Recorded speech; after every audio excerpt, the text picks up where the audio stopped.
All right, straight up. Pop out my chat for YouTube.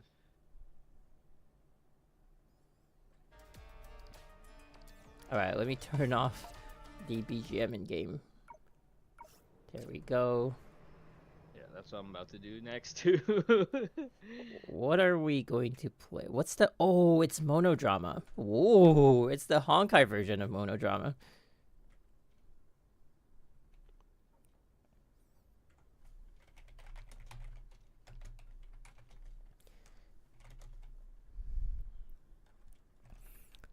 .9 is the current one. Okay.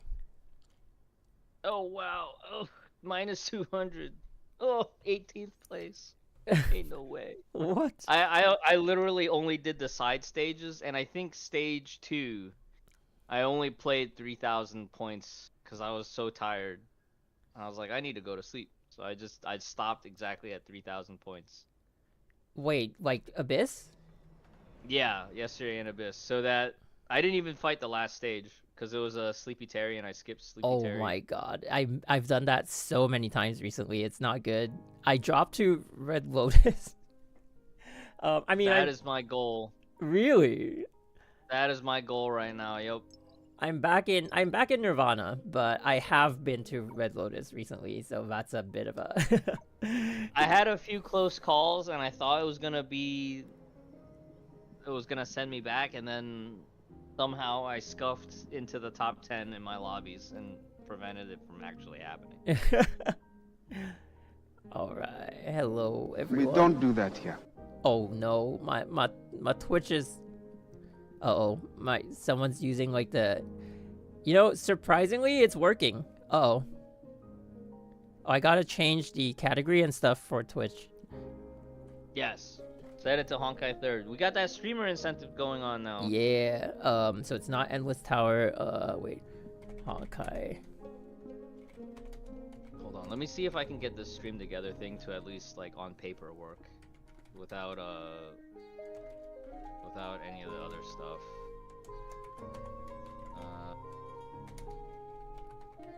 So hold on. Whoa. Okay, it pretty much sent the wrong kind of message, I think, because like the wrong message. ZZZ? Yeah, people are saying like ZZZ. No, not ZZZ. Hello Twitch chat and hello YouTube chat. Yeah, I mean, usually I don't always do like the dual stream thing, but because of the incentive, might as well just do it. Yeah, so on the Twitch stream together, I turn off camera, turn off microphone, and unmute audio, or turn off audio, and just don't share screen. But that way, just so that our thing will be linked, I think. That's so... Because we're doing everything through Discord anyways, right? Yeah. Alright, so... Did it work? Did you get that link? Hold on.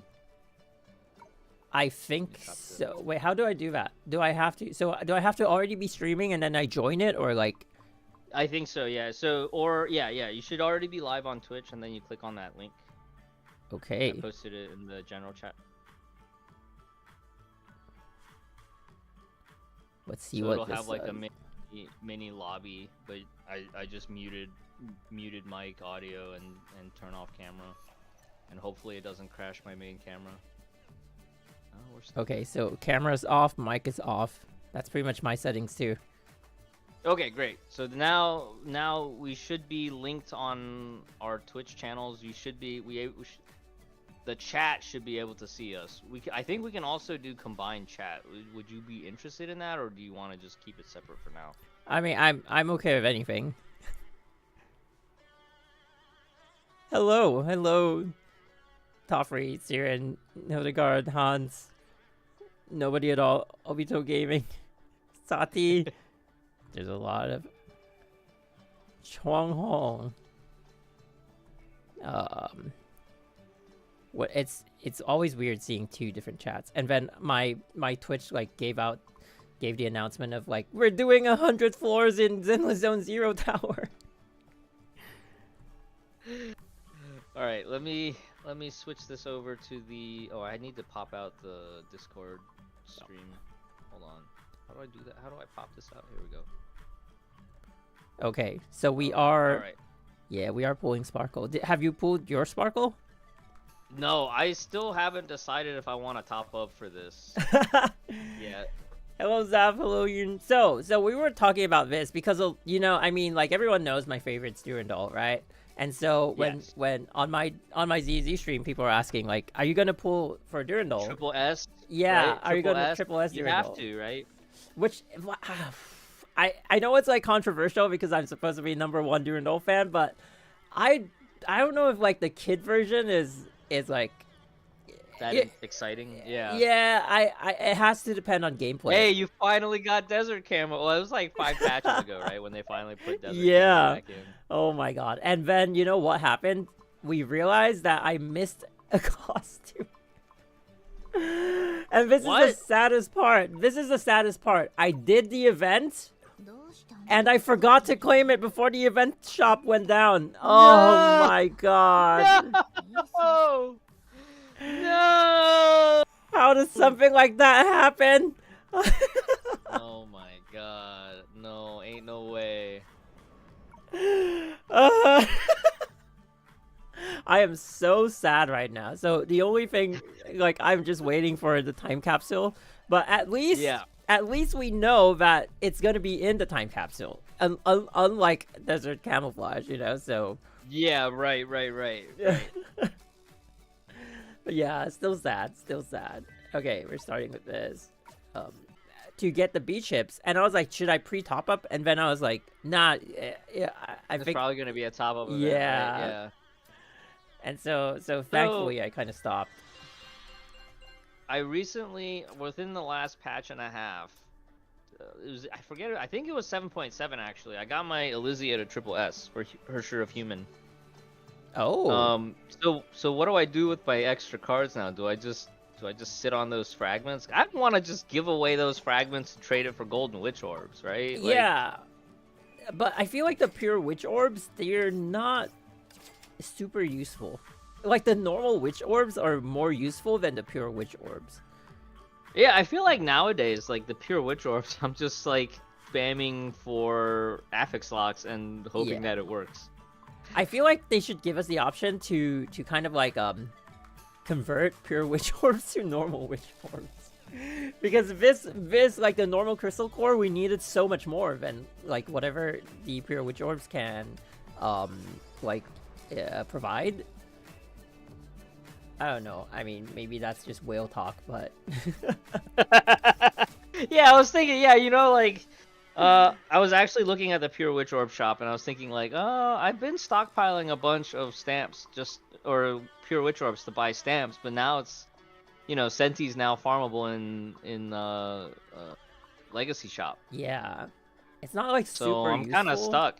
Yeah, I'm kind of stuck. Like, originally I was gonna save all these to triple S, or at least get the rank ups, but now those Valkyries are already obsoleted. Which we will touch on when we do the tier list. Oh my god. Oh yeah, they added a affix lock to the Legacy shop. Exciting. Oh yeah. That's actually super exciting. Oh my god. Well, that's a it's lot exciting of for to be spending. Semi sweaty to sweaty players. Yeah. not that useful for people actually trying to like establish their accounts and stuff. Everyone else will be like, what is this? What is this? Okay, let's see what I can buy here. Ooh, okay. That's good. And then I could actually get these, I just need to do some... You've been sitting on a lot of those, actually. Oh, I have. Have you ever actually used those to finish the 23-23s on anything that you didn't already use, like a 23 selector for? I have never used any of them, so... And you know the funny thing is, I do have a 23-23, but I don't remember who it's on. It might be on, like, PE or something, but yeah. I don't even know how I got there, but... But anyway... Alright, so we're not gonna claim this one. But yeah, so I actually didn't have time to go in and see what she can do, Sparkle. So I'll be honest, I've been skipping a lot of the beta tests. I haven't touched the CN beta in probably a year or so. Me too. I think I applied for one and then I only played it like once. during the V2, and then I was like, I think next time I'm just gonna skip when we get pinged for the application for it. I applied for Sparkles and I was like super excited, but when the time came, I can't remember. I think I was like so busy with Yanagi, and I was like, you know what? Never mind. I'm just gonna do the Endless Tower. It's I love the gameplay in ZZ. Alright, what's her triple S?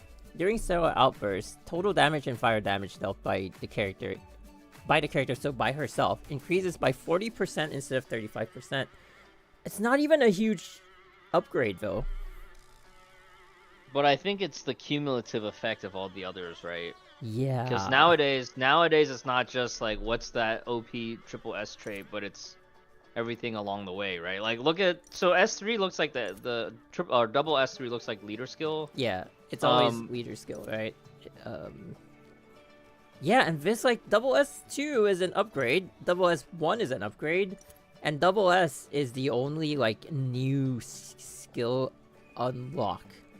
If that makes sense. I am elation. Yeah.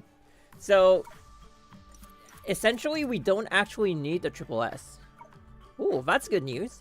Wait, see what the S2 is, because like I feel like lately S2's been like the sweet spot. Yeah, S2 has always been the sweet spot. Unleashing. Oh, okay. It unlocks a skill. S2. Okay, so it's S2 and double S that unlock skills. So minimum, we're going for double S. And yeah, so 3 cards. I feel like okay, cards. I don't want to jinx it. You know, yesterday we pulled for lighter. It was a nightmare. 269 pulls for M0W1. Oh my goodness. That's like people get double S with that amount of pulls, and I just barely got one copy of like character and weapon. I haven't touched Zenless since 1.2. I started. So I kind of fizzled out on Zenless, to be honest. That's interesting. Because the story, I kind of got stuck with the TV map, and story just felt like too much of a slog. But I made a semi-serious attempt in 1.2. I was like, all right, I'm gonna get Caesar, and we're gonna story grind, and we're gonna catch back up and play all the events, and you know, do the Hoyo grind. And then I lost the 50-50 on Caesar. Oh no! I got graced, and I was like, I think that's it. I think I'm done now. But story is good now because they took the TV mode, like they took it away. So they took it away for chapters after the chapter that I'm stuck on. I'm still, I think story-wise, I'm still stuck on the Jane Doe side chapter. Wait, and you can't progress. Jane Doe doesn't have TV anymore. You might be one before. Jane Doe was the first one that didn't have TV, so you might be like behind on this. Yeah, I think it's the one before Jane Doe, because I had to. There was like one like prelude chapter, or it was like the chapter 3, right? It was chapter 3 before Jane Doe. Jane Doe kind of meh. I mean, Zenless kind of meh for now. Actually, I feel like Zenless's story is picking up. I would say Star Rail is kind of meh for now. But are you excited for 3.0? 3.0 hasn't really, like, the feeling of 3.0 hasn't really caught on for me. I was definitely one of the semi like doomer. I wouldn't even say that I was doomer about HSR, but I was definitely a little bit like eye roll because of, you know, his flame chasers. Yeah, there was at least one Twitter user who, like, they made a tweet that it perfectly encapsulated my feeling. They were like, I'm a little bit tired of Hoyoverse recycling flame chasers and milking us with that. But when else and I felt like it's not so much flame chasers, just like their core characters, I guess, is what people felt. No, I guess just the fact that it was flame chasers in mass, right? It wasn't just like 1 or 2. Because I felt like Pinacone, I felt like at least in Pinacone, the presentation of the characters, you could see that like you know, Sunday and Robin were very like good deviations or variants of Kevin and Kiana, but in like a very like Star Rail way. And it's cool really because saw like them Fire that way. it was very obvious to me that Oh. they were supposed to be a Kaslana type. Okay. And I thought it was great that like Firefly, you know, she was a Kiana face, but not an actual Kiana in a way. Interesting. So I felt like the fact that Really? I guess with the Flame Chasers and Star Rail being so overt, I don't know. I don't think I caught any of the hype around it in the same way. Cause like I saw UD's post and I was like, I knew he was gonna be super excited, right? Like I just knew UD was gonna be geeking out. I looked at it and I was like, okay, well this is just it's very straightforward, and I was like, okay, cool. It's the Flame Chasers, great. And then I was surprised that they had a Senadina type in the drip market. Yeah. That was a little bit surprising. But I think I was about to say Pardo's Can. port over It's was exactly probably the Pardo. one that yeah, it's exactly Pardo, and I was like, this is cool. I'm excited for Pardo just because I liked Pardo more than some of the other characters from the Flame Chaser arc. Just her overall personality plus storyline was just Plus it was just gameplay. more palatable. Plus Yeah, gameplay was great. Yeah. I'd say she probably stood out the most besides Alicia when it comes to gameplay. Like the rest of them are like, yeah, you don't really need them. I still remember too, during the CN beta test for Pardo, Ran visited one of the beta streams, and she was like, isn't it a little bit too simple? But looking back now, like, it's actually not that simple. It's just really fluid, and it's compared to everything else in that time, it was like it's really cleanly designed. Right, it's a very smooth design in terms of gameplay flow, and probably the only thing that keeps her from being like ultra OP is the fact that her ult isn't time stop; it's just suspended animation. Yeah, if they made her like an S rank base, then she would be super OP. I feel like with the current skill set, but like put it to like S tiers, S rank level, so they have to like upgrade and then you some of tune it. the numbers to be like modern. Yeah, then she would be like the most OP character. Probably like on par with like Azure Imperia kind of level, or like Truth kind of level. But yeah, I do agree with you with the HSR stuff. On the but I feel like they can't do like just one or two of the Flame Chasers in that arc, because there are a few that cannot be done like 1-for-1. Yeah, like, they can't be done 1-for-1 without each other as like additional context. But right? also like even they can't do Hua because we will never be able to tell, because she's already supposed to be like rumored the Marshal, right? Right. And then they also can't. And really that's definitely one of the ones I'm definitely looking forward to. Oh, I am looking forward to that one too. I feel like there's a couple of and then they also did not really do Yae Sakura. They didn't do Sakura. They did Rin instead. I feel it's like that kid. And when I was looking at the kid, I was like, it feels more like a Rin than a Sakura. But I can see that being sense. Like the Sakura like counterpart. So that's like, I feel like that really hyped me up, because like it's an interesting twist, right? Not only are we getting like an XP, we're getting like a what if scenario of like, what if Rin were part of the Flame Chasers instead of like Sakura? Like, what are we getting out of this? That's like a total wild card. Like, we've never seen, she has never shown potential to be like in combat. So, but Higo also like I feel Higo Kumaru Fire Blast. No. Oh, but I feel like not all of them are going to be playable, right? How are you going to do like 13 playable characters? That's right. And the drip marketing only had like what, 6 or so throughout the entire like Penacony. There isn't even like 13 characters. Even like Xianzhou doesn't have 13 characters, right? And we've already revisited it like 2 to 3 times. Yeah, multiple times Yeah. for sure. So I feel like a lot of them are just gonna be lost in like you know, in the abyss.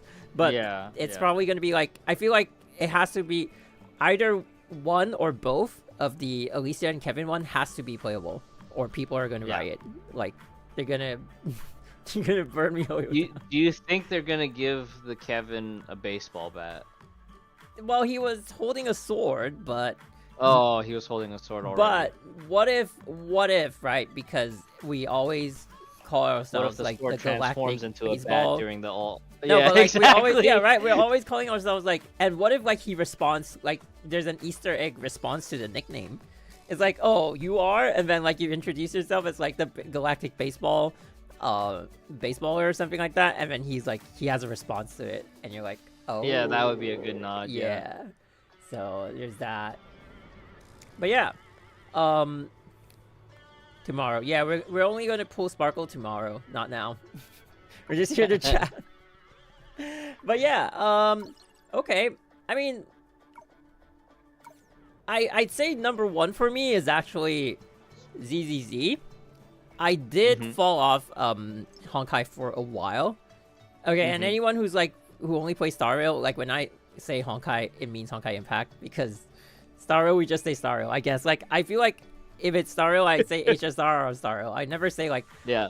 I can see where people are coming from, like people who've never played Honkai Impact, and when they say just the word Honkai, they are referring to Star Rail, and I get it, but like personally, like it doesn't click in my mind. Like when people say Honkai, yeah, I'm expecting them to like talk about Honkai Impact, and then like they start talking about like, oh, and then Sunday, and in Honkai, Sunday does this, and I'm like, oh, right, this person probably just has never played Honkai It's Impact. when, for me, like when people say esports, and I'm thinking, you know, Brood War and StarCraft 2, but everybody's referring to, you know, oh, Faker just won Worlds again. League of Legends. I actually follow it really closely. Like, oh my god, just way too much. To an unhealthy Someone degree. came into my, I think it was Sagiri, he came into my chat and he was like, oh yeah, Faker just won Worlds again. The first thing I thought of was like, I wonder if Faker ever met Boxer, and I went to go look that up, and it's like, oh yeah, they actually had an interview together. Yeah. Back in like 2020. Wait, do you know Gumayushi's brother? No, I don't follow any of the esports anymore. They say his brother is so he's like the ADC of the bot lane of T1, right? And his brother is a pro StarCraft 2 player.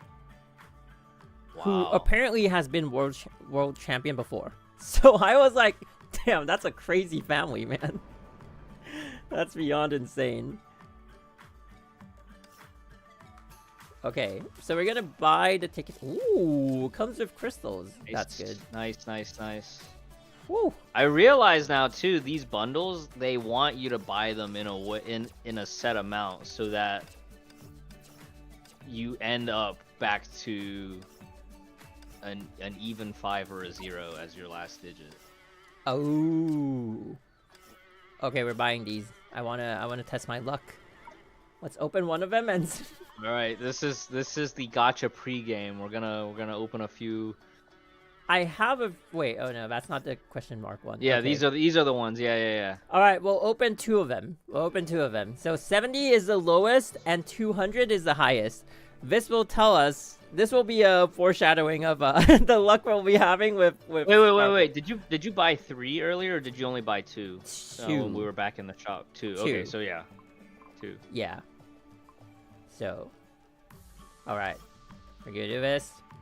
First one, I actually need to go to the washroom, so we'll open it and then I'll run. I'll go run. All right, the first one, 200, 120. That's okay. That's middle.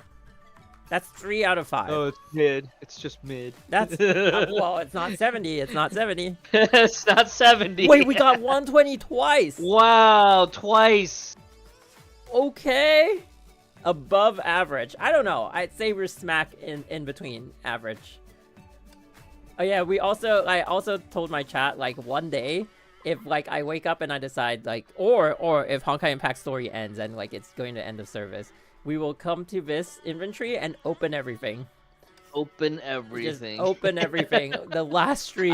I've actually had to zero out my, you know, the dorm tasks, Mhm. how they sometimes give you the crystals. I've actually had to zero that out once or twice during part 2 because I haven't been topping up as much. Oh. So I actually had to dip into those savings. And then This one. you want even funnier stories. So you know Kronos on SEA. Yeah. So Kronos is I don't my know, hero. I use his so strats all the time. he hoarded all his crystals for every version update. He would just leave it in his mailbox. And he had a bunch of stuff like just unclaimed in Elysian Realm and stuff. Me too, actually. But I claimed And a lot of it from the Elysian Realm recently. he messages me one day. I'm in the middle of playing World of Warcraft, and he's like, "Ben, I made a mistake." I was like, "What happened, Kronos?" He's like, "I accidentally hit claim all on my mailbox." What? No! Kronos! Kronos is in the chat, actually. Yeah, Raven, you were there. Oh Yeah, my Raven. god. That's the saddest thing. Oh, I feel that, man. I feel that. Yeah, I've have, been like, dipping into this one. Thousands and thousands of crystals in there. Yeah, I've been dipping into this one, so I claim these and then convert them to Witch's Orbs and then get the Affix mats? Affix mats. Yeah, I've been sitting on a bunch too. The other day too, is like maybe 2-3 weeks ago, I was thinking to myself like, oh, I need phase shifters. I need a far more asterite for phase shifters. Maybe I should try to pick up some more phase shifter tasks from open world. Then I went back to my inventory and I saw like I had so many phase shifter option boxes just sitting there, like also in the hundreds. Okay, I just saw a super funny chatter. Are these streamers naturally that attractive or are they using filters? Well, paid chatter. Yeah, remember to DM me your PayPal. I think you forgot. Cash App works fine too. Okay, so I'll leave you guys for like 2 minutes. I have to run to the washroom and then I'll be back real quickly. All right. Sorry, Fen. I'll have to leave you to entertain. No worries. Or I'll be right back. Is most of MG's chat? Are y'all on YouTube? I don't even have MG's chats pulled up. How many of you on MG's chat is actually watching on YouTube, and how many are watching on Twitch?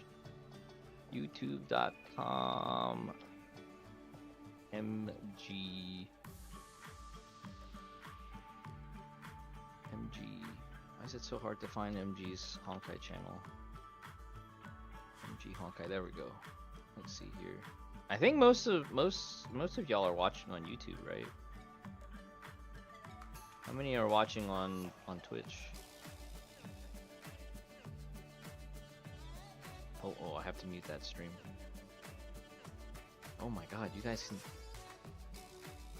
Why is my camera's like... Alright, hang on. Let me center this a little bit. So, for those watching on MG's stream, I had to use the second camera for the web app that we normally use.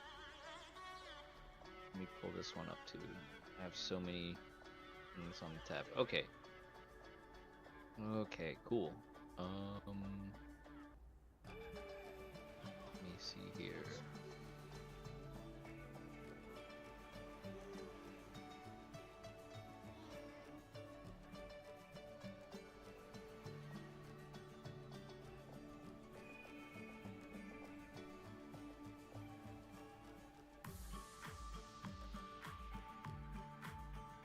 Then how do I show my own chat? I need more monitors downstairs. Oh, I'm not. I have returned. Welcome back. Thank you. So for those of you who are just tuning in, this is Fenrisk, and we've been playing Honkai Impact for a super long time, and we actually, used to actually, we still always try to rank high in the Memorial Arena and the Abyss. So yeah, if if you're also pulling for Sparkle, I hope you guys have really good luck. We will be pulling. I will be pulling for Sparkle right now and her weapon, and then we will be doing a tier list, which I am quite excited about. That tier list will be here. It's all the current battle suits, and we will be ranking them from SSS to B. So yeah. And I think I've been thinking like there will be, it's gameplay related, so it's going to be ranked with the meta. But there are going to be, we'll talk about it later, but there are going to be like a few requirements to it, like how like I think like future proof is one thing, but like how, you know, I'm not sure like if we want to do it like how smooth the gameplay is, how reliant on external factors. Yeah, so it's probably not going to be like current, but it's also going to be relevant to the current meta. But it's also going to be like how much of like for example, Divine Prayer, one of the oldest, if not the oldest batch of battle suits ever, is still being used in the Memorial Arena today. So where do we rank her? We'll find out. Is she still being used as much as she used to? No. But she does have that, like it does represent like that one skill's ability to. Right. Yeah, it's like there's no other skill that transcends that capability, like the capability of her ulti. Right. So there's also going to be that kind of factors. I wonder actually. She's the one that I'm thinking of the most. Like, what are you and I gonna rank her at? Because what does that mean, you know? Right. Okay, but before we do that, we are going to start with Sparkle's pools now. Oh, okay. Is it 80? Is 80 like the... Wait, we start from 80, right? 90 out of 90. Oh, yeah, okay. So you've already gotten 10 pulls in from the previous banner, I think. Yep, 10 pulls in from the previous banner. Okay. There's my Honkai Impact. So we're already 98 and 119 ready. Okay, so I think we are going to stop at double S. That means Durandal will be triple S. I remain the #1 Durandal fan. So does that mean if you're only going double S here, does that mean for the weapon you'll only get one refine? What I'm thinking though, I might actually go for 3 of them. Because enemies take 22% more total damage from the character on the field. Because it's also like it has a support feature, right? And I do think like most of them have support features. I don't know. I don't know if I'm going for S1. You know what? It will depend on our luck. How about that? Like how long it took us to get to double S? Yeah. Fair enough. Yeah. All right. Let's see. All right. So I've pulled up Monodrama. We're gonna start with the first 10 pulls. Come on, first 10. Well, technically, this is the 20 pulls in.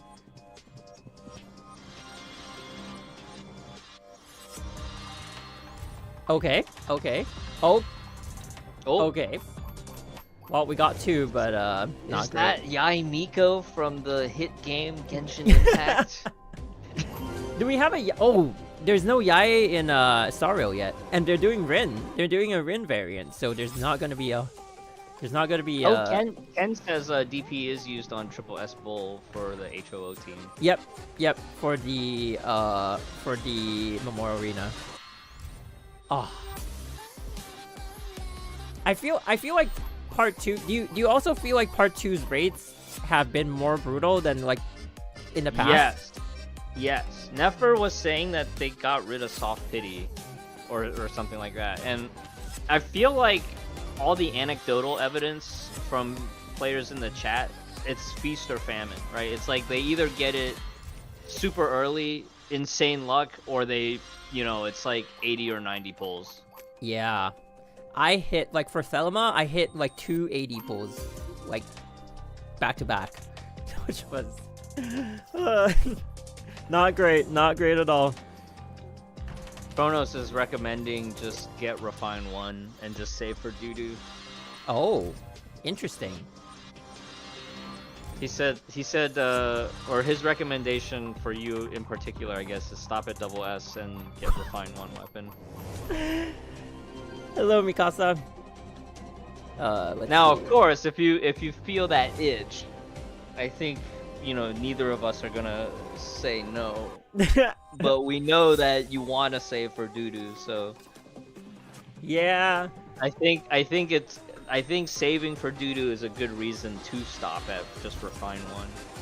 Oh, Himiko! Himiko! Whoa! Himiko! Oh wait, are you gonna pull from Mavrika? Yes, I am. So I lost the 50-50 on Chaska, and I still pulled Chaska. So Dang. I'm back to 140k Primos, but I still have 30 Genesis.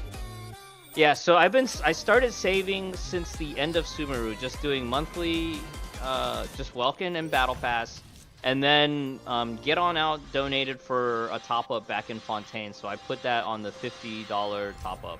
Actually, I think I split it. I did like cause he was originally gonna give me, he originally donated a lot, and I think I split it between Genshin and HI3rd. Damn. Or something. Or HSR or something. The so, Honkai is strong with this one.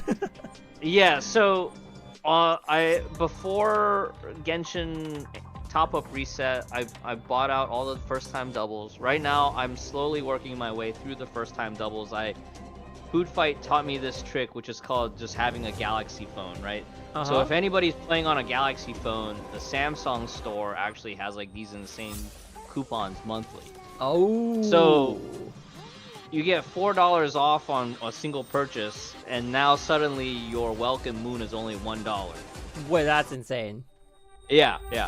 And or if you use the 90% off one, like your Welcome Moon could be, I don't remember the number off the top of my head, but I usually, yeah, 40 cents basically. Okay, so what I've been doing the last couple of versions is I use both of those coupons, and I get like $25 worth between Welkin and the $20 Battle Pass for $11. Whoa. With the Samsung coupons. Damn. Don't even have to use VPNs or anything. We're not sponsored by Samsung, by the way. But I could use sponsored. One. But so yeah, so anyway, like we'll get back to like your Genshin, because like I am very interested to see. Are you gonna like C6 her?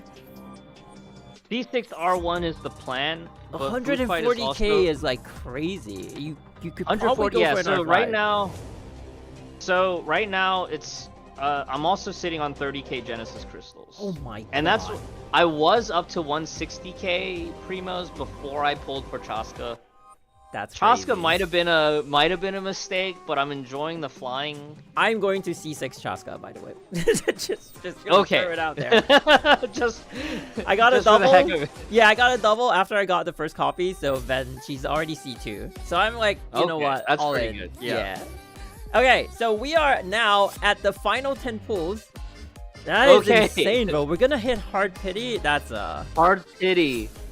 or effective hard pity, which is like firm pity, right?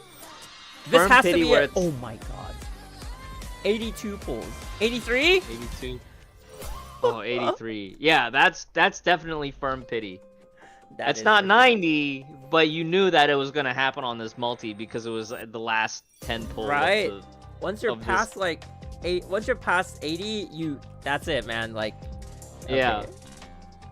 Classic 83, like classic part 2 gotcha trolling you. What if we get a double though? Boom! Oh yeah, what if? Oh. My heart skipped a beat there. Okay, first copy of Sparkle. Now we just need 2 more. I'm excited. I'm excited to. I feel like this is working for me. Like, not going into the beta, just going into the patch blind. It makes me more excited to play the like when I'm pulling. Because now there's that aspect of like learning on the fly, right? Right? Yeah. I do feel that way. Like in the past, I'd be like, okay, you know, we know what to expect. I've used this battlesuit like 1,000 times because I had to make a video. And it's like, yeah. Now and I'm just like, in a way, it spoils you from playing the beta. It kind of really does, yeah. Okay, what do we got? What do we got? Sparkle! Sparkle! I feel like they upped the rate of character cards, but they lowered the rate of like an S rank. Does that make sense? Yeah, yeah. I kind of wish that they would reintroduce like SP fragments into the pool. Like, I just wish that there was like a little bit more variety, you know? Like I feel like getting blues in the gacha pool just doesn't feel good. I do feel like the gacha pool right now is less newbie friendly because of like in the past we could like a random like good battle suit or like weapon could pop up, right? Like a random like 4-star weapon could pop up. I miss that for focus because that used to be a great way to jumpstart your account, right? And now it's you're like, just what are you doing? Now the benefit is like if you're going for weapon and you get a lot of stigmata dupes, now you have to farm in the Mirage. Oh, with right. Inverted prisms to craft what you're looking for. Oh my god. So in that regard, yeah, I do agree it's less newbie friendly. What I would like to see from character banner is less like natural A ranks and more SP A ranks, because I feel like right now in the part 2, SP A ranks are great for like jump starting a new account. True. Whoa! Oh! That's kind of early. That's 40. Right? 40. Yeah, 40 is pretty good. That's kind of rare getting it right at half. That's like our old... Remember back in the day in part 1 gacha, it was like you wanted to target that 50 to 70 range. Like that would have been that's like that sweet spot. Yeah. So getting a 40 is, in my anecdotal experience, kind of rare. I think it's good. Super rare. All my pulls, all my drops in part 2 have been like okay, with the exception of Songche. So Songche, the Astro Express, no, not Astro Op. My god, her Astro Op, I got triple S in 70 pulls. So wow, yeah, that was insane. That was super crazy. That is insane. Yeah. So yeah, but for now, you know, I think for battle suits I have never gotten an early one. I feel like I've been getting like 80, 84, you know, like 87. Yeah, that's been the case for me too, with the exception of the Lima. I got turbo lucky and I got a 2-in-1 multi. Oh yeah, Ken says that there is a code, Sparkle Impact 3rd. Sparkle Impact 3rd. Okay, I'll claim it later. Someone played elevator music from my Twitch side of things, so I'm so... Okay, we're back. Oh my god, I'm kind of regretting having the Twitch side of things, but you know, it is what it is. All right, so Sparkle, we've got 2 copies now. If this isn't okay, if we get like one that code copy wasn't in, like, crystals, 20, it was just a trial card. Ooh, it's a trial card code. Trial card. No. It doesn't even have the other stuff with it. But yeah, I feel like all these A ranks that you get, only the part 2 A ranks are any relevant, right? Yeah, exactly. So I feel like every banner should always have Helia and Coralie on it, instead of just one or the other.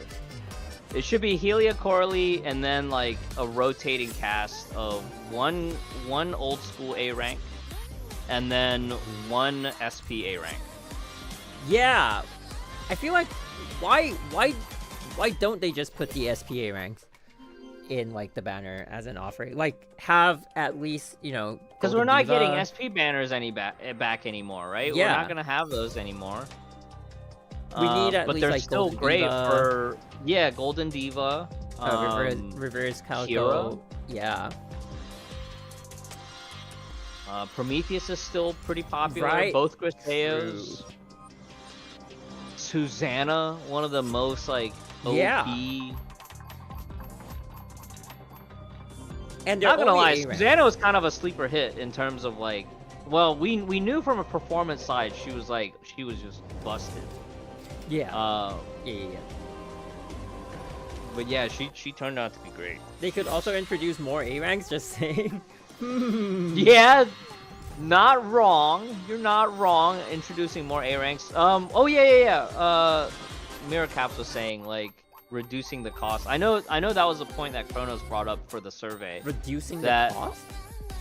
Interesting. So, not 280 per pool, like 250 right. or 200 or something. 250 or 200, yeah. Kronos wanted 200. And I know like one of the counter arguments has always been like, well, there's no 50-50. Okay. But it still doesn't feel good, you know, sinking 90 pulls at 280. Yeah, I feel like the rates should go up, right? Like, it doesn't make sense that, okay, fine, we take away... Like, at this rate, I would take a 50-50.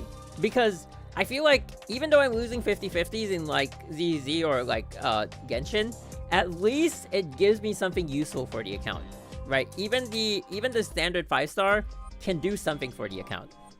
And if, say, like, I had a 50-50 here, and I got, like, PE or something, at least that's gonna boost my account's, like, viability. If it were, like, the HI3rd Thunder, you know, or the... I mean, even as far as, like, the Vermilion Knight, like, that would do something for the account, especially if I'm a new player. But having to go hard pity and only getting that one S rank, like, they've somehow managed to make it look good on paper, but made it, like, the worst gacha right now. At least, like, that's the way it feels. I remember that was a huge feedback, 7.3 and 7.4, right? Like, on paper, the only thing that really did improve was, I would say, equipment, because it's easier on a per count, you know, per pull basis to full gear from equipment side, rather than saying, oh, we need 200 pulls to guarantee 404. Actually, now you only need 60. Mathematically, that's just amazing compared to what it used to be. But on the character side, it definitely just doesn't feel as good. Exactly. It just, like, it's so bad, to be honest. Alright, this is 67 pulls in. This is 77 pulls in right now. And, yeah. I mean, that 40 was actually super lucky. Like, I count this to be... all things considered, yes, I agree. Oh my god. I count this as, like, a pretty lucky pool because we're expecting at least 80 pulls per card. So, you know. Okay, let's use the... Oh, do I use the... Well, I feel like if you use cards, we just do singles the rest of the way, right? Yeah. Okay, this is 68. Come on, it's gotta be in here somewhere. 69? Old it's always system a 69. feels more FTP friendly due to soft pity being a thing, as far as I know. It definitely felt that way from a Fields Craft sense, right? Like, anecdotally, the old system definitely felt more F2P friendly. But the old system also, what we were talking about earlier, Ken, was like... Oh, not it. What we were talking about before is like, yes, Boca was expensive, but if your account wasn't established, like if you weren't already like a Dolphin or Whale player, your off rates still improved your account. Yes, they always will. Like now the off rates are just not useful, unless you get like Helia. Like if you get Ritual or Yakshin Miko, you never use them. And even if you wanted to use them, you need like top tier equipment to make them even like do some decent, somewhere close to decent damage. It's not even gonna be decent damage. I don't know. What do you think they could do to like, I would say for that, that's gonna scale dependent on the player's like target content, right? Because like if their target is just Agony 2 or Agony 3, I don't think the gear requirements are going to be that high, but you're probably not going to outscore the, you know, the retired whales. 86. Oh, congrats. Thank you. 86. That is very firm pity. Very firm pity. Yeah. Okay, I'd say no to a triple S just because of how brutal that was. How brutal that was. That was insanely brutal. Holy crap. All right, now What do we like? What's the recommended? Kronos, you and Kronos were saying just S1.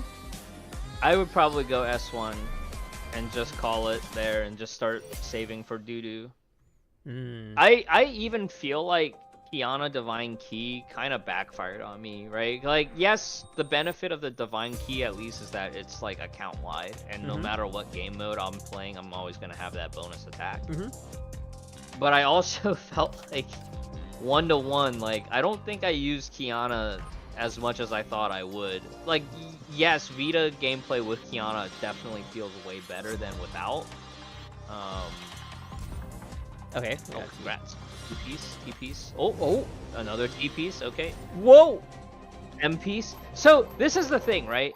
The new gacha for equipment feels great for like the first 2 or 3 multis because you're getting fresh, you're getting the fresh stigmata. But once you start seeing that 3rd or 4th dupe, you're like, okay, well, I guess I'm just stockpiling prisms for the upgrades. But the prisms are, you know, important, so... Alright, early weapon? Early weapon, we could go back in for like an extra. Oh, B? Oh! Well, we B. got the entire set. Alright, so 3 out of 4 in under 20 pulls? Right at 20. Right at 20. Okay, that's so not bad. that would have been a dream on the old system. Oh yeah, for sure. Definitely that would have been a great dream on the old system. Because like on the old system, like, you know, if you got anywhere from 30 to 60 pulls, you're doing great for full set. And then like anywhere from 70 to 110, you're always thinking like, well, at least I didn't go to 150, right? Yeah. Yep, exactly. Okay, so we're guaranteed. Wait, no. We might have to dip into like 10 pulls for crystals if we're trying to get if we're weapon. Yeah, if we want to. Yes. If we Well, hard PD the weapon. So we may have to count pulls actually. See where it left off. Was it at the last one? I know this is not generally your style to count pulls. Now we're just gonna do it. We're just gonna pull it. Just gonna do it. Weapon. I like multis near the pity because it sometimes it triggers that double drop.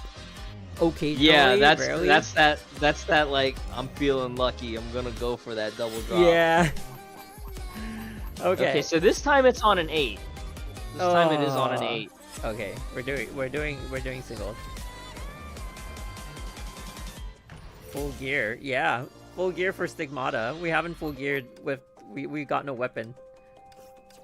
Oh. I thought about that too. I was like, cause like I was tempted slightly to use one of my Dawe cards for Sleepy Terry's weapon, even though I don't have Sleepy Terry. Okay. Or use it for the Kiana 3rd rank up for the weapon. And then I was like, no, I can't give it up, man. Yeah, I can't do it. I couldn't do it. Wow, we are 54 pulls in a 60 pity banner. So So I think our hard cap is gonna be 58, right? Because that's we got the guarantee on the last multi on the 8th. Oh my god. You know, I've gone like It would be nice if it's here on 57.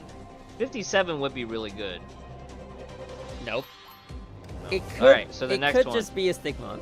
I'm just saying, with my luck with part 2, it could just be a stigma, which is gonna be heartbreaking. What did I tell you? Oh my god! What did I tell you?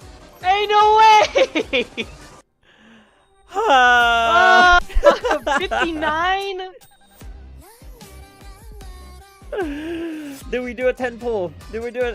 We'll just I would not. I want to see about one. You need to save. There we go.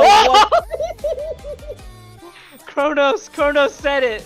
Absolute hard pity. Wow. Actually trolled by MiHoYo here. Oh. Whoever made the new system, you suck. Just put it out there. Oh my god. Unbelievable! The 8 was the guarantee and the game said no! It's happened so many times. Oh my god.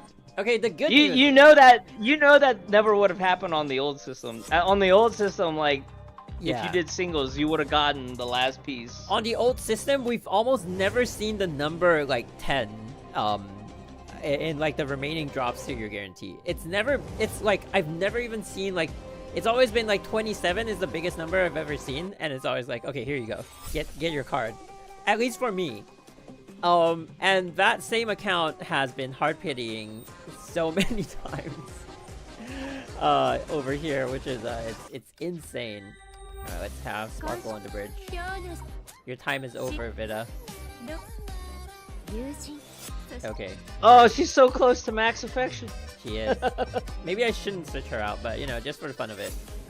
Just for today. Yeah.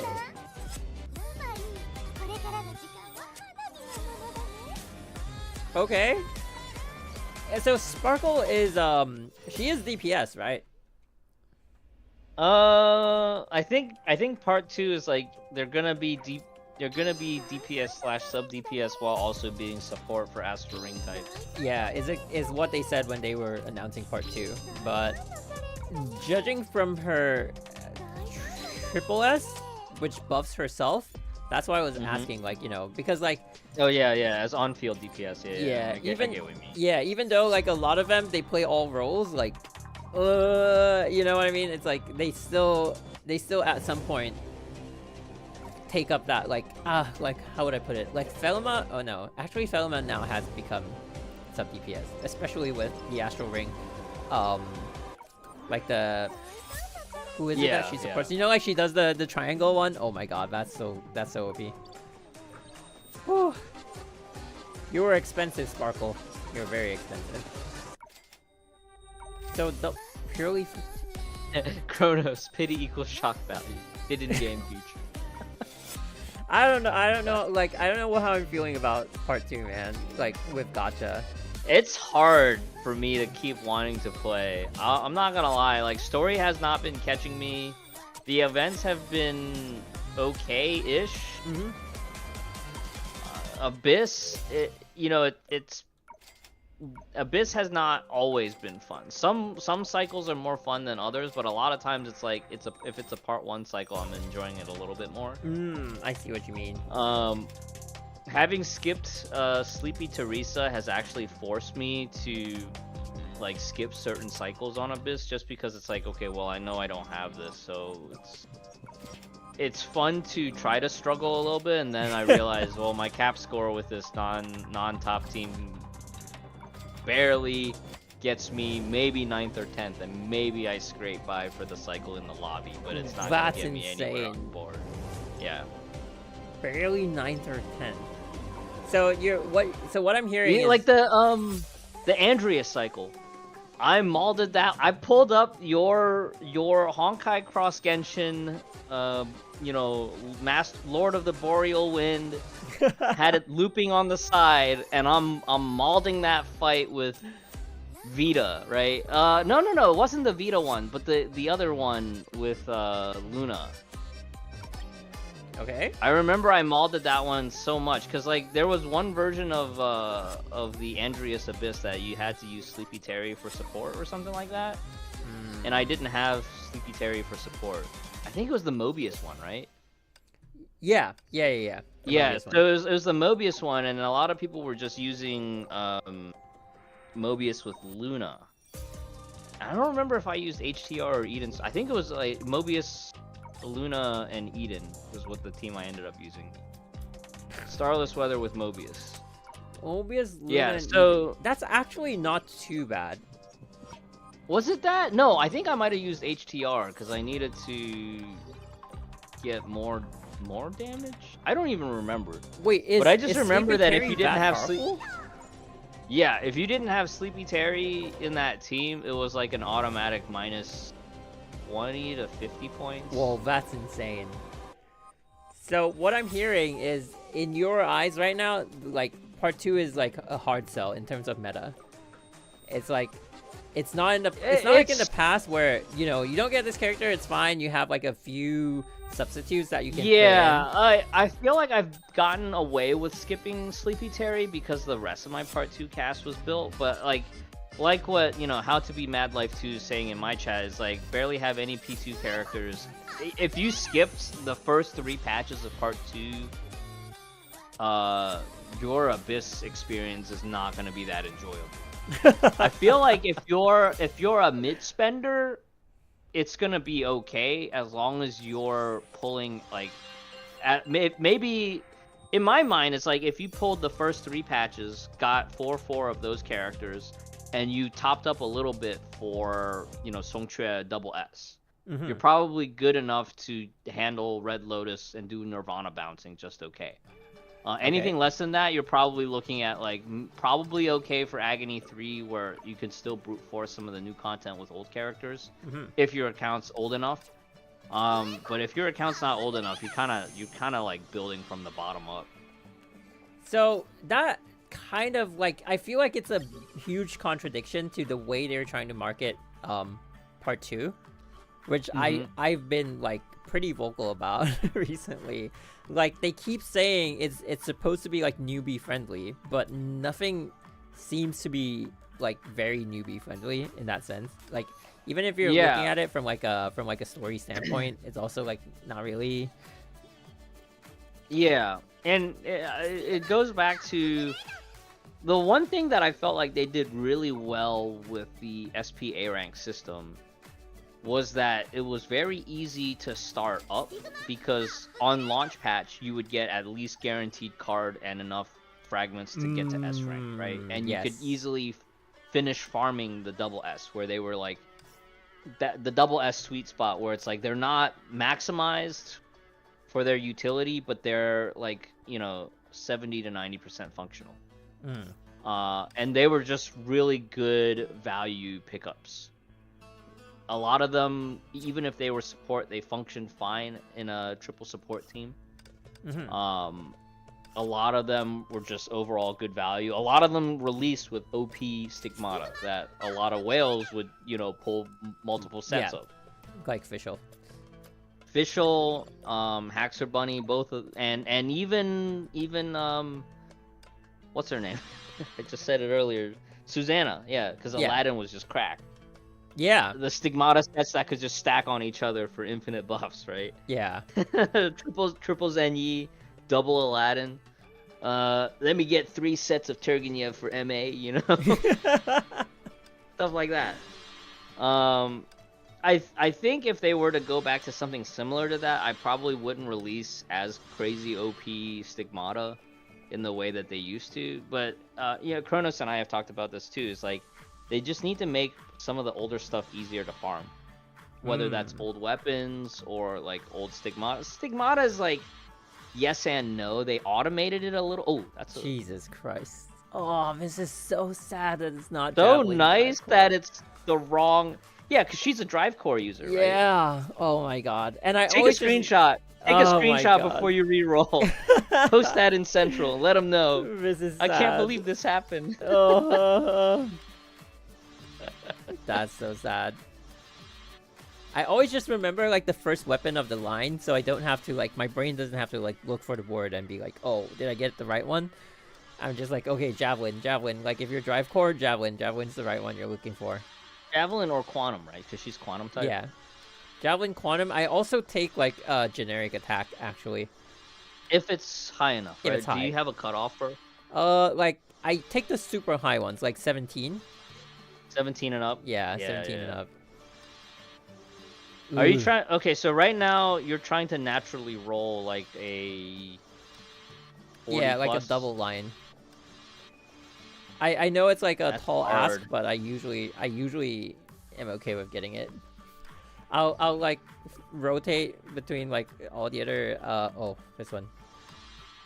Okay, I think cool. for this... Okay, there you go. Yeah, I was about to say, like... I feel like a lot of times opening up that second line, I'll actually just use the item to unlock it. I've never really struggled, except for one character who I can't remember, but like that one took me like, wow, like thousands of crystal cores. But other than that, usually like under 10 rolls, I get it, which is kind of weird, but yeah. Okay. I would probably use Affix Lock on that, on your T-Stig, since you had a 22.7 on that one. Yeah. I would too. We're just gonna have to take some of these. All right. And then, Yeah, yeah, absolutely, Ken. There's no rest patch, because like that was another thing that SPA ranks were great for budget players, was they could, if they didn't have enough to get their full set for the SPA rank with the cracked support set, they could still use like old meta support gear on that SPA rank, and then just use that as a way to save up for their next target S rank, and then they can still get value out of that SPA rank. I remember I did that on my NA account a lot, where it was like, okay, HI3rd Bunny, I'm saving, but I'm using like, I'm farming, JST on that character, or I'm using like Irene TB on my HI3rd Bunny. yeah. You I know? remember that. I did that a lot early game, like when the game first came out. Oh yeah. Yeah, that was way easier to do. It's Way like, back when, like, if you were F2P, you had to farm even the crappy Foundry Stigmata, because it was like, Yeah. it was essentially free. Yeah. Oh my god. But now it's like, it's so hard to I don't know, like I'm looking at the state of the game right now, and it's so hard to even build like a new account. Like I don't even know how people do it. And I feel like that's one thing that kind of like drives people away from like even Yeah, wanting to start the especially game. if story isn't enough to hold them, right? Like, Yeah. I feel like if the player's playing and they're okay with sitting through all the story and actually doing the whole visual novel enjoyment, What? that's not bad for That's support. Yeah, crazy. that's Old almost school like support. the yeah. But yeah, I mean, I'm just like, as much as I love Honkai Impact, and as much as like, you know, I want the game to do well, I feel like the decisions that have accompanied part 2 have been very questionable in my personal opinion. I agree. Right? Yeah, and it's just like, it's a little bit sad to have to see the game like struggle. Like, it's how do I put it? I feel like maybe the like the overall, like, we don't know how much communication there is between like all the teams, but maybe they kind of like overestimated the pool that like HSR would have into, like, oh, you're interested in HSR, like, let's go play Honkai Impact, you know? HI3rd, yeah, exactly. And I feel like, you know, they might have been banking on that, and then it's not like I feel like they should never, like, that should never have been an expectation, if that even makes sense. They should have just stuck to the old one, made it like as friendly as possible, so, you know, at least you can that's kind of where part 1 was headed towards, between like the end of part 1 going into part 1.5. I felt like that was probably one of the most not in terms of gacha, but in terms of like infrastructure and like release characters, right? If you started in that time frame, you know, you had a very wide option of SPA ranks that you could pick and choose from to build, at least to get started. And you just had, you know, like, A ranks were still somewhat useful. I feel like at that point, in most cases, like, you would just do triple support with the available SPA ranks. But you could still target an S rank or here and there, and that can help solidify that team for that element, you know? Yeah, I mean, that's like, unfortunately, like, that's the I really hope like they revise the way they've been doing part 2, and I don't know, man, like, kind of like revert a little bit to the, or kind of like merge the two, like have the new system merge with the old system, like keep some of the old things that we used to have, and then that might actually save the game. Woo, Sparkle! Okay, we're not gonna do Sparkle's Elysian Realm today. We are going to head into doing a tier list. Wait, let me share the tier list with you. Okay. All right, so now we are going to switch to doing a tier list, and let me change the. Let me go to Twitch and say. I don't know. What do I say? HI3rd. Can we say veterans? We'll say veterans. I feel like The veterans tier list. Veterans. Making meta tier list. There we go. All right.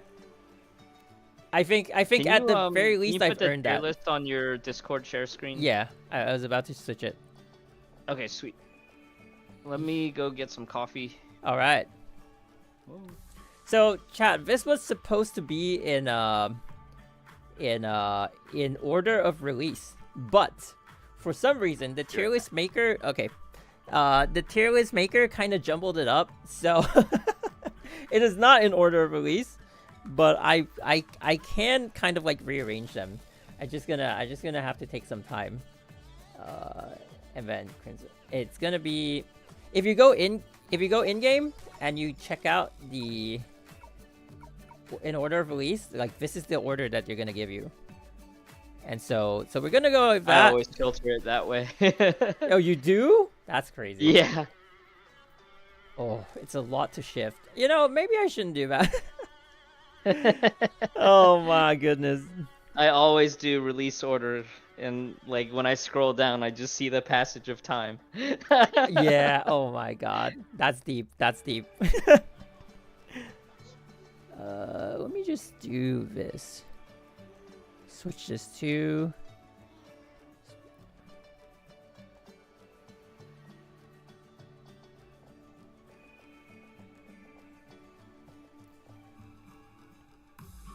Oh wait, maybe I could do that. Let's see if I could do like a recording of this.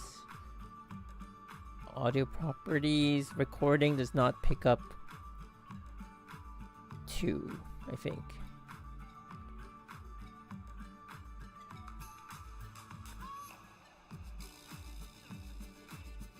Wait, how does that work? What do you mean? Oh wait, I don't no. think I need any audio for the screen share or anything. Oh no. I'm just thinking about like my recording. Never mind. Oh, okay. It doesn't matter. All right. I'm gonna have to switch that setting back. All right, so we're gonna start with this tier list. I don't think I'm gonna rearrange them because now I'm gonna have to look for Yeah, no, don't. I who's wouldn't where, worry who's about where, it. what where. But we are going to. If you're new to Honkai Impact, this might be useful to you. I'm not sure, but we are going to arrange a rough, like by experience, right? Like where these battle suits are gonna stand, and we're going to. I think the criteria is gonna be like how useful they are in general, their skills, like how applicable they are in like the battlefield even today. Does that make sense? So it's going to be a bit like this tier list could tell you if you're a new player which of these battle suits have like where their value stands, if that makes sense. Yeah. Okay. No, we can try to be as brutal and realistic as possible too, because we could say like, oh yeah, Songtrea is really strong, but she's very reliant on Serapium. Yeah. You know? Yeah. And then that doesn't put her at triple S. I think like if we want to start, who do you think can go into like the triple S category? To be honest, if we're being Triple honest S. here, do you think? Okay, would you say Hasha of Truth can fit triple S? Hersher of Truth. I would say Hersher of Truth definitely. I would probably put her at double S now. I think if we did this a year ago, Hersher of Truth would have been triple S for sure. I think now, because of Astral Ring, her functionality is a little bit diminished, and they also designed her to not work for ice teams unless she is the DPS. So I would probably rate her as a double S at this point. But she does provide like so much. I think for triple S, I would probably say Luna, right? Because Crimson Vow, she's insane on-field DPS. She provides breach, has a like She feeds SP to the team, buffs lightning damage. At S0, she is the full package. Interesting. Interesting. Definitely though, if you play at the high end, you'll feel the gaps where you're like, oh, I wish I had S2 instead of S0. Mm-hmm. And that's kind of where I would say FOV would also be double S instead of triple S, because the second dodge attack only comes in at double S, which is a very like pay to win design, right? Mm-hmm. If her double evasion was like a base skill, or like she didn't have double evades on double S, I'd probably rank her higher, even though the double evasion, the 2 charges of evade attack is like, it's sick to pull off. She's such a fun design battlesuit. But like we have to be strict in this grading. This right? is where I really need you, because if you look at my I like, because we're going by like, you have a lot of experience with like using them at lower ranks, right?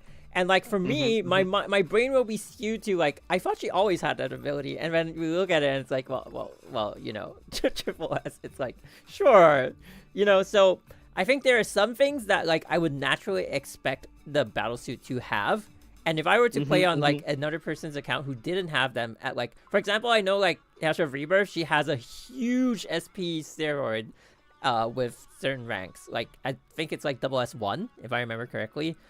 There is something that provides like a huge SP boost when she, you know, simply like time fracture restores. Oh no, it was SP. S2. Oh, it's S2 on Rebirth. Yeah, it was S2 because I played S0 for a long time, and after like a few patches, I was like, okay, yeah, I just have to get S2. But then also at triple S, look at that, like an additional like, wait, unlocks new skill, 15 SP. So you basically get like, you get like tons of SP, like 70-ish SP funneled into you. And if I were to play on like a lower ranked HI3rd Rebirth, I would die, because I'd be like, wait, I thought I was gonna have like 175 SP at this point, but like I only have like 100 SP, you know, something like that. So that, like, I think like I really need your help to like factor that in. But I will also like offer some counterpoints of like, I think of like how the character feels. I think like control of the character is also something that I would rank. Huge. Yeah. That's huge. Luna, I don't know if I agree with like, if Luna is at triple S, would you say Sentience is at triple S? Even though Sentience need like being a DPS kind of is reliant on her having her new gear. New gear, yes. But historically, I would say that even before she got her new gear, she was already a DPS. She was already like amazingly designed, a lot of tech with cancels, and she had a lot of like historical research on her, right, with different tech, cancels, weapon swaps.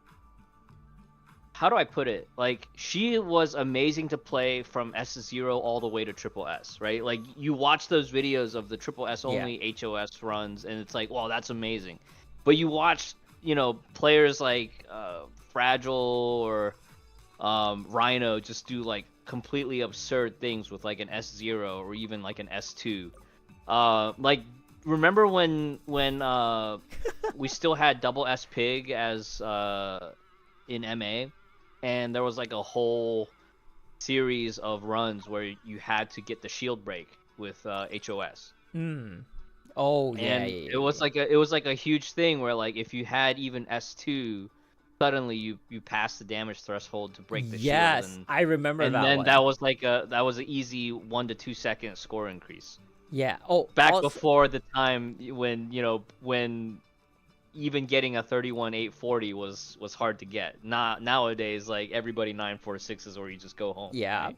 Also, one thing I want to mention, historically speaking, HOS has been and it's not like I can't make a video out of this, so like, even though it's the biggest deal for me, You know, it's not as like I think like the biggest deal on my channel would be like the E6S5 Acheron because I never paid a cent for it, right? It's all FTP. Yeah, pure FTP no pull. Yeah. Up until Acheron. Yeah. But for Sentience, actually, I don't think many people know this. I think my record for her is like 105 pulls to Triple S.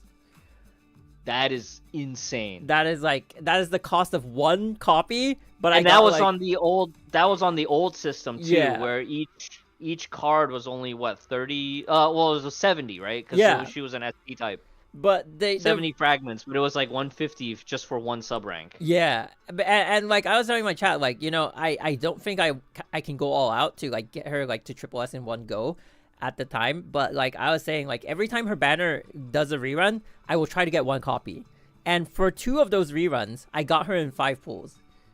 Wow. And one of them was that the what do you call that? The one where they give you like if you pull a certain number of pulls, they give you fragments as well. Advanced supply. Yeah, ADV supply. And Those so are the advanced supply and the BP actually contributed a lot. So technically, it's kind of a cop out because it's like, yeah, sure, you know, like other battle suits, you purely got their fragments from pulls. Thanks for the follow. But also like, at least, you know, I only ever did 105 pulls, and that's the craziest Triple S ever who has not been in like the shop, in like any shops where you can buy like. Wait, is she in any shop right now? No, right? Who, HOS? Yeah. Yeah, she's in War Treasury now. As of this patch. Well, she's in War as of Treasury. this patch. Aha. Yeah, but her stamps were in Gold Witch Orb shop for a while. And we did have her in a few option boxes prior to that. I'm pretty sure. I'm pretty sure I got her to Triple S before her fragments were added to the War Treasury, to the Gold Witch Orbs. So I think, like, to me, that's like that was accurate. Insane achievement. 105 pulls for Triple S. She is the crown. Anyway, that was a huge segue, but or not even a segue, just a huge. I digress. But you know, Triple S. Okay. Yeah. Okay. Who? Do you think they're the only 2 Triple S's? I don't think they're the only 2 Triple S's. I think HI3rd of Thunder would be another, like, she was amazing before her Divine Key, and she was amazing after her Divine Key. And it's only, like, the passage of time that, you know, she's not utilized as much anymore. I actually agree that HI3rd of Thunder is Triple S. Because you remember all the insane tech that was involved back when we were playing Domain of Sanction. And even in part 2, she was actually used in some runs for like cap score. I think especially Triple S Doo-Doo, right? Triple S Doo-Doo against BKE for a while. Yeah. Because of her switch out and then her switch back in with the finisher. Like that was always with like a divine part. Yeah, with the Divine Key, there was like so many like time stop tricks and tech that was like, you know, refined over so many runs. And that was insane to pull off. The crazy part is like her damage actually holds up, which I'm like mind blown. Yeah, she can compress so much damage in a game score 0 second because of the time stop. Like as a lightning DPS, even with Mobius out and people having Triple S Mobius, there were times when it was just like, nope, it's HI3rd of Thunder. And I was mind blown to be like, how can a battlesuit like 20 versions ago still beat like the current reigning like lightning DPS? And I think like that alone places her at Triple S. Like I would totally agree with you. Like I 100% she ranks at Triple S. Okay, let's see. Someone said like if people have requests, please put them up there. It can be any battlesuit. Someone said HI3rd of Rebirth. HI3rd of Rebirth. I would definitely just put her at A. Or no, not A. At just regular, somewhere between A and S, I would say. A lot of people were not fan. I was not a fan of her visual design. I think the fact that she was a Seele battlesuit kind of carried her, and then like her raw numerical advantage kind of carried her. I don't think her gameplay design was that good. Some of the fights with DPS mode felt okay. The DPS sound design was great. It's like a gimmick, right? It's like, when do you ever use it? You know what I'm saying? It's like the two Padrino or the two judge council mech fights, and that's it. Where you actually have to bring HOS back out as a support for her. So yeah, total gimmick. They should have designed it where you should not be able to switch modes in combat. How many of you accidentally switch modes in combat and you're like, oh, that killed my run. Oh Now I my have to god, restart. that has happened to me That so many was times. awful design. That should have been a toggle, and maybe they should have made it where if you tap alt, it's the alt, and you have to hold alt to transform. That's true. But that's all retrospect, right? They could have done so many things to make it better. Okay, wait. What I Hey, go ahead. Finish that point, and then what I I want to didn't clarify. like was that all her animations felt sluggish. You know what I mean? I had this I agree. recurring problem with floating characters in HI3rd. None of them feel as snappy as HOV did. Because at least with HOV you had that cool animation cancel, like 1 2 3 dodge, 1 2 3 dodge, right, or something like that. Yeah. And I felt like Rebirth, you had a lot of gimmicks and tech, but it was always to get around some design problem, like some issue with her base design. Like if you played S0, you had to do some wacky wind up at the start. S2 kind of smoothed things out, but that's another slightly pay to win factor that counts against her, in my opinion. So if I'm totally down to put her at S rank, honestly, because here's the thing, right? I feel like if we based it off her triple S, she's a triple S character, or maybe like a double in between triple S and double S. But yeah, that paywall is just too massive. If you get the same value at like S1 and S2, she goes into double S right away. But like the fact that like you need triple S to sort of like fully unlock the character's potential is a little bit too much of an ask.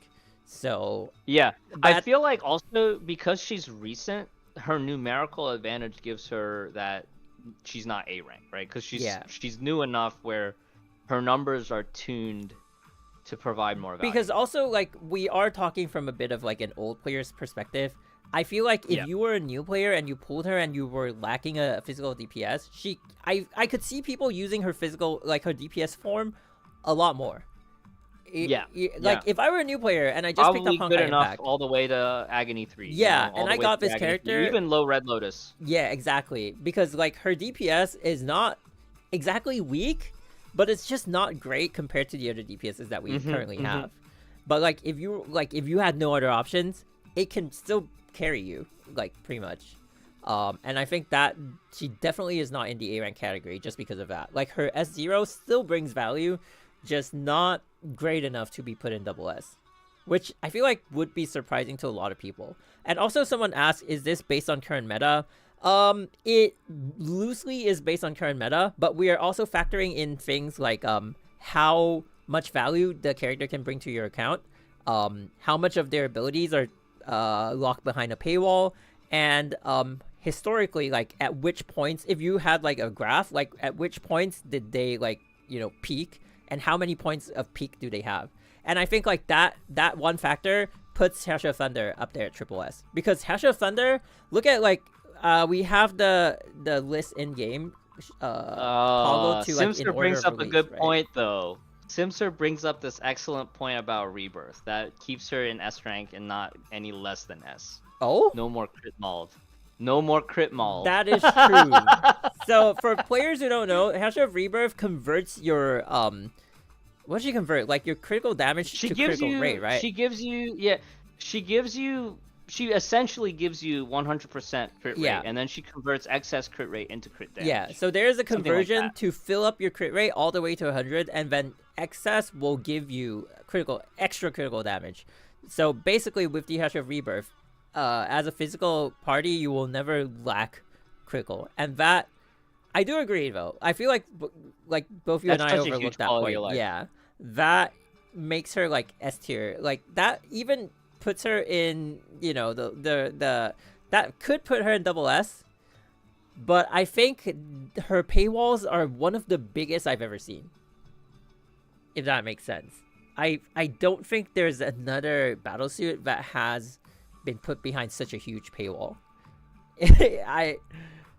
Ken brings up another great point too. Rebirth could use Shattered Swords if you're a budget player. Well, budget player back then. Nowadays, I wouldn't even say for most players. Like if you're a new player, you wouldn't go for Shattered Swords. But at the time, yeah, that was a small nicety, I would say. I don't think that weighs as much for me though. I feel like for me it was definitely the gameplay feel that negatively impacted how I viewed that HI3rd release. Gameplay, like my opinion for gameplay, I think she does take a little bit of getting used to more than like any other battlesuit. But I think like once you're familiar with her, even in the DPS mode, she does feel pretty smooth. But yes, I do agree. Like once you've practiced the rotation a bit, especially with the Prometheus in the team, like once you've practiced the rotation, it's actually really smooth. Yeah, I agree. Yeah, but also like the issue is like what you mentioned, like the accidentally switching forms is a big issue. Accidentally even switching for me. forms, the animations take so long. And Yeah, you're just you watching can't even, your abyss points trickle right? down. Oh my god! While you're waiting for that next slash. Exactly. So that does take up some points. Do you also consider their performance at S0? Yes. So that is one thing that that is why she's not at double S. That is that paywall just kicks her down so bad because Rebirth has too many skills locked behind and you could say the same for Sentience, but we're also considering like Sentience you have more access to her fragments now, but then also like at her S0, I think many people, like including myself, just left her at S0 and she was function the way she was. Yeah. Apart from the players that were doing like the triple S high SP start off runs in MA, she was essentially feature complete. And even then, you could sort of circumvent it with like Avogadro and stuff like that. But yeah, kind of copium. You lose like a second or two, but essentially like the fact that you could bridge that 10 or 11 copy difference is insane. So I think she still stays at triple S. So yeah, that's why Fen is here, because like Fen and I, like I'm insane with like ranking, right? I just like, except for Songshare, everyone else is double or triple S. Just to expedite this process a little bit, because there's a lot of Valkyries. Are there any standouts from old A ranks that you want to put above B tier? Whoa, I'd say Hawk of the Fog. Hawk of the Fog, yes. Hawk of the Fog, I would probably put A tier. Okay, let's knock out the A tier, because I think a lot of them sit in A tier. Night Squire is in A tier. Yeah, Night Squire is A tier, just because of the historic value. I would say there is a bit of a learning curve, and there is a bit of a gear / rank requirement, right? Like, double S is when she really starts feeling good. And unfortunately for newer players, that's going to be it's probably going to be too long to farm. You're probably going to get access to a easier physical battlesuit by then. That's true. But that's just the nature of like old A ranks, right? Like, and that's why they're still in A tier. But the reason they stand out from being B tier is just their historic value in a lot of ways. I would say a lot of the Himikos are still A tier just because of Blood Dance. Really interesting. Okay. Because there are still a few double SMA fights where you can still cheese it with Blood Dance. And there are still a few Abyss side stages that you can still execute with a Blood Dance if you have it. Now, new players are probably not going to have a Blood Dance. It's probably not even going to be worth your time to try to go out of your way to get one. So but that was a thing that I forget if it was like a couple patches ago. It might have been like towards the end of 2023, early 2024, but I think it was Fire Stage 2 with FOV. I messed around, and you could still clear it if you brought a Blood Dance instead of like proper modern support. Okay, but then I feel like we need time. I need time to process that before I can actually think if they're A tier. But I do agree with you So then we need to figure out, like, I think Blood Dance is a solid A tier. I mean, Blood Rose. Sorry, my bad. Blood Rose is a solid A tier. The rest of them...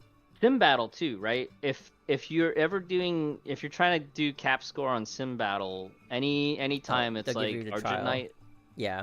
Yeah, if they give you the trial, Thanks for the follow. any of the great sword wielders, they can use the the DXY sword for the time fracture. Oh, okay. But that's that's farmable. Okay. That's super niche though. I can't imagine a new player being like, niche. "Oh, I'm gonna go get this super niche dark sword," and be like, "It's super niche, but it's slightly more added value that keeps them from B tier, in my opinion." See, that was another conversation I wanted to have, but like maybe that's a conversation for another day. But I wanted people's opinion on like how much gameplay do you think new players like? If I were picking up Honkai Impact today, like I think a lot of things to do with like time fracture and everything will not be explored by the current. No, because if you're playing modern Part 2 teams, the character is either going to have it or not, and then but the concept of time fracture is still like part of the. Oh, I get what you mean. It's like it's built in, right? It's just so going to happen, and you're not going to exactly. You're not going to explore like crazy time fracture chaining like we used to do. Do you feel like that widens the gap between like the old players and the new players because of the like sure you functionally I don't think so. Like say you are a new player and then you got into the meta, you even understand like how to score and everything, right? But then we hit like a roadblock, and then it takes like the old player understanding of time fracture to like get past that. Like explain. Yeah. I think for the new player, they'll only really need to look into it as it comes up in the rotation, right? Or in that reference run. So it's gonna be like a very different understanding of how, or like rudimentary understanding. Yes and no, right? Because like all they need is a rudimentary understanding to be able to copy the timing. Never said it one time. I just copy the ref. I don't. Yeah. But I just copy the ref. You can copy the ref if you have all the parts. But if you don't, and you're a new player, and you're like, but I still want to clear it, then that's where you need to start to understand what's going on. Yeah, I would say understanding the time fracture can help you freestyle better, and that's kind of like that's kind of how I do my last minute MA runs, right? Like I freestyle it using principles that I already know. Yeah. From playing so long, but I'm not trying to replicate a cap score run anymore. Yeah. Okay. Anyway. Yeah, exactly what Blood Raven says. Start at the ref and adapt based on my hand speed, which is very slow nowadays. I'm going to do some B tiers as well. So extremely underwhelming. Danzai Spectromancer. Yeah, I feel like Danzai. Yeah, I there's not much to really go into it. There was a few fun times with Danzai where Danzai saved me on Bloodbane Abyss before I got BKE.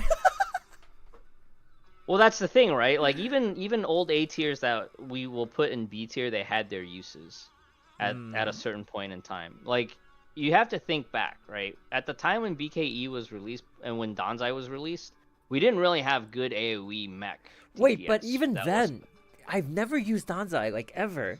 I agree because you had BKE. Because you had BKE. Wait, but you were using Danzai as your DPS? Yes. I had to use Danzai with a Mag Typhoon and Paralyze gear. But she could provide AoE mech DPS against those, like, the bio zombies. Because Twilight Paladin was single target. We had Reason back then. There were runs where Reason could not take. Reason wasn't gonna do it on that one. And also, like, if you encounter Jizo, you're dead because like Jizo has high elemental. Jizo had elemental resist, but that particular stage was like you just couldn't brute force it with elemental teams. Not even back then, like because I remember I tried mech with Reason. Void Drifter. I'm trying to think too. Void I'm trying to Drifter think has too. more Well, use Void back Drifter then. had already fallen off. Void Drifter's damage had already fallen off by the time Danzai was released. I would controversial. But Maybe I would put Void Drifter at S. I would say historic on an older meta. I would say she was S, but I think looking back now, I'd probably put her in A tier. And like this is one of the lenses that I'm qualifying them with. If I were a new player and like I got Void Drifter, right? I like how much am I gonna use her? Storyline wise, yes, I would put her in S. Just because like what Void Drifter represented in the story, it was huge.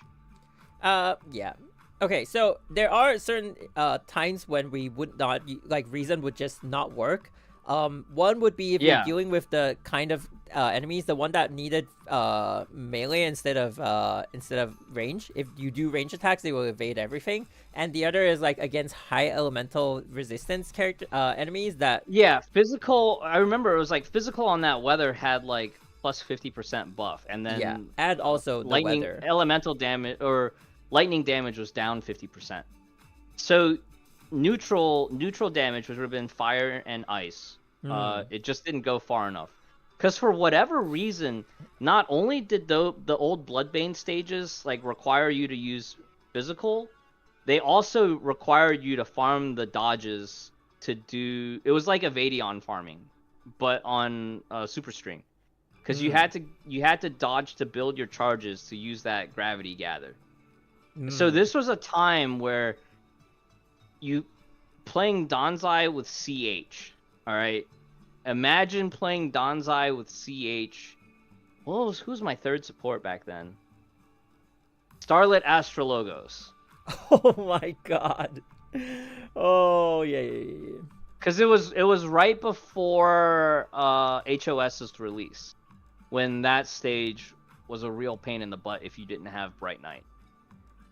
But if you had Bright Knight, you had the damage. You had the AoE damage. Actually, you know what? I think we should do a C tier. Okay, yeah. Well, because look at this, right? Like, I feel like A can be split below, and like because as you mentioned, Astrologos, I would not put her in A tier because she is above all these Valkyries in terms of like usefulness, but I don't know if she could join S tier. Okay, I would. So in this case, I would probably move the Blood Dance carriers to B. Yeah. I would probably put all the Great Sword users in B tier at this point. Like, I love Vermilion Knight, and I was able to clear side stages with Vermilion Knight in 2023. But if we're being brutally honest, like, she has fallen off way too far. She's fallen off way too far, and the fact that she can even get to B tier is a testament to just how powerful Blood Dance is with the snapshot damage. And I think in this case, like, C tier would be the really old battle suits and the ones that just had like you use for niche utility. Niche utility would probably be for B, but C tier would probably be like Desperation DPS. In which case, Danzai fulfilled that, right? I remember I've cleared Triple S Jizo with full crystal rewards with Danzai. But that's another situation where it's like, you know, if you don't have your Twilight Paladin farmed up or you're missing gear for that, you don't have a Bright Knight with the required gear, you know, you're physical, you're basically bare bones at that point in time. Nowadays, you would skip all of it and just farm for the next available new thing. All right, I'm gonna put an E tier just for the fun of it. Well, if we need that, we will. Okay, yeah, that would be a desperation. Someone said like May slowly going down to F tier. Delta isn't B, is she? I would probably put Delta. Yeah, I would probably promote Delta up a bit, but Delta is A rank. Delta is A rank for sure. Even till today, her damage is like Okay. I'd say like there is this class of DPS that clearly outclasses every DPS in their time. Like they are the meta in their changer. time, yeah. And Luna is definitely Delta one of them. was the reason they stopped. Yeah, Delta was the reason they stopped doing augment course because they couldn't.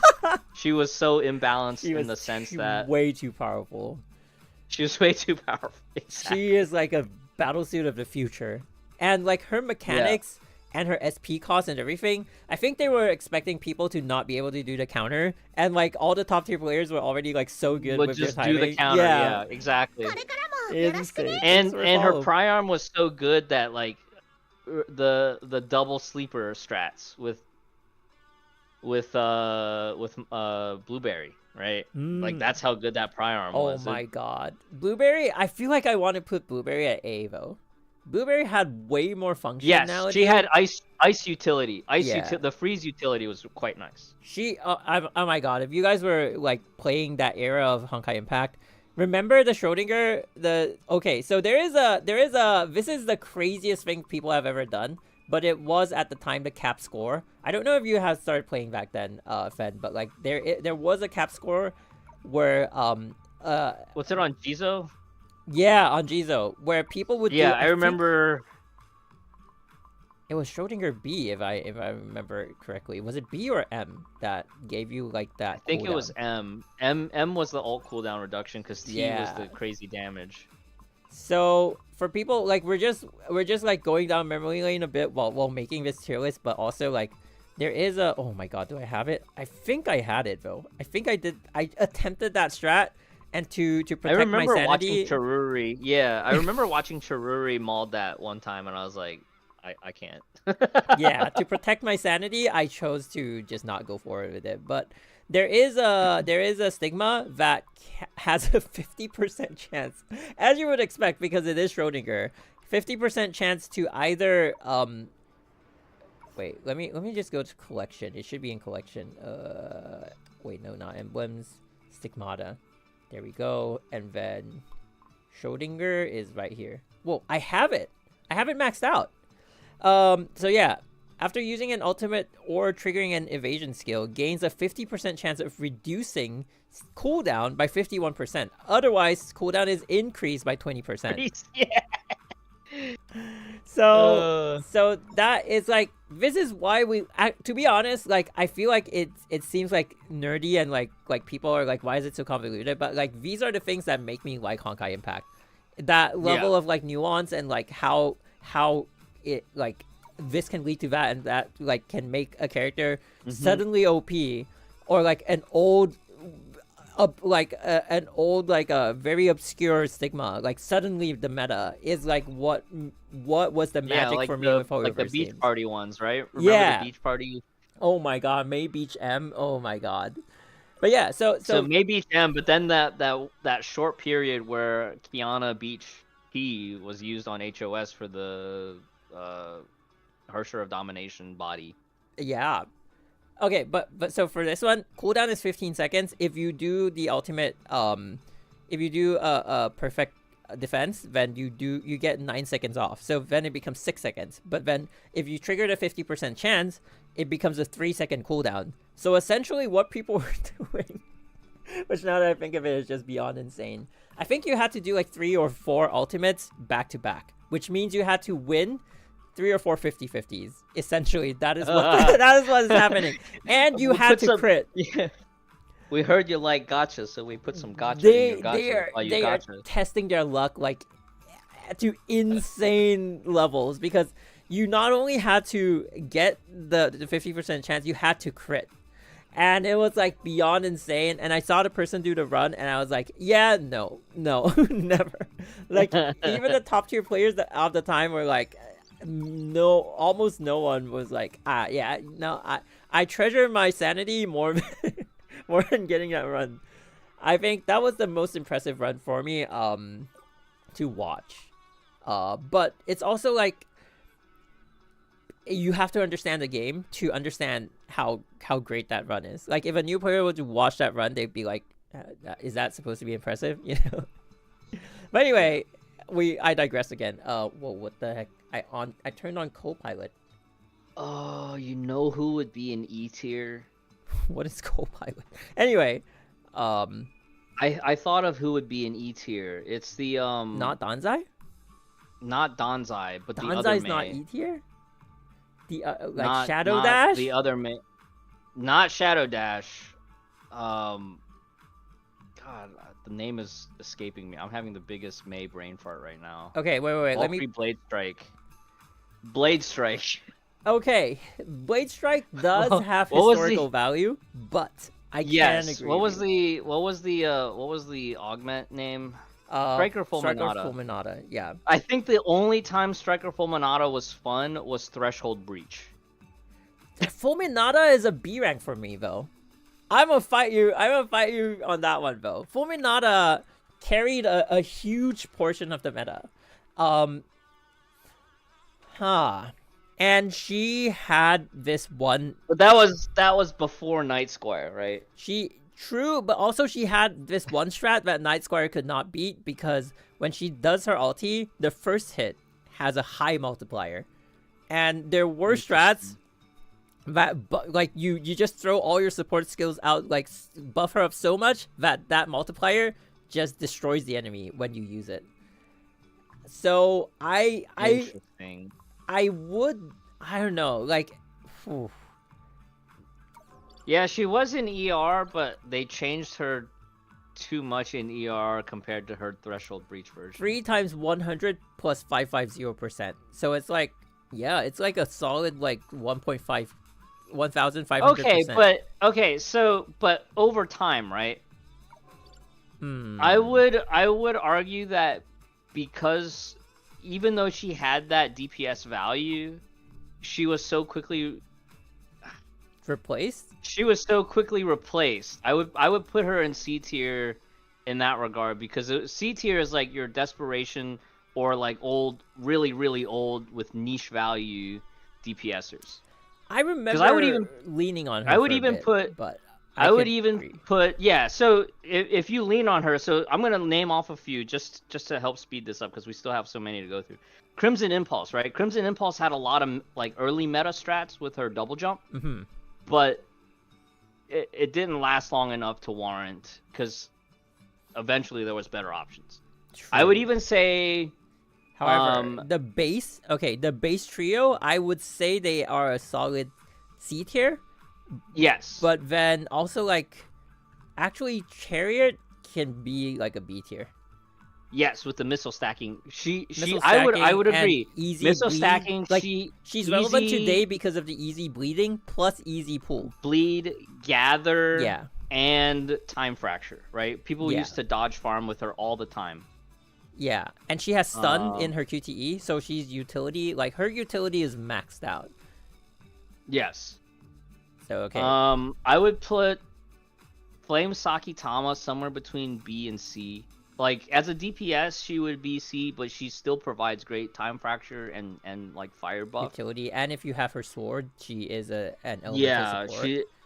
Yeah. Well, you could do it to a lesser degree with her charge combo, her hold A combo. Okay, I would say B. Yeah, but it was like you. But she also had a great mechanic that FS should be an A. Really? I can see that argument, though. Listen, I love FS, and I would love to put her in A, but I don't think she held up enough over time to be in A. This stream has become old Honkai players fighting for their favorite Valkyrie. I use so much FS, and I love playing FS. The peak FS was getting that triple lantern slash on Rhymestar Abyss in 2021. See, she could go against Rhymestar. That's insane, though. Yes, like, she could go against Rhymestar, but it was still a steep DPS loss as opposed to if you just use DA. Oh, right? Yeah. And that was kind of the crushing moment. Was like once HOS was added and HOS could just fight, you just brought FS along for the support. And then once the cross was added for the Pink Judah Pry was added, they changed Rhymestar's knockback specifically so that you use Sakuno Rondo's ult instead of FS slash. But that's like a design targeted against her. So I feel like she still gets the point though. I feel like I just feel like over time she didn't hold up as well as I wanted her to hold up, and that's the only reason I would put her in B as opposed to A. So gameplay wise, I definitely feel like she should be in A because of like insane dodge mechanics. She has a combo extender that I don't think too many Valkyries got. Yeah. But it's irrelevant now because there's so many ranged Valkyries that could just manually extend their combo just from hitting from range. So my reason for fighting for her to be A is because she, even at this point in time, is one of the easier ones to obtain. So yeah, okay, I can agree with that. Yeah, right, it's like he that shows up a level lot of in the power off-rates. with that ease of obtainability, that puts her at A rank. Her weapon is farmable. Yeah, and it pure like you can prior arm it. Even though it'll take a while if you're a new player, but you can completely 100% fully build I do her. think they give FTP. us like early boosts for like your first 1 or 2 prior arms. Right now, like as a new player, you come in, they'll have like this newbie shop, and then they'll give you like materials. So your first 1 or 2 is like an easy forge. It's relatively easy, Yeah. So I'd say she is a solid A rank. I do agree with with Ken saying fighting for her A rank. Yeah, Sakura fans. Okay, we gotta move. One last bit about Flame Sakitama. Who was here when I challenged Sakurama to fight S. Andreas? I watched that one. I watched that one. Oh my god, that was insane. He was like, "No, you can't do it. No, impossible." And then you just like. And we did it with Blood Dance too. Do you remember? I remember. I saw that. Oh, that was crazy. Because I think it was saying no, it's impossible. It's like mathematically impossible because she just doesn't carry enough damage, and you're like, no, it's a skill issue. Like I can do it, and then he was like, never in a million years, and then you did it, and it wasn't even MA too. It was it was MA because it was he had the armor that you had to break at the start. Yeah. Oh God. Oh my god! Because yeah. MG, pick the next one. Pick the next one. Let's see. I am going to pick Miss Pink Elf. Miss Pink Elf. I would probably put her solid double S on account of she's farmable. What? Double S? Does her damage even hold up? I wouldn't say her damage held up now, but one, she was completely farmable. Her gear was the first G4, and you could get her weapon for free the following year from one of the mini spending events. And she had that really cool tech. Now, yeah, I would say somewhere between S and double S. I'm not gonna fight that desperately for her to be double S. Senadina in the chat probably will, but just on account of her being free, I think was the biggest deal. I can agree with that. Deal winner for me. I do remember that it felt not that great if you were behind on ranks. But at the same time, I also valued that on release, like if you didn't have the resources to craft G4 right away, if you still had a Kafka set from Twilight Paladin, that was a viable placeholder. Okay. Just on account of her being charge attack. Who was the main Psy Physical up until her introduction? Psy Physical? Oh, Delta. It would have been Delta. Okay. So you're... it was weird, right? Because Delta's technically farmable at that time too for release. But she kind of brought range damage back into the spotlight in a way. I would say they like added a few weathers. Ease of use. Like because yes and no. Like she ranks higher than Delta because she's easier to use than Delta. I would. Yes, easy to use, but still had the tech if you wanted to min max. Like doing the whole. There was that whole thing about like you wanted to charge attack before you did your thing so that you could skip the basic attack before the following charge. Yeah, charge before ult so that you skip the basic attack on the follow-up charge once you were in ult. Stuff like that. All right, let's speedrun a little bit here. Reverse Calico. I would put double S. I don't know if you would agree. Wait, I would put S rank. So S rank. I think S rank is fair. And we kind of talked about this earlier, right? Like her gameplay design was just fluid. Her pry arm was kind of cracked for ice teams. Yeah. Not gonna lie, that was kind of cracked. If she wasn't so dependent on her weapon, I would put her at double S. But she is a strong base support, but she does require equipment to kind of like max out her potential, and that Yes. could even drop And her she down also to A. had skills that kind of like you definitely needed double S farmed Yeah, on her. Not double S on this tier list, but you needed to farm double S rank for her to feel smooth, because you'll Yeah. definitely at A rank or at just S rank you do notice the SP issues a little bit. yeah. Even though I she did. has so much SP farming built into her kit. So to that, okay, then in relevance to that, where do you say HI3rd Bunny stands? Do you think she's above Astrologos, or do you think I would probably put HI3rd Bunny at A tier. Just really? because. So you. But let's- HI3rd, okay, in comparison to Reverse So Falco, let's separate this a little bit. okay, I would say her Stigmata is S tier, but she herself was A tier, because her design Oh. format follows Starlit Astrologos. And in that same way, right? Starlit Astrologos' Stigmata was also S tier, but she herself was kind of A tier, But, because you kind of okay. had to do manual SP farming. I have one argument for HI3rd Bunny. HI3rd Bunny, like, because of her, like, she is easier to summon than Astrologos, right? In terms of, like, when we were triggering their QTE. And the thing about the two of them, and why I think, like, HI3rd Bunny beats her is, like, I just, like, feel like the application of it is better in the sense of, like, if you do not have their Stigmata, Yeah, uptime. Beach Party Yeah. Newton B works on them. Or I do agree in that regard. And so she Flexibility increases with the Stigmata uptime. was definitely better. Yeah. So Because it that bumps her up to an S Irene, rank. yeah, it wasn't just relying on May and Newtons too, right? Like you could Mhm. do all sorts of like wacky combos. I remember Yeah. I used Irene TB a lot. Irene TB with JSTM was like a great filler Mhm. if you had it. Candy with any other B piece was okay. Yeah.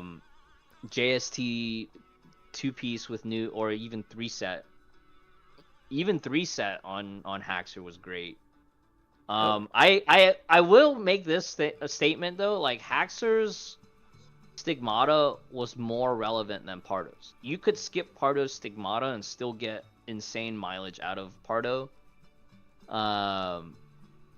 Interesting. I don't know where I'm going with this though, I feel like but Pardo in a is way like weapon dependent though. that is true. And I feel like If she weren't weapon dependent, I would have put her at double S because her I value is felt just like off the charts. HI3rd. I know we're kind of dwelling a little bit too No long on worries. this. Yeah, you could go ahead. On my F2P, I used whatever I could for HI3rd's weapon. Mm-hmm. But at the high end, you definitely notice the gap without HI3rd's weapon. But you're right. Pardo was more dependent because of the 30% cooldown reduction on Ice Team ults. Okay. Wait. Okay. Where would we put Blazing Hope? I would put her in C Blazing tier Hope now. Okay, Asuka. so Nefer does give an argument about Pardo at double S. I'm inclined to agree, but I don't want to fight that envelope any further. I would Okay. put Blazing Hope at C tier. All right. Where she was good if you triple S'd her, or even double S'd her with weapons, she was functionally good. But where she excelled was if you had that full, HOS and Astrologos team. For me, the most memorable fights with Blazing Hope weren't so much the actual end boss fights. Mhm. I used her a bit on Jizo, but it was actually clearing high temperature ice psi type enemies on that desert stage. Okay. What? See. Okay. I would even put her at. Wait. Why did I put D tier? Oh my god. I feel like she could qualify for a D tier because of availability, but because she is a very special case in the entire Holyverse, I wanna just discount that. I'm just gonna not even put that in view, right? Pardo was literally HTR. Okay, yeah, okay. Kronos. Okay. Are people fighting for Pardo? Is that what's happening? People are fighting for. Okay, I will make a few arguments in favor of upgrading Pardo 1 rank. She gathers, she feeds SP to the team, she freezes, reduces Ice Team cooldowns, but that's dependent on her weapon. I feel like the weapon dependency is being a little bit the overlooked. one thing holding her back, right? Yeah, it's the one thing holding her back. Okay, so many people might not know. I actually made a sub account at one point in time. I think it was like close to when they were gonna give PE for free. I just wanted to like I wanted to make a video about like talking about like the entire user experience, but like I played the account for like 40 days. The reason I didn't make that video is because I feel like there's so much nuances and like a lot of stuff, like it's hard to express what I wanted in a video, so I scrapped it. But I did get the new player experience for that point in time, and I made it a priority to acquire Pardo first and even get her to double S like as soon as possible. But it was very hard to make her like as functional as I was thinking she was going to be. That she was gonna be. Yeah, because now, was I that did not have her specifically weapon. for Ice Team? Was that specifically for Ice Team, or was that for all Elemental teams? I mean, naturally that's she the one did point- shine more with an Ice Team, but I think Even like in all Elemental yeah, teams, I think you felt like that gap. not having her weapon was very, very prominent. Like I even was not expecting how like prominent it was, or like how much of an issue it was for me. Let's go from Blazing Hope to Azure Imperia, because that was kind of the big thing with Pardo, was that she was a soft power creep on Azure Imperia in a lot of situations, right? SP feed for the team, gather, and then just raw buff. Wait, so are we not comparing the breach component? Wait, but before we move on, are we agreeing that Blazing Hope is C tier? C tier only because she was like kind of she's niche DPS. Doesn't hold up well over time because HOS was literally right after her. And lances are hard to acquire. Lance was hard to acquire. Well, if you had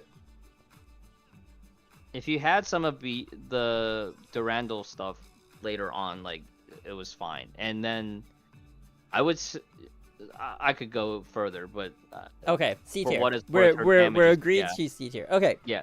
Then, Azure Imperia, you're. So yeah, so. And this kind of again ties into Pardo's argument for double S, was that she was a faster Azure Imperia without breach, right? But she made up for it by buffing total damage. I so can see where you're coming from. At lower temperatures, like it was like a similar end result without formally being breach. So switch to her B charge attack and do that, and that's your instant buff right there, is what you're saying. Exactly. I could see that. all the senior players in my chat are like AE on triple S or Riot. What? I would actually. You know, I could see that, but I feel like with the current meta, she does fall a little bit to double S. The overtime comparison. Characters like Pardo, battlesuits like Pardo and HTR, where the SP and speed of action definitely hold her back a bit. I will say though, like it was very prominent in my mind. At the time when I started playing, it was like right after AE's release. A lot of the old heads in I'm forgetting so many names now. I think her longevity is the reason for her triple S. True, but like I feel like Thunder's longevity even like beats her. You know there was a time when a lot of veteran players felt like AE was just gonna be luxury, and I skipped AE. But then one of the other people who were streaming with me at the time, they pulled for AE and they were instantly able to retain one level higher in Abyss. Her power level definitely is there, but her design is definitely like it's an older design, right? It factors in having SP farming rotations. You had to animation cancel. She didn't have time stop on ult, and she didn't even have like your buffs were running when you ulted, even if you fast ulted. Fast ult was cool tech, but your buffs are still running. I feel like there was a lot of stuff too that she had in her kit that was underutilized, like her QTE auto ignites. Did you guys know that? Yeah. But we oftentimes skip that because there was not a lot of use cases for it, and the majority of her use cases needed her to not QTE in so that you could speed up the rotation. And so I agree from a heart perspective that she would be triple S lore wise, triple S. From gameplay over time, I would probably D rank her, not D rank, but like down rank her. Yeah, D rank. I would probably down rank her a bit. I would probably put her around double S. Yeah. I would... at time of her release, she was definitely less gear dependent, but yeah, over time she became more gear dependent. Cosmic was pretty nice though. I would say she is a very solid double S, and there can be cases made for her triple S. But the reason why the triple S's are where they are, okay, with the exception of Lunar, but like, it's because yes, they did get a Divine Key upgrade, but they kind of like were able to fight with current meta, which is AE has never been able to like step back in. And, you know, one could make the argument if she were to get like a Divine Key, wow, like, you know, they could, or like a super upgrade, like, you know, some of like, she could be back in the meta again, but it's like she has the parts, but as long as she's not getting that boost, she's not getting back in the meta, and that factors I will in. say part of the argument that she stays high on the list though, like she was very feature complete even without her stigmata. I agree. Even if you only had 2 pieces, right? I agree. There were a lot of times where we just ran Margrave top and bottom, and we didn't even need M piece, and she felt great to play. That is true. That is true. And even without signature equipment, she can prove to be like a really good support, even till today. Yeah, and her breach is why she stays ahead of Pardo, even though Pardo, like at the time of Pardo's release, was just faster. I do also think that her SP regeneration increases her rank, but I don't know if that's enough to push her from double S to triple S, because in terms of like it's weird, right? Because it's like it only affects the on-field character. And Pardo can give it to the entire team. And a lot of SP A ranks after her were for the whole team. And part of the reason like HTR like kind of replaced her forcefully was because there was just more stuff in the kit. Yeah. Also, can I just say though, I do really appreciate that there are veterans in the chats to like kind of like help us with this. Like arguing for your character is like funny and all, but it's also like it's really good that we get more views on this. I mean, like more like people like more perspectives, so we can actually do the character justice when we rank them. So Blood Raven says can't remember the last time used Margrave. Oh, Cupcake says can't remember using Margrave M. There was a handful of times, right? Yeah. When you fight Husk and Husk hits hard, you take a hit. You actually needed the healing from Margrave M for your whole team. Yeah. I remember using it, bro. A couple of times. Okay, let's rank. You know what? I'm gonna speed run D ranks. If you're a Cullen fan, agree. I am a huge Cullen fan. Okay. I would put Sundenjäger in C instead of D. What? Okay. Yeah, we can explain. For those that have watched my stream, you know. Just trust me, bro. Okay. I hate to be that way, but the issue with Sundenjäger is that her ulti just requires too much SP, and she doesn't have like a charging steroid. But she can still clear. That's why she's C tier and not B. I would make that argument. Okay. I would say D tier is like absolutely unless you're forced to play, you don't play, right? Okay, like okay, let's look at it here, Ben. Like if she I would put Sundenjäger in C tier, but probably ahead of Blazing Hope. Oh, that's crazy. Because she can take advantage of range buffs. She can take advantage of G4 physical that buffs range. I can clear Nirvana side stages with her. Okay. All right. You know. All right. Then we're gonna speed round these two. Yes, yeah, I think that's fair. They Yachimiko and were great Umbro at their Rose. time if you had their gear, but I think over time they just didn't hold If up as it well. were on release, Umbro Rose could have made a B or A tier. She was a Yeah. really strong DPS for a slight amount of time, but once they Yeah. phased out like the RPC from the Memorial Arena and stuff like that, she just dropped because she was the hard counter to RPC. At the time, we didn't have like a psychic as strong as she was. I think But I after remember that. Yeah. yeah, after that she just fell off like hard. They they Yeah. they they had something going with like that minus HP mechanic. When you do her charge attack, she loses 50% of HP. But I think they kind of felt it wasn't going anywhere, and they're like, you know what, let's scrap this whole concept. So she kind of got axed with that as well. Then controversial. I don't know if it's gonna be controversial, but I think Wolfston could go up to A.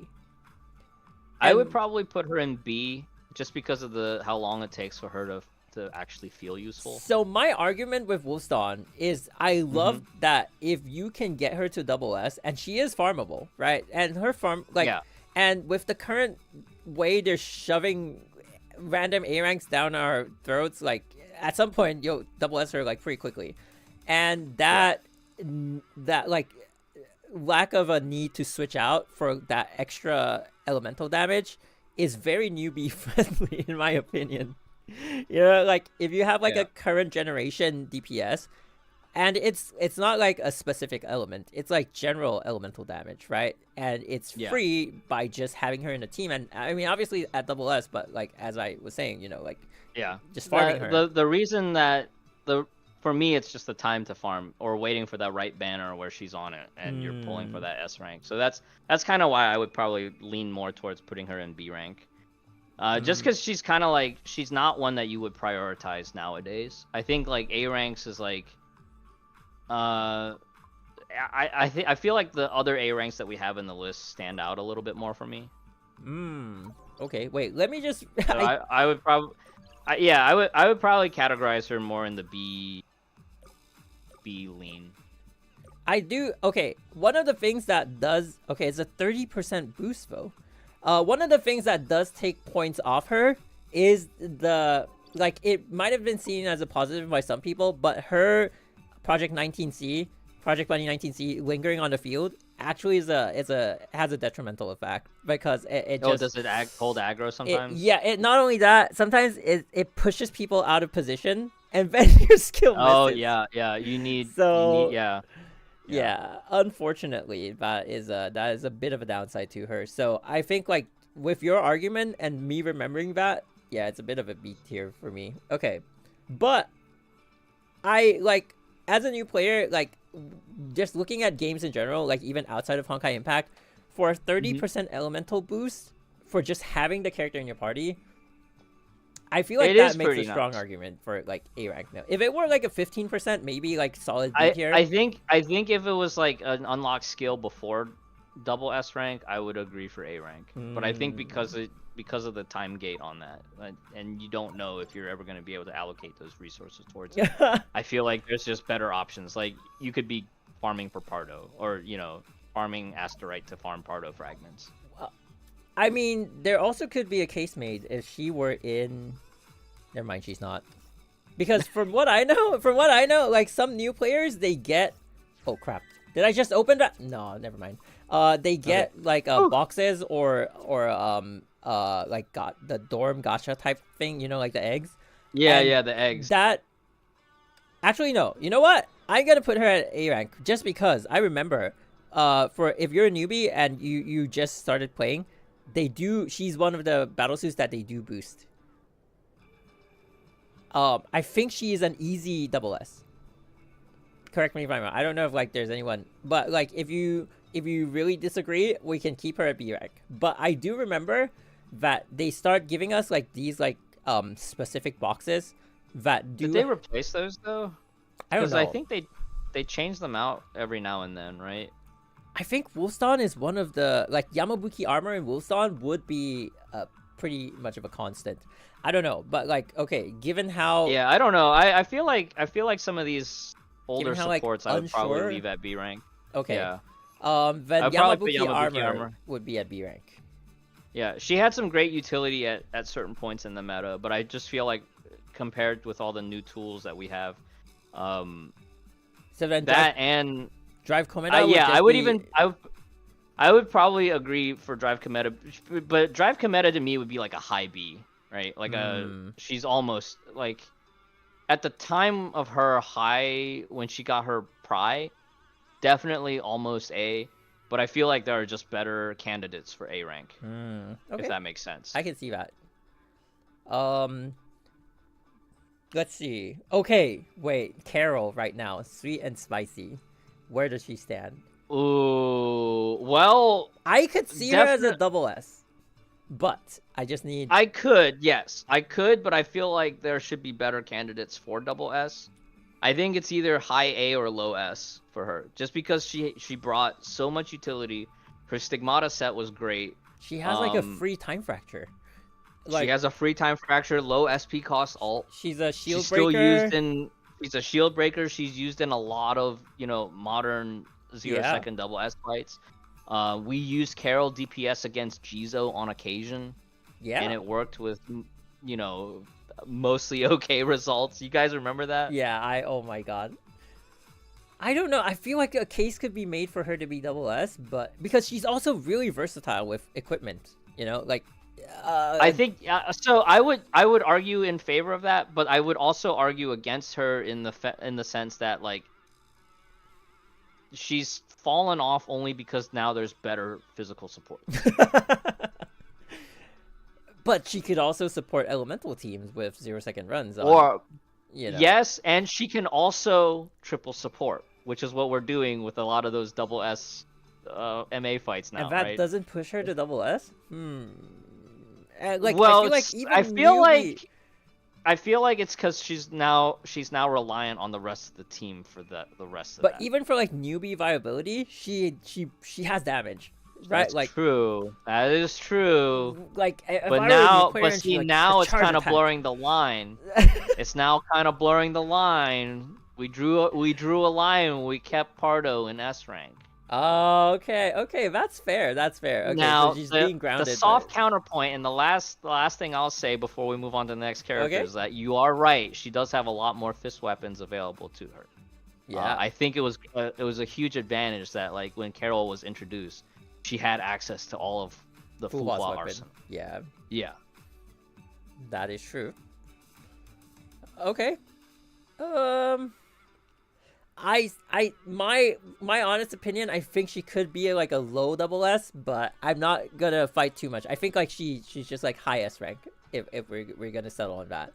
We could even put, if we were to rearrange the S rank row, I would probably say like Pardo and Carol are at the top of the S ranks, and just because of like availability.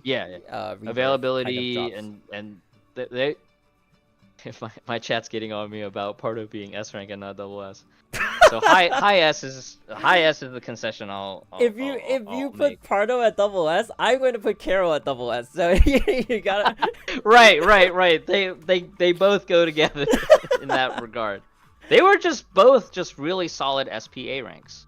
Okay. In that vein of SPA rank support, where does Raven go? Where does Raven is like B-, almost C tier because she's the last part 1 A rank. I feel like they fumbled her design. Greatly. I had to figure out a way to She has like CH levels of SP farm. Like you actually have to sit there and SP farm. At a time when she was released, nobody was doing that anymore. All the SP A ranks, all the other elemental supports had a perfect SP loop already built into their kit. She had to sit there and slow farm. Like I once mentioned in a stream that like I actually like her gameplay, and like people actually commented like, "Come on, MG, like why are you like?" But to me, the headshot part was awesome. Now I feel like some of her like fights were pretty elegantly designed, if I might say so. Like she was support for Flame Scion against like the tank, right? And I feel like in her farming phase, yeah, sure, it's convoluted to learn it, but once you get used to it and you're like resetting for a good run, it felt very fluid. You know, I like the do this, shoot here, dodge here, and then hold the attack for like her combo attack was kind of satisfying to use. I don't know, that might be a personal preference, but like I feel like eventually she did her gameplay felt kind of like intentionally refined to be that like there's that level of fluidity, if that even makes sense. Yes and no. I felt like they missed the tuning on a few of the SP gains for her. Okay, I can see that. And it always felt like you were half an attack short, or like you were missing feathers to get that extra SP gain. Okay. And that was always the thing that disjointed the fluidity. So then that's when I came up with the let's just do like 1-2 spam and then charge. Interesting. And you had to land your headshots for the extra feathers to make up for that SP That gain. is true. It's like she makes the fight like more. She puts more tension on the fight. Like you have to perform at like higher levels for like a longer period of time. Yes, and the reason she's not in C tier was that like she had a little bit more flexibility as a budget DPS for fire. Okay. Okay. Especially after HTR is released. I remember we did a few meme runs with Raven DPS supported by HTR and iChan, and it was actually somewhat viable at the time. you know, one thing I'm remembering is also she was the first ever imaginary character. And that kind of like put some more value on her because she was the only one who could execute and expose core. She was the only one who could execute and expose core at the... Yes. Especially at a time when they started ramping up the side stage difficulty. Wait, doesn't that increase her like current ranking even? Because as a new player, you don't have access to like many execution characters. So. I would weigh that advantage against time, right? Because I feel like okay, I can see at the time that might have put her as a true A rank because of that utility, but I feel like now that utility is what's keeping her from C tier. Oh no. Okay, I can see that. Okay, where do we want to put? One of the ones that I'm quite interested in is not Night Moonbeam, but okay, we can go Night Moonbeam since I accidentally said the first word of her battlesuit. Night Moonbeam to me is a solid A rank. I would say low A, high B, just because like there was a lot of utility with her at triple S, but you had to farm her to triple S, right? But even as a base. But as S0, I would say she's a high B because of on-demand time fracture. Yeah, which but triggers I would definitely say that once you get her to triple S rank, she's like a lot more fun. Especially if you have the positrons. But I'm okay leaving her at A just for lore reasons too, right? Because the factor of lore, it's kind of like the iconic one from the was it the Reburn trailer? Yeah, the first Reburn. Yeah, the Reburn concept. Yeah. Okay. So she's got, and it's a Kiana, right? So because it's a Kiana, we'll let her get away with the promotion. Wow. In that vein, would you agree that Solito Phantasm is a solid A rank? Oh yeah, she is like the epitome of A rank DPS, kind of in the same vein as like Night Squire. I maybe not that high on A rank, right? I probably put her right next to Night Squire.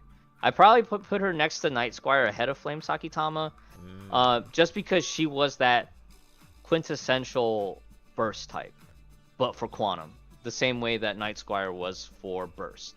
In that you had your SP farming phase, but once it was time to stack buffs and go, it was go time. Yeah. And even old Dirac Sea Abyss, as well as a little bit into Super String. I was clearing S tier Chronos. Are you S tier? Wait. No. I would argue against argument. S tier. Okay. Yes and no. Right? Yes and no. Only because I remember having to fight Coatl with Swallowtail, but everybody around me had their Nyxes ready, and they were cruising through it with Nyx. But okay, Swallowtail So, has just one weakness. If you can solve it, she becomes. I can see her being like a low S tier. Her biggest weakness is her SP regeneration. She, as an A rank, like with how easily accessible she is, her damage is pretty high, if I might say so. I would even argue that the reason she stays A tier is exactly because she had 2 S tier battle suits concurrently, even though they slightly filled different roles. But sometimes there was role overlap, right? Mm-hmm. That She was those... one of those that like you would choose her over the S rank, right? Thank you for the follow. No, I would argue like, that there were fights where she was like above the S rank. Okay, go ahead. She was great for AoE situations, which is why she shined in Dirac C. But when it came to Super String, Nyx came in. And she was also the first battlesuit that had the kill mechanic, right? It's like with each enemy that you defeat, it gives you like more bar. She was the first one to introduce that. And I feel like that is something that could be utilized by a new player even now. Like in the Abyss, she could really push you up I there. would say that her S ranks and A rank battle suits are exactly that, right? Like the way that they were organized in her like battle suit list suited it perfectly. And I know people are saying like Nyx is F tier, but you have to remember that Nyx at the time of Nyx's release, no way. So let's go ahead and look at some of her other battle suits while we're here. Okay, let's do Nyx. Nyx I would farmable. definitely say Nyx didn't scale well over time, but Nyx on release had some insane runs, right? Nyx versus Helmaru. She was the first. Don't tell me you guys were not malding that for like that new high score and stuff. You guys remember there was even like a Phantom Iron support run for. Well, I might be misremembering. Let me Nyx though. Nyx is hard to place. Like she's hard to place because of how low do we go. I'm sorry to any Zilly fans or Valiona fans, but no, I would definitely give Nyx more credit than that, on account of the fact that like at the time of Nyx's release, like they made a lot of content catered specifically for her, and if you didn't have her, you were looking at anywhere from 50 to 100 points less if you tried to clear it with Swallowtail. And just to clarify, like this, like because it sounds like we're this is like a nostalgia factor or like a in the past, but this does carry over to like even current days because like if we do encounter like a boss that was specifically built for like a certain character, you can still pull them out to like be a counter to that boss. You won't match the current meta like battle suits, but it does. Like if you have that knowledge, it does give you that edge if like this is your only option. So as much as that might sound like in the past, but it actually is relevant to now. Like not that anyone was challenging that, but like I feel like that just struck my mind as like that there's relevance to that. However, in Nyx's case though, what are Nyx's like flaws? Like she was relying on Haxor Bunny and hit count. That was huge. That made it where, like, once we moved on from Haxor Bunny to supports like Pardo and Kira. I'm also, like, one of the things I would like to consider is always, like, if I were playing now, and, like, I randomly pulled on, like, Dorm Banner, and she was the one to pop up. Like, how would I utilize her as a new player? And how far would that get me? Right. Is one of the things that... Like, I'm not talking about Nyx alone. Like, with every battlesuit that we've placed in the tier list, that is one thing that goes through my mind. Yeah. Thank you for following. So... Kronos is saying Nyx B tier. I would probably put her in that B tier by virtue of her being a base S rather than C tier in that regard. I can see her behind the Bronya battlesuits, but like above, the Blood Dance carriers. We say that like there's some kind of virus spreaders, but anyway, okay. Let's not go on to Stygian Nymph. You know what? Since we're in the quantum zone, let's just... So Stygian Nymph, I would probably put as... I can see her being A tier, if I were to be honest. Higher A rank. I would probably put her higher A tier than Swallowtail, especially from an MA perspective, right? Yeah. I think she has ease but of like accessing some mechanics, like her ulti and stuff like that. yeah, but she wasn't that good in AoE, was she? Because a lot of times in DRXC at the time, players were just playing Swallowtail. No, but switching for to AoE. Valeona, she does have a gather, which is pretty massive. I mean, in terms of like not massive as in like the gather size, but like in terms of utility. And then she does have like... Everyone apologize to Nefer for the Nick slander. Oh my god. Yeah. And then she does have like quantum implosion on command, right? It was that ease of like instant no you were SP only limited by your ult cooldown. And she could utilize Schrodinger M because of that. So yeah. Oh my god, do you remember the Schrodinger M strat? A few times, yes. I think I might have tried reset. it. Do the ulti, no reset. Oh, also it's like evasion, right? Oh my god, she is such... Oh, and I would say she's a solid A tier just because of like time factor. I would say over time, because definitely on release I would probably put her at like S or even double S on her original release. For sure, I can see that. You remember like back then, whenever it was a Tona cycle, people were just zipping through like 31.3, 31.4 runs with that Nyx battle suit. So so solid A. I don't think there's a lot of even till today it still stands. She's very useful. She has time factor on command. She has implosion on command. Her damage is decent. She can take care of like mobs in the abyss if you need to. So not much of a contest there. So in that vein, where would we put the Hasher of Reason?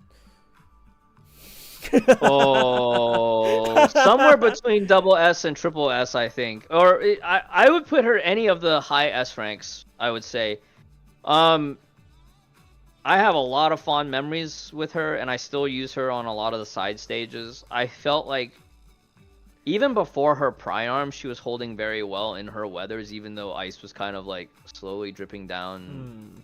That's true. She still packs a punch till today, which is packs a punch till today. I think there's like maybe a handful of drawbacks that keep her from triple S, but I also feel like there's enough arguments to place her at a double S. At a low, like a super low double S, but like a lot of her arguments are in the same vein of Hasher of Thunder, but Hasher of Thunder just does it better. I mean, that's my opinion. So I would say over time, her Divine Key didn't do enough for her. I feel like that's what's keeping her out of triple S, was the fact that her Divine Key was designed around a very particular gimmick, whereas Hersher of Thunder's Divine Key let her just be completely like a beast. That's true. Yeah. Okay. Since we named the second and the first and the third Hasha, what about the second Hasha? I would put her as a solid. I would put her at a solid like A+ S-. Wow. So going back to Hersher of Reason, one of the things that Hersher of Reason was really nice about was she was out of the box great. You could use her with budget gear if you had to, and more budget gear opened up later on, right? You could use Staley's TM on her. She was very FTP friendly in that regard. I feel like HOV, I remember when, do you remember Defi? Defi like wailed early on Dorm Banner just to get HOV. His first S rank was 6th Serenade. And like Defi dropped like hundreds of dollars on that. Oh my god. When Defi first started. But I would say that one of the drawbacks of HOV, she was very dominant at the time of her release. That we know. Yeah. But I remember when I started, everybody around me was saying like, "Oh, HOV, you need double S." And I can see that. Later on, when rank up, like sub ranks happened, it was like, okay, you just got to get to S2, because that was where her like major crit damage skill unlocked. Oh no, it was S3, because the first two characters with rank up, their leader skill wasn't on S3. Their leader skill was actually on S2. HOS and HOV had their leader skill on S2 instead of S3. They changed that after. The crit rate thing. Okay, I can see that. Yeah. And then double S had the Hasher charge on entry. Ooh. I willed to double S because of at the time the tournament was actually the first ever like international tournament for Honkai Impact was up, and our team was trying to qualify, and you know, one of my teammates was going to will for her, but the banner went down. Oh no! And I will say in the same vein too, right? Like G4 physical also brought her back in a way. Oh, that's true. With the range damage, yeah. Okay, so I think I don't know if you noticed, but if I'm not mistaken, she is a 7-day login for any player who creates an account now, from even a year ago. That's pretty nice. Yeah, so that puts her at a solid S rank because of easy filler access. DPS. Yeah. And she does have a time stop on command, but not a time fracture. So yeah, strong AOE ultimate, not too hard to charge her SP, not extremely weapon reliant. So I would put her at a solid like low S rank, S minus. You know, low S rank. Yeah, I probably leave it on there. Oh yeah, she was my 7-day login Valkyrie when I started current account. Back in HOS patch. That's insane. Back in HOS patch, she was already 7-day login. Damn. Okay, let's knock out one of them that I've been wondering. Black Nucleus. Low C? High C? Thanks for the follow. I would probably say high C. But she's really niche, right? She's very niche, and you about needed to get her pry arm, right? Yes. You needed either her pry arm or you needed the Briareus EX. So you needed a pry arm for her. Or initially it was Flint Sonata. Yeah, and then she got her Star Destroyer. She got her Star Destroyer pry at some point too. Yeah. But that was like pure gimmick. It was fun. There was a few like high scoring runs with that, but it was like, yeah, I'd probably put her at C. She's a solid C. She could, you know, like I know this sounds a little bit bad, but she could even qualify for a D rank, to be honest. Just because, not because of power. If you didn't have the gear. Yeah, it's not because of like attack power. She has attack power, but the steps it takes to get there is so demanding that, you know, like gameplay wise, equipment wise, it's just like, wow, where is this? I wish, like, she was one of my favorite battle suits early on, design wise, and I really wish and then the outfit from the Rosemary event was great. Yeah. Yeah. I do wish, like, as an early S rank, she was so cool. I so wanted her, but by the time I like obtained her for the first time, she was already out of the meta, so that was kind of sad. Do you mind if we take like a quick break? Yeah. Yeah. All right, I'll be right back. Alrighty.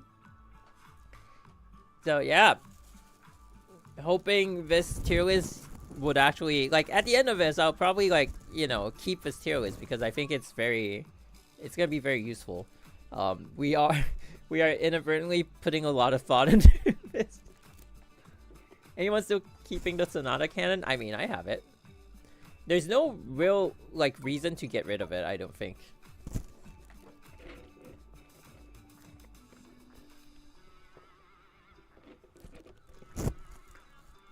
Oh, that was the reason we used it.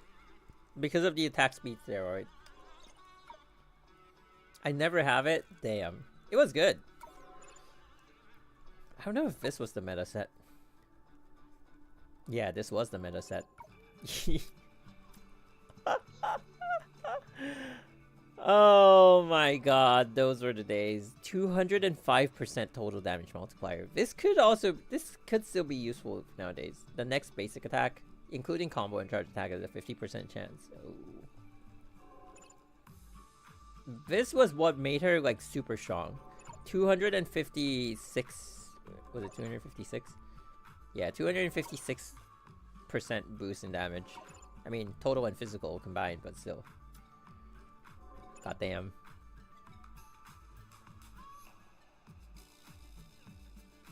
I personally think that's too much reminiscing of the past rather than thinking how they hold up to today's standards.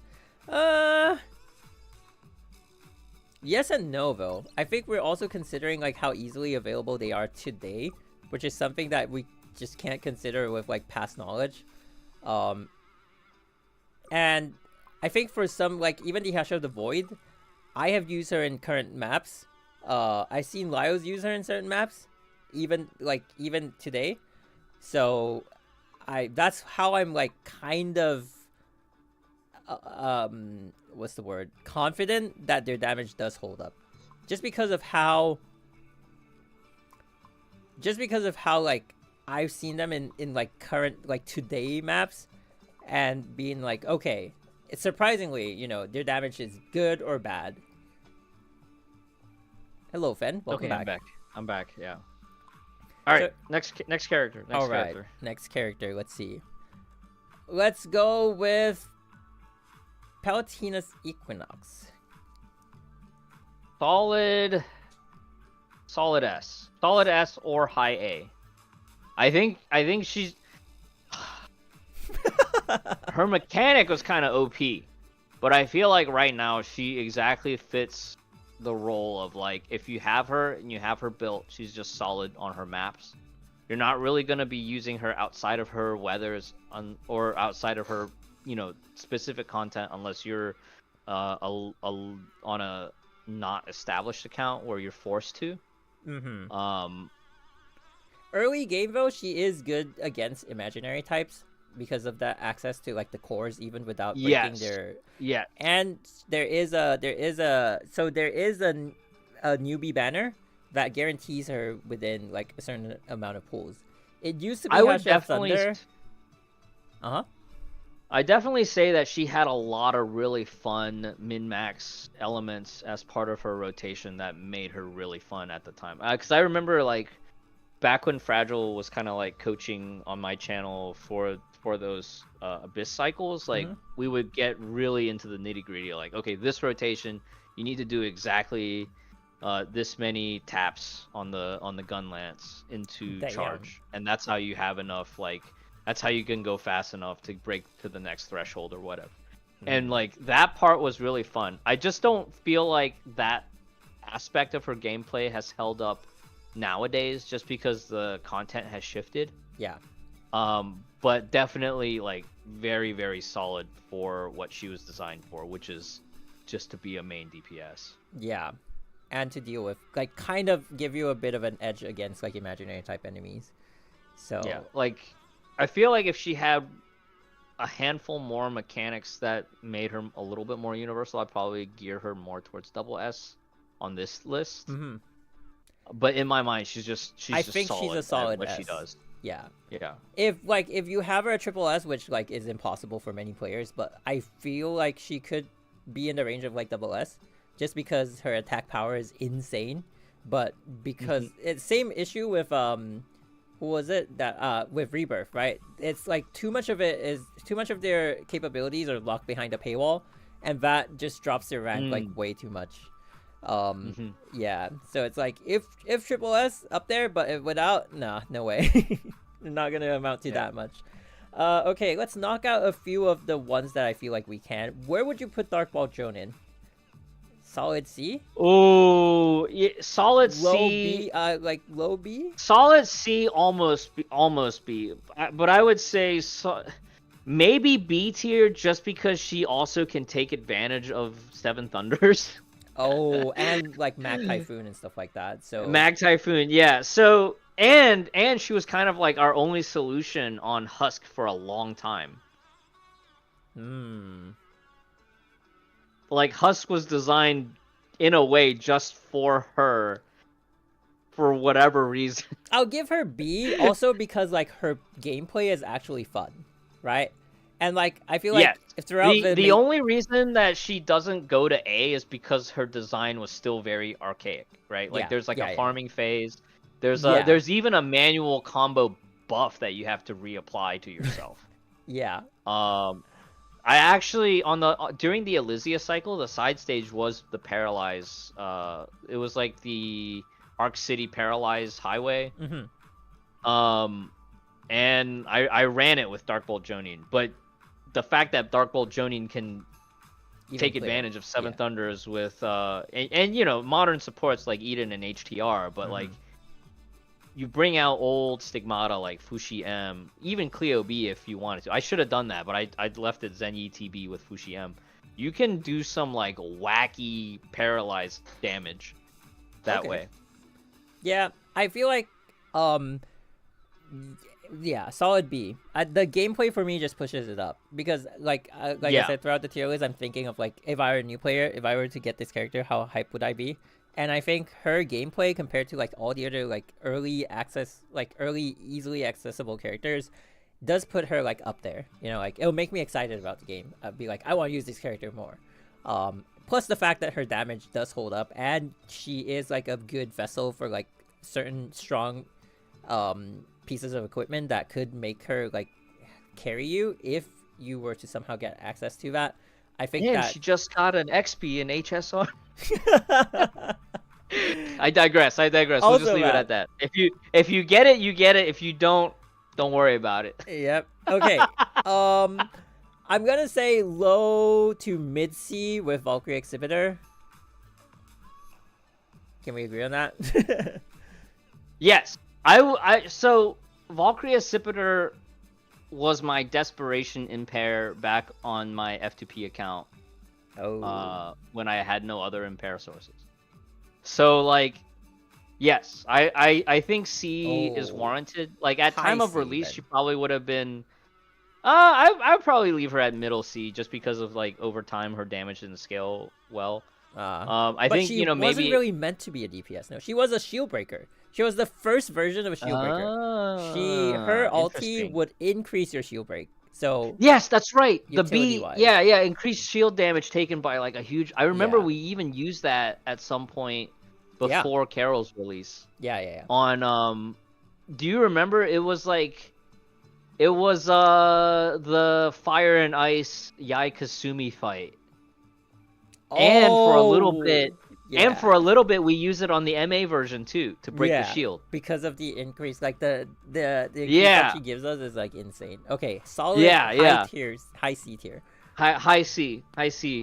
And almost B. Yeah, and then I would say in the same vein of like Wolfston, Rondo can go to like a mid to high B. Because it's also like upon cross deployment. Upon cross deployment, elemental boost to the team. So that in general is I remember like even before her Priarm with Pink Judah, I always thought like, man, it'd be really cool to have Super Sonata just to get that elemental buff stack, right? Because Super Sonata was like on use elemental damage, but she also had one that was like on cross deploy elemental damage. Yeah, exactly. Yeah. So that was like a fun like old meta concept. But she definitely after the Priarm, it was like a perfect storm because not only did she get her Priarm, but Turgenev was released. So if anybody's looks up old footage, and a lot of the veteran players probably remember too, when Flame Scion was released, like at the time, if it wasn't an imaginary fight, you were before Raven came out. We were doing a lot of like Flame Scion AE with Sakuno Rondo. Yeah, I remember. And that was the team. And so that speaks to her viability even now, because like if she could be pulled from like the past to support someone like Flame Scion, then like that capability. I feel like any like percentage boost to elemental damage, like Wolfson's shield and like Rondo's deployment. It always still stands. Kronos always brings this thing up that I came up with like a DXY 2-second run just off the cuff one time.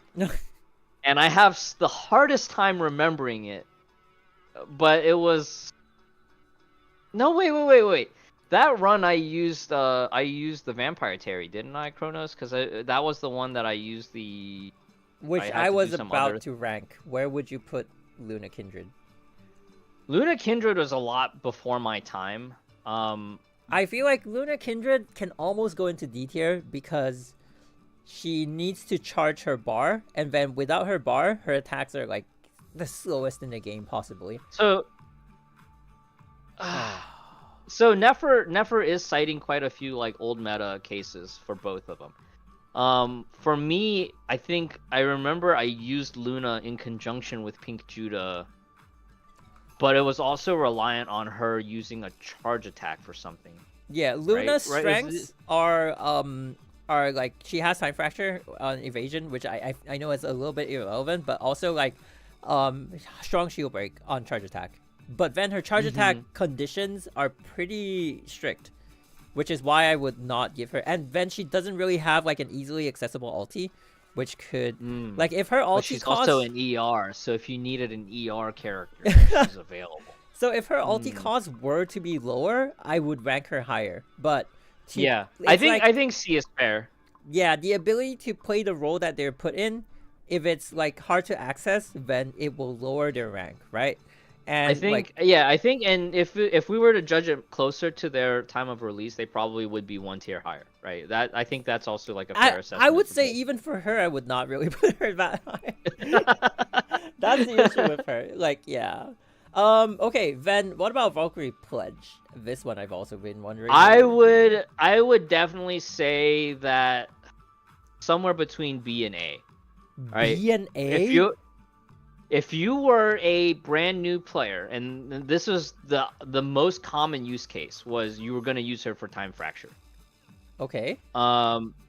She was an insane time fracture support for early MA. Because that was my account experience playing Hawk of the Fog and Flame Sakitama in that late 2019 through early 2021 period.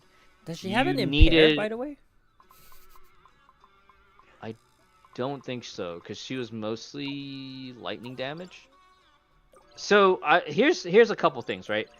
On the vein of support, she was insane for time fracture support. You could put paralyzed. The water balloon. You could do water balloon on her. You could do fireworks on her. Her ultimate can impair the target, reducing their defense by 80%. And her ultimate was the first like off field. So she casts the ultimate and you can switch her out, and the ultimate will continue to rain on the enemy. Interesting. So I've forgotten all about it. Yeah, I relied very heavily on Valkyrie Pledge when she came out. It was always the meme of like the Valkyrie is Judah and not Farisa.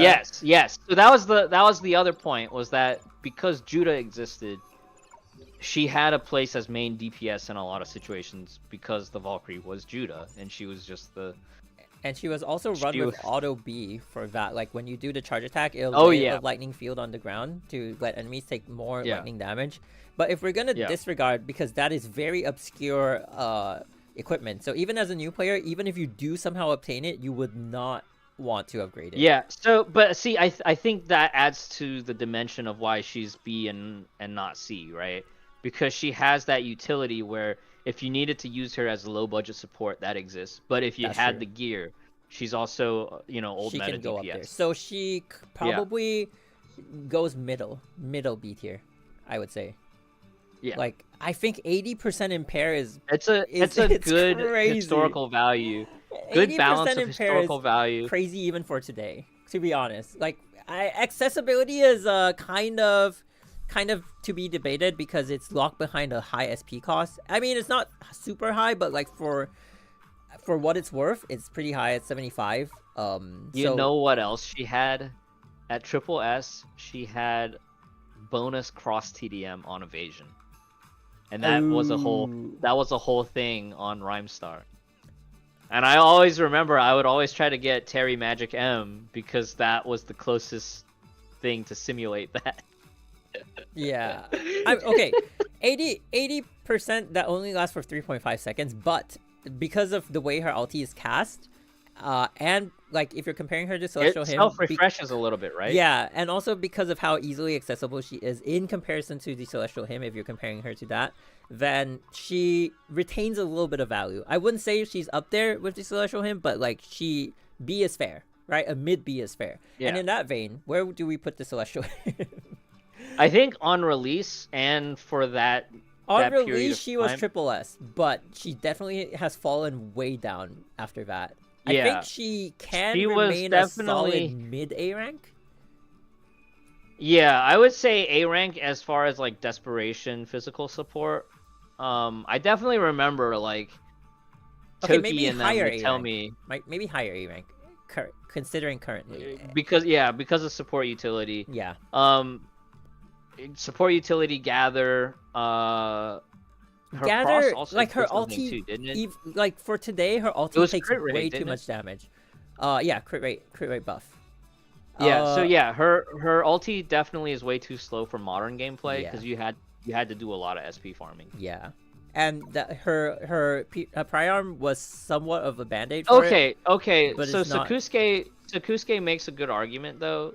She did have a long time in the meta because she was the only one who could do what she did up until HOS's release. Mm-hmm. So that's a good argument for her to be one tier higher. And she, because of her kit, Gather and Impair, she was utilized in both MA and Abyss. So like, so wide utility, you know, she was the only battle suit for what she provided, to the degree that she provided it, at the cost of SP. She was also one of the earlier ones to get a Priarm, right? I'd say Not the she first, is but weapon within the dependent. first. Yeah, within the first batch. I'd say Within the she is first weapon batch. dependent because even before her Priarm, she was kind of reliant on her weapon to give her SP. Like the Priarm just boosted the SP charging, and I think it gives SP to the team, which makes that even more OP. SP regeneration. Yes, I do remember that. I do remember that they wanted me to Priarm her weapon right away. Yeah, if you don't, like, she was top priority, but she is very heavily reliant. Oh, okay, she's not super heavily reliant on her weapon. She can, like, in most cases, a lot of these battlesuits, their ranks get dropped because of how reliant they are on equipment. I would say her reliance on equipment is not as high as, like, many battlesuits that exist in this list. I think I may have used her with Silver Reaper at various points. So is someone making a case for her to be S rank? I don't think she's S rank though. Not like with today's standards. I can't really see her as S rank. She has not by today's standards, but definitely if it was on time of release or in the years when she was like the Impair. On time of release, triple S, even for the next like couple years after her release. But then like, considering all that, okay, okay, what does she have in her kit that makes her S rank? The easy, Impair on QTE is one of the things that Impair on chat has cited. QTE, Impair on charge attack. I guess Cross Impair is on alt. Yeah, Cross is a good one. Cross is Impair on good... alt that's sustaining. It's like self-refreshing, right? The Impair on alt is self-refreshing up to a point, and you could use that to reapply buffs from off-field. And that was good for both AoE and single target. She is a tad bit harder to obtain than HOS right now, though. But I will put her in low S rank. Oh yeah, and Ken does bring up a good point. Was like when Hecate Pry was released, we saw the double Hecate the strats physical come vulnerability. up. Okay. Yeah. But like, so that was kind of it was kind of nice to see that, you know, the double sleeper strats relied on her as well. But those are like old strats that are very niche. It's hard to like pull out now. You know what I'm saying? Yes, but the fact that double sleeper still gets a, you know, 0 still as a 946. Yeah, means that it doesn't go away. Well, like while we do factor away. in like their past achievements, we also want to be like how much of that past achievement can hold till today, right? And like I always like go back to like the Hush of Thunder. It's like that's how she got the triple S spot, because even till today her time stops and like her damage can like put her up there. I think that edge of S right above A is fair. Because she can still do her job, just nowadays there's just better options. Like just not as good a job as like the better options, but it's not hard to access what she provides to the team. Yeah. Okay. And I would even say that 1-to-1. Oh, not to delay this any longer, because I do want to move on to the next character. But like, within the framework of needing an SP rotation, I felt like she was more fun to play than Rebirth. Now, Rebirth, the hardest part at S0 is just the wind-up. Yeah. Because once you get past the wind-up, the rest will flow. But that wind up still is like a anywhere from 20 to 50 points lost in Abyss, which I do agree that she's more fun to play, but I do also think that Rebirth is more. It's just like it's easier. She just has so much more tuning. It's just like in favor slightly of her easier to use, and not even slightly, like a lot easier to use in terms of like to get to where you want to in the fight. Like easy, like just evade out of nowhere, and stuff like that. Evade, time fracture on evade, yeah. So okay, then the next one is Phantom Iron. I would definitely put her low B, high C on account of like she's like desperation utility for those elemental buffs, but you have to play Circle Impact, right? It's not like Wolfston where it's an easy passive. Yeah. You actually have to roll, like is the enemy gonna move out of the circle? The only advantage is that it's low SP cost activation, but the problem with that is that the lower SP that you activate it with, she also has slight reliance on equipment. She can't as a bare bones like 0 equipment run. You needed at least double S and some stigmata. Yeah. Her ulti is strong. Like the strength of her ulti is in the low SP cost, but there also is an SP drain after that, so I'd say she's lower than like high C, maybe like close to mid C, if that. But she was really strong in the meta though. She was the first, like when she came out, Benares was just gone. Like she early I would definitely say a solid C. Like she's exactly what you needed her for, which was like a progression elemental support unit. All right, and then the next one we'll do is Infinite Ouroboros. Solid. I would say solid S, almost, or even double S, right? Just because like when she really. Let me think about that. Let me think about that. Hold on. Let me think about that. Double S is kind of high. Double S is way too high. I think double S on time of release, S now. I wouldn't even say double S on time of release though. She's clunky. Gameplay wise, she's clunky, I would say. She was clunky, but she enabled so many like 1 second kills. And 0 seconds if you had it high enough ranks. But like she completely invalidated double SMA on time of release. Because Carol happened right after, right? It was her patch and then it was Carol. And the two of them just destroyed double S Arena. That's true, which gave way to triple S Arena. But then, okay, how relevant is she in triple S Arena? How relevant was she in triple S Arena? That factors into Andreas, right? Because remember when Andreas first came out. Wait, that's true. When Andreas first came out as a double S fight, we were kind of fumbling around with VKE and Dea Ancora on Andreas fight. But then soon as she was released, like they made triple S Andreas for her in a way. That's true. I can agree with that. Yeah. Okay. She also had like one of the most insane things in Elysian Realm. Remember the old Infinite?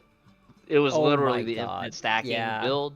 It was really annoying, but it was also one of the most consistent ways to end the run or to complete a run. When it was a nightmare to play Elysian Realm.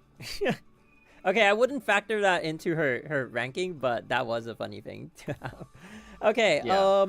Someone asked. Well, I think it is a fair point, just because, like, in the sense that it relates to your crystal income, ease of performance in Elysian Realm, I don't think it should necessarily... It could be a tiebreaker factor, right? Like, if they're between two tiers.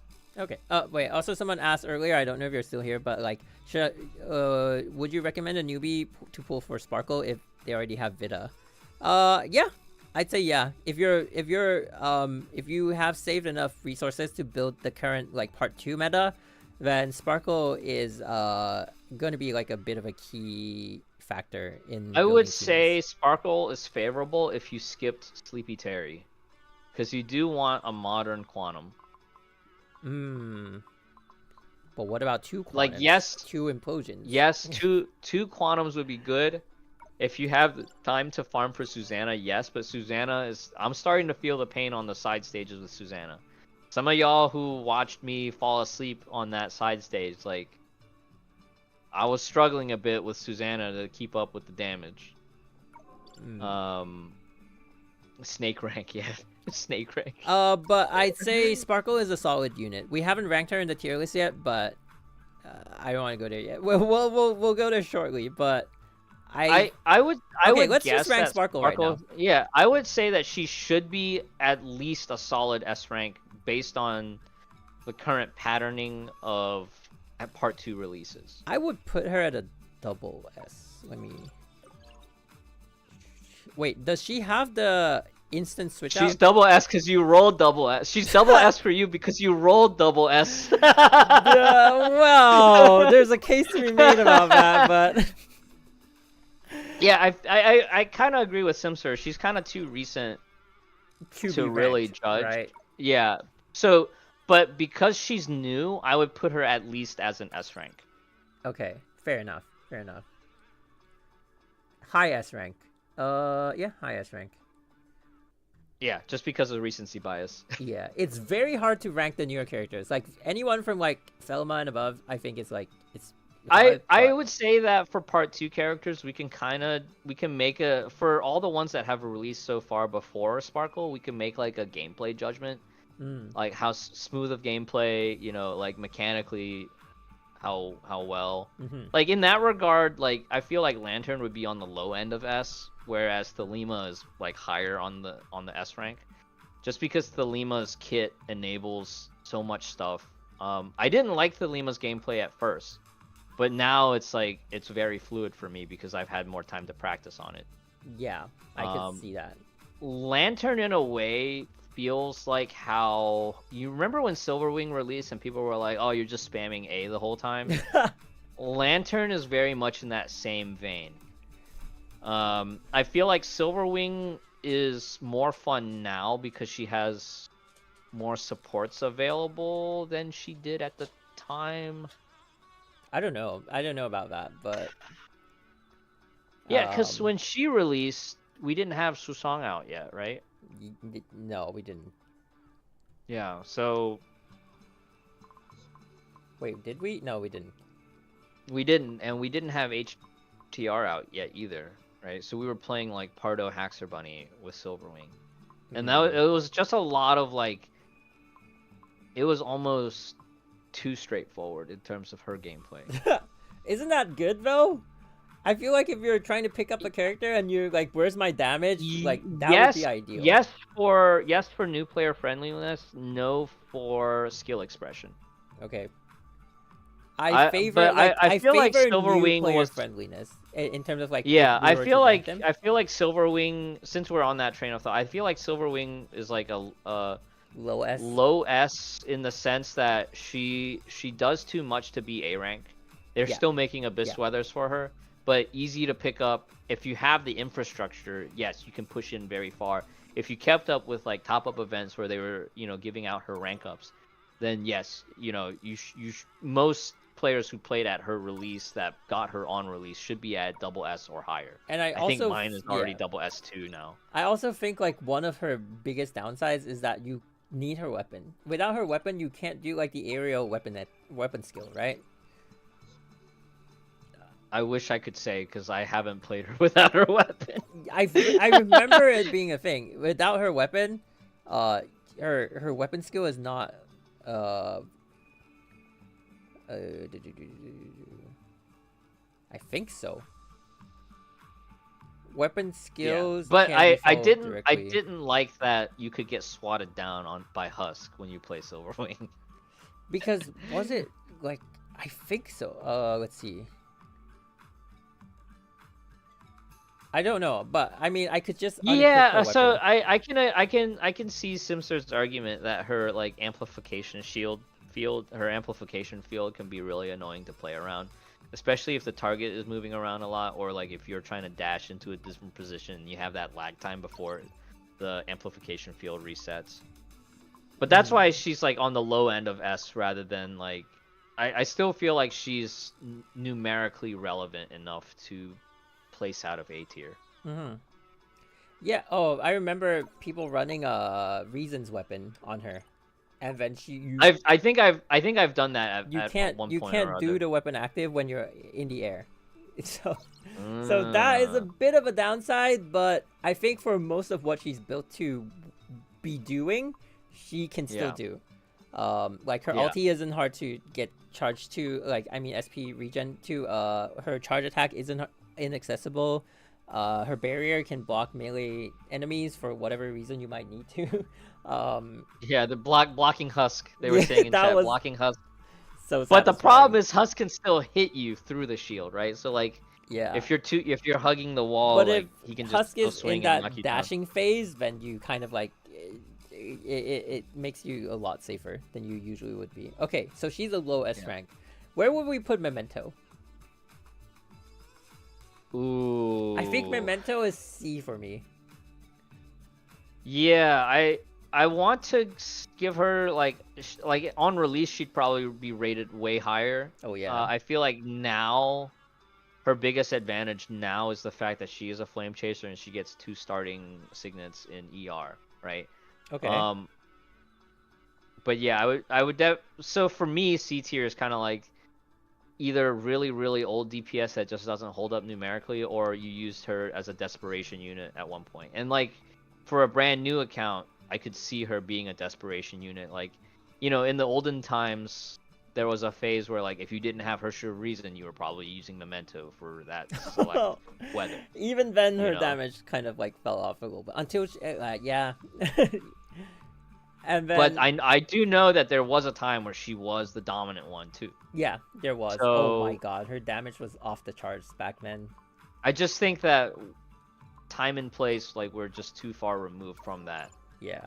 But that still garners her like a solid, you know, C instead of being in D tier. Her damage right now is actually very low. That's the reason I give her low C, because she becomes You remember when G3 Ice came out, there was some hope that it would bring her back? and it still didn't. Like her consistent damage, Yeah. I think it's her inherent multipliers are just way too low. And that translates into her just not holding up even till now. But the outfit though. Yeah, and I give her a higher rank for the outfit. in that but... raid, oh yeah, she had great outfits. Even her base design is like it has that mecha feel. It was that, like my favorite. Like I was so desperate to get her and I didn't. I was so mad, but you know, the past is the past. But yeah. So while we're on the topic of ice, let's put Sixth Serenade in the D tier. I'm the wait, Chronos. Oh yeah, oh my god. Straight up D tier. Chronos, I'm the storm that is approaching at B tier. Really? You would rank her at B tier?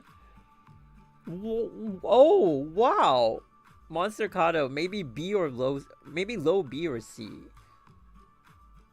Okay, but I'd still stand by where Fen and I put her at, like slightly mid to high C.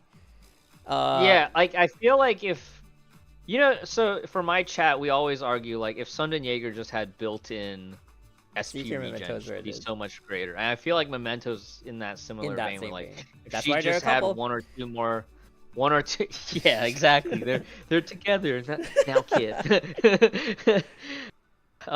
If Memento just had like a little bit more, either mechanics or something in the kit, that would probably elevate her into B tier. It's just because Memento was the reason I played the game. Mine was Moonbeam, but Memento made me stay. Like it increased my passion to the game. I was like, I want this character someday. I must get it, and I did. But when she was out of the meta, which was kind of sad. Shro T YOLO, yeah. Shro T YOLO. Yeah. Okay. Let's see. I had someone in mind. Valkyrie Ranger. D tier? Unfortunately, I would probably say yeah. It's very much that sense of like. I felt like at the time when you unlock her on a new account, you're excited because you're not playing melee Kiana, right? You're playing range Kiana. Oh, that's and that is the absolute novelty of Valkyrie Ranger. And that novelty wears off very quickly. You know? Yeah. Yeah. It was a bit of like a gimmick for like when the game first released, but she has long fallen out of relevance. Yeah, and it's good that Void Drifter existed as an evolution of that Yeah, it definitely character battle saves suit. that Kiana archetype ish. Yeah. Okay, then we're going to Lightning Empress. Lightning Empress, I feel is a solid A. I feel like she's right next to Night Moonbeam because her leader Because they're a is couple. true, Yes. true, true. There is No, no, some no, no. Yes. Talk about it. Talk about it. her leader Because I'm skill, gonna. right, is an easy like Her leader even with skill was like teams S relevant tier till for the today, longest right? time. Yeah. Yeah. And I feel like yes, there are other battle suits nowadays that can give us initial SP, but the amount that she gives is pretty good, and her accessibility right now, even for new players, is still relevant in some sense. I would say her relevance has diminished greatly. True. Definitely if you were on an established account between 2019 through 2022, you were getting a lot of mileage 70 from SP Lightning though. Empress. Oof. Yeah, and that was a huge thing. Remember at the time when HI3rd of Thunder came out, it was like, but we have Lightning Empress with HOF. No, we just started running 2 Lightning teams after that. You Yeah, know, that was like crazy. like Psy-type Lightning had such a strong dominance from that 2020 era, late 2019 all the way through like 2021, 2022. It was just Psy-type Lightning. You were just playing that. You would have, HI3rd of Thunder with Phoenix or HI3rd of Thunder with AE. Well, not AE so much in MA, but you would have HI3rd of Thunder with Divine Prayer, or you were playing like Lightning Empress with Hawk of the Fog, and it was like it was such a devastating time for Lightning. Yeah, and psychic because of her like triple psychic. Yeah, gives you Lightning Psychic. And yeah.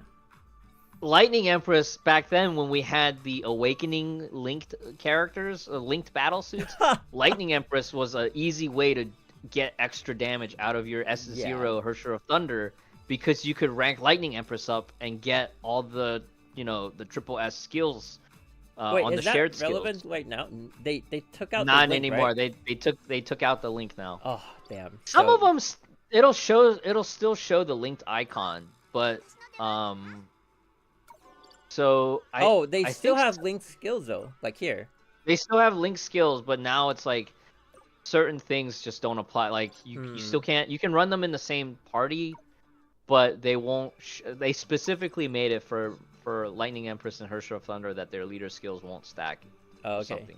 Okay. Like you can't run Lightning Empress and have it stack with, and they made that too with HI3rd of Thunder buffs. Like you can't stack one of their debuffs. To be honest with your argument, though, I almost am going to downgrade her to like a high B. But I don't know. Like I feel like I would agree with that only in the context of over time, right? Because now we are quite a bit removed from her era of dominance. Getting the swords necessary to run those old strats is a little bit harder to get to. Yeah, and initial SP is sort of like Griseo just covers that right now. So yeah, Griseo, Prometheus, both Griseos. Yeah. So in that sense, right? yes, Sense. she is kind of like in that sense, B tier being like the old supports. I really don't want to put her at B tier. I don't want to. Don't separate the Kiyame. Just leave her there. Just leave her there. Don't separate them. No! Okay, let's make a case for her A tier. Come on. What she got? What she got? I don't know. You can still we can't even say like the ease of like there is because it's 55 SP for a triple S cosmic expression, but it is if you get one Lightning Empress, it's already 50, right? So there's that. Like it's just like this goes down to like availability. It really like it becomes subjective to an extent of like if this then that, like so. Right. But I think in terms of like quantity, especially when it comes to the SP, I think low, super low A. If we were to put her A, it's like super, super low tier A rank. Yes, without equipment, yes. But I Yeah. think once you factor in equipment, I think Mag Typhoon just enables her to do so much, right? You can use her to paralyze. You can use her to do all sorts of like quick swap strats. Yeah, and I want to say just this one thing about like the old battle suits is that it was very wacky, right? Like they threw a lot. Yeah, it was very wacky. But see, she's also part of the reason that Mobius was S tier. If you think about it, right? Yeah. Because The Lightning Empress Mobius with Carol. Yeah. How many times did you run that during their release? You know? Yeah. Unfortunately, like we can't factor that into the tier list, so. But it is a very I do agree because it's worth bringing those points up because we could find like some advantage in the battle suit, but for her specific case with Mobius, it's too irrelevant because it's like the build is so hard to get to, and many of those pieces you wouldn't really try to get as a new player. So yeah, not as a new player, no. Yeah, I would say the one advantage for like not new players but mid-level players is the fact that if you were trying to get gold witch orbs and you did already have Night Moonbeam and Lightning Empress farmed, the first fragment is cheaper. I think someone in my chat did the math like 2 years ago and they're like, actually it's not that much willpower that you save. I was like, oh, okay, whatever. I'm still buying it. I still buy it all the time. But okay, that is outside of combat. Okay, let's trio spirit again. Let's rank Dimension Breaker. Dimension Breaker, I'd say it's a high C. So I remember hearing about a time when Dimension Breaker actually was relevant DPS. Yeah, she was a DPS. But by the time when I started playing, she was already, for me, D tier. Oh. Like, they would always say, don't farm Dimension Breaker from Legacy, because you have all these other battle suits that you needed to farm first because they were just more important, right? Like that whole old progression was like, you need to get Phoenix to double S, you need to get Night Moonbeam, you need to get Lightning Empress, you need to get Delta, right? Any of those four, like that used to be the farming progression. And Dimension Breaker, on paper, you would say, at least at that time, it was like, okay, farm to triple S so you could get your shared skills on HOR. But there was never a good enough argument for the merits of Dimension Breaker on her own to do that. Whereas like Night Moonbeam had the Time Fracture, Lightning Empress you had the starting SP, and the Dorm buffs at the time too. The only thing I remember about Dimension Breaker that was kind of useful was like her switch in skill. Not even like QTE, her switch in skill was an instant time slow. She comes out and she does she did like a downward punch, right? No, she like raises her hand and like everyone gets enveloped with this like black pillar or something, and then they get like time slowed. And I think there's another debuff that gets pushed on them, but I can't remember what it is. Oh my god, where is it? It's the switch in skill, but I don't know, like, how do you get to the switch in skill? Like, where is it? Nefer was saying that she got nerfed, and that's why she fell out. Oh, that's crazy. There we go.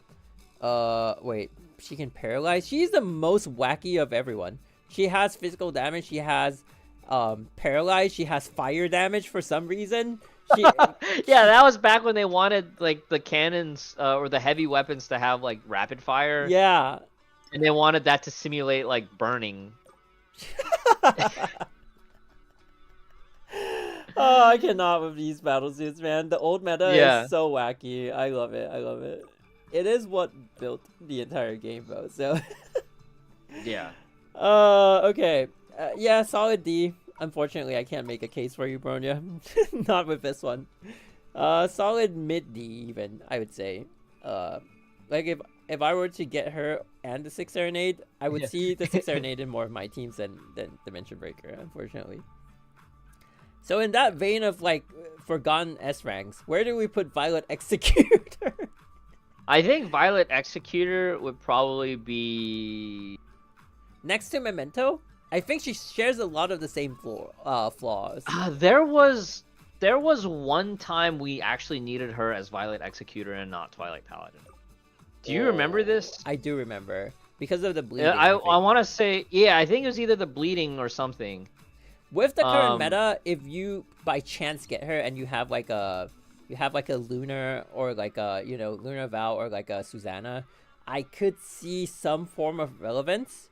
But again, like highly situational. So it's hard to give her like a higher tier just because of how situational it is. Imagine like you just miss all the bleeding characters and you somehow got her. Then like she has no relevance to the game at all. No. There was one weird abyss that we actually ended up using her for. Or maybe it was like a side. I don't think it was a side stage, but there was one specific thing. It was like we needed to use her as VE and not Twilight Paladin. So her title, her title when she within first the came last out 2 years was a QTE slave. That's what everyone called her. Yeah, well, see, that was the thing that was like such a huge advantage of like all the Terries, right? They were just really good for QTE. Yeah, her and QTE using QTE time fractures. Yeah, high area and time fractures. And super strong. Like it was one of the highest damage ever. But everyone was like, her on field is not even half as strong as like just switching her out with a QTE all the time. So. I think like that's extremely hard to like get used to especially if you're just picking up the game and like see that goes into like ease of use, right? And it's like it becomes hard to use because your mind would be like, I want this character to be fighting. Even her ulti is like a burst mode, so she has to be attacking constantly, but like why is she it's like you can't figure you have to figure out gameplay, and even after you figure it out, it's not like it doesn't give you like high tier like benefits. So I feel like she could even go to D tier, but I think like Nefer was saying put her in D tier. Oh no! But see, here's the thing, right? Like for me, I would say that if you did get her as one of your early dorm picks, she would be a good desperation DPS. Yeah, she can carry at least to start out with a low extent, right? And the fact that you can upgrade to the augment core afterwards, that is a bit of a plus. It can smooth out your progression path a little bit. So with that, I do think she is C tier.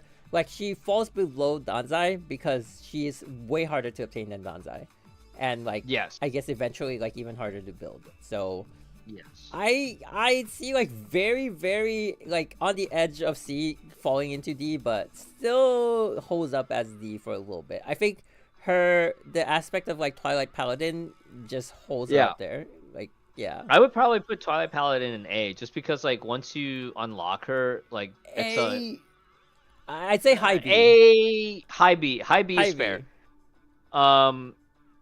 She's not I would say high B equipment dependent, but she is like the damage difference is like significant in that sense. Yeah, between star ranks and then whether or not you do get her weapon, especially with the pry arm. The pry arm definitely added so much more to her gameplay as far as like smoothness. Also, like, can we do a bit of a can we rank the Himekos? Like, we can leave some of them up here because of Greatsword, but like, can we look at their abilities? So VK and Blood Rose would definitely be the leading of the pack. I would probably say after VK and Blood Rose, Kriegmesser would be third, and then after that, I would probably Ice Support. Mid-C. Battlestorm had heavy trauma, right? We were using that on like the old Diraxi version of Heimdall to break the shield. And then Scarlet Fusion. Scarlet Fusion had time fracture, which was really nice in MA. Scarlet Fusion has time fracture? Fusion has no time fracture. Oh, on QTE, okay. Was it on QTE? Yeah, it's only QTE. Her evasion and ulti does not have time fracture. But I feel like she's a solid like mid-C. Her and Triumph's issue. See, Triumph's ulti is one of the most powerful ultis I feel in the game because it entirely like stops what's inside it. The only issue is that she is extremely slow with attacks and charging SP, and it takes 125 SP. But if you have her at like double S, she can even heal your team, which is not relevant in today's standards. But in the past, I feel like it did help some people a little bit. So yeah, I would reposition. For the most part, the three Himikos like Craigmesser, Vermilion Knight, and Blood Rose do hold for wedding. Yeah, and I would even wedding say reward. like in favor of Blood Rose and Kriegmesser, the fact that they were a side type, you could always run them with your Lightning Empress for those like Oh yeah, that's true. that starting Yeah, SP, for that and kind you of, can like, run them with Hersher of Thunder. So slave like run. you know those that were doing the crazy Hersher of Thunder strats early on. I remember, was it Hephaestus, right? Yeah. HT with a Blood Dance. Yeah. One of the two side type Himikos, and then Divine Prayer for that ult. And in that vein, Divine Prayer, mid A. Mid A or high B, I think. Again, it's a utility thing, right? She and is the more useful for like. I would say though that some of that utility that really gives her that A spot is reliant on having Kikaku Thunder. Low A. I would say low. Oh, look at the Kiyame sandwich. I would definitely say that she is a little bit reliant on weapon in that regard, and Stigmata, because a lot of those strats at the time assumed that you had Beethoven B or some other, like you had to have really refined SP affixes. Mm-hmm. I think in a budget player context, you're using her for the off-field impair more so than her, her ultimate time fracture, not ultimate time, not absolute time fracture, but her time fracture ultimate. I do think she holds the A spot because she's also relevant to high-end gameplay. Right, with the most recent recent strat. So that is one of the factors that holds her up there. And she like intermittently has always come back and like in and out of the meta. Just so I think like and for those SCA players doing the bridge thing, I won't talk about that further. I remember Toki used to be so mad about it. He's my god. Akayuki hates that. He's like, that should be banned. because Toki and Akayuki would never do it, and then like people who did it would like get that extra score on the leaderboard, and they would just balk at They'd them. be so mad. Oh, it is a huge imbalance. Okay, Valkyrie Gloria, solid D. I'm sorry, I love Durandal. She's my number one. No, I would put her at C. And I'll tell you why. Oh wait. Okay. Make your case. She has so much time fracture in her kit. And from a gameplay perspective, if you master her dodge counter, you can get 5 in a row. It is actually one of the most satisfying things. She's great as an entry, especially at the time of her release. She was great as an entry level DPS, not from this. It's like all the other A ranks in C tier, right? You still have to get the rank ups. But I remember very specifically around that time period, like versus Flame Sakitama, like you could do gear for gear and get similar results on the double S Argent Artemis fight, which was probably like the closest thing to compare the two on 1-to-1 as A rank fire DPSs. Okay, so higher, like sort of like mid-tier. And she had, I would probably say middle C. So middle the thing, C, why I feel like I almost like instantly put her on D tier is because she is a quantum, right? But in some sense, she is a quantum that doesn't feel like a quantum because it's hard to access her ulti. And you want quantum, so like she has a 100 SP cost. Yeah, the big thing about quantum is their implosion. And yes, I feel like the idea that they had around Gloria is that because her gameplay is based so much around evasion, they wanted her to be the natural imploder of like, evade the quantum implosion hit and then like implode them with your counter dash, Yeah. And that's why they made the ulti like so inaccessible. To be fair, the ulti is pretty powerful in terms of damage, but it's just like way too inaccessible. Do you remember when they like released her? Do you remember the trial stage that they tried to sell her with? It was like, use her with AE to breach Jizo's elemental resistance, Oh and my you can just god. throw Jizo to cancel his Yes, I remember that one. SP drain. Oh, Jesus Christ. But then it turned out that the throw mechanic was actually not good to use because the animation took so long, which is Yeah. that became a recurring It bad was trend. only ever used with like BK's ulti because it was faster. It's Yeah, just like smack. because it was faster and it was huge damage back Yeah. then for BK's ult. Okay, so let's rank BK. BK is a B. BK. Yeah, so there's a lot of things surrounding BK's release, right? Like she was slow ramp time to get to the damage that you wanted to, and she needed a lot of external support to I get love her, BK. especially early on. Especially early on, I feel like out of the older S ranks, I think B is pretty fair assessment, because if you think about it, Danzai was intended to be a support, external support for her. Starlit Astro Logos was external support for her. She needed her weapon at the time, right? And Yeah. then she got a Divine Key that finally made her feel smooth enough to play, which was finally her storyline weapon. I'm also going to go in the vein of like if you're a new player, and you do get access to her, she isn't like her S0 kit is strong enough to not need to heavily rely on damage from a weapon, and it makes for easier gameplay in the sense that her defense can, like if you're bad with evasion for some reason, her defense is a good like, okay, I can handle some bosses. Right? Ranking Abyss Flower or just BKE? Yeah, so Just she BKE. is weapon dependent. Yeah, she is definitely weapon dependent, and that's why she's not higher ranked for sure. For higher tier fights, she is weapon dependent. For low tier fights, like if you're talking about like bare bones, I'm just new to the game, I got her. She is viable to be like, I would pick her over like a huge number of other DPSs that I might have got early game. I do very vividly remember though, like having BKE versus not was the difference between whether or not you cleared the double zombie duo elites or not. Oh. That was the pain. What was BK's Abyss Flower like fight was the tank, right? MHT, was it? The biggest one initially was MHT. Yeah, it was. Did MHT come back? MHT and Jizo. Jizo for sure, but MHT was always like a Psy favored one, right? Oh, MHT was after Griseo, I Kiana. think. Do you remember like in the Abyss? In the Memorial Arena?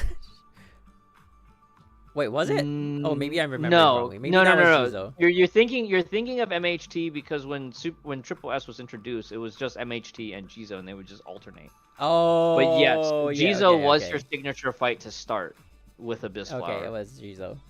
Yeah. She's now irrelevant in many cases. I mean, still decently strong, but too heavily dependent on equipment. But I think the argument still stands that like her base S0 without equipment, I feel like in terms of like carrying you through story and everything, I mean, also slightly irrelevant because like now in story they give you all the characters that are in the story. Yeah, I think the biggest thing too was also just the comparison to Twilight Paladin, right? Because like a lot of people already had, I made 2 videos on that. That was insane.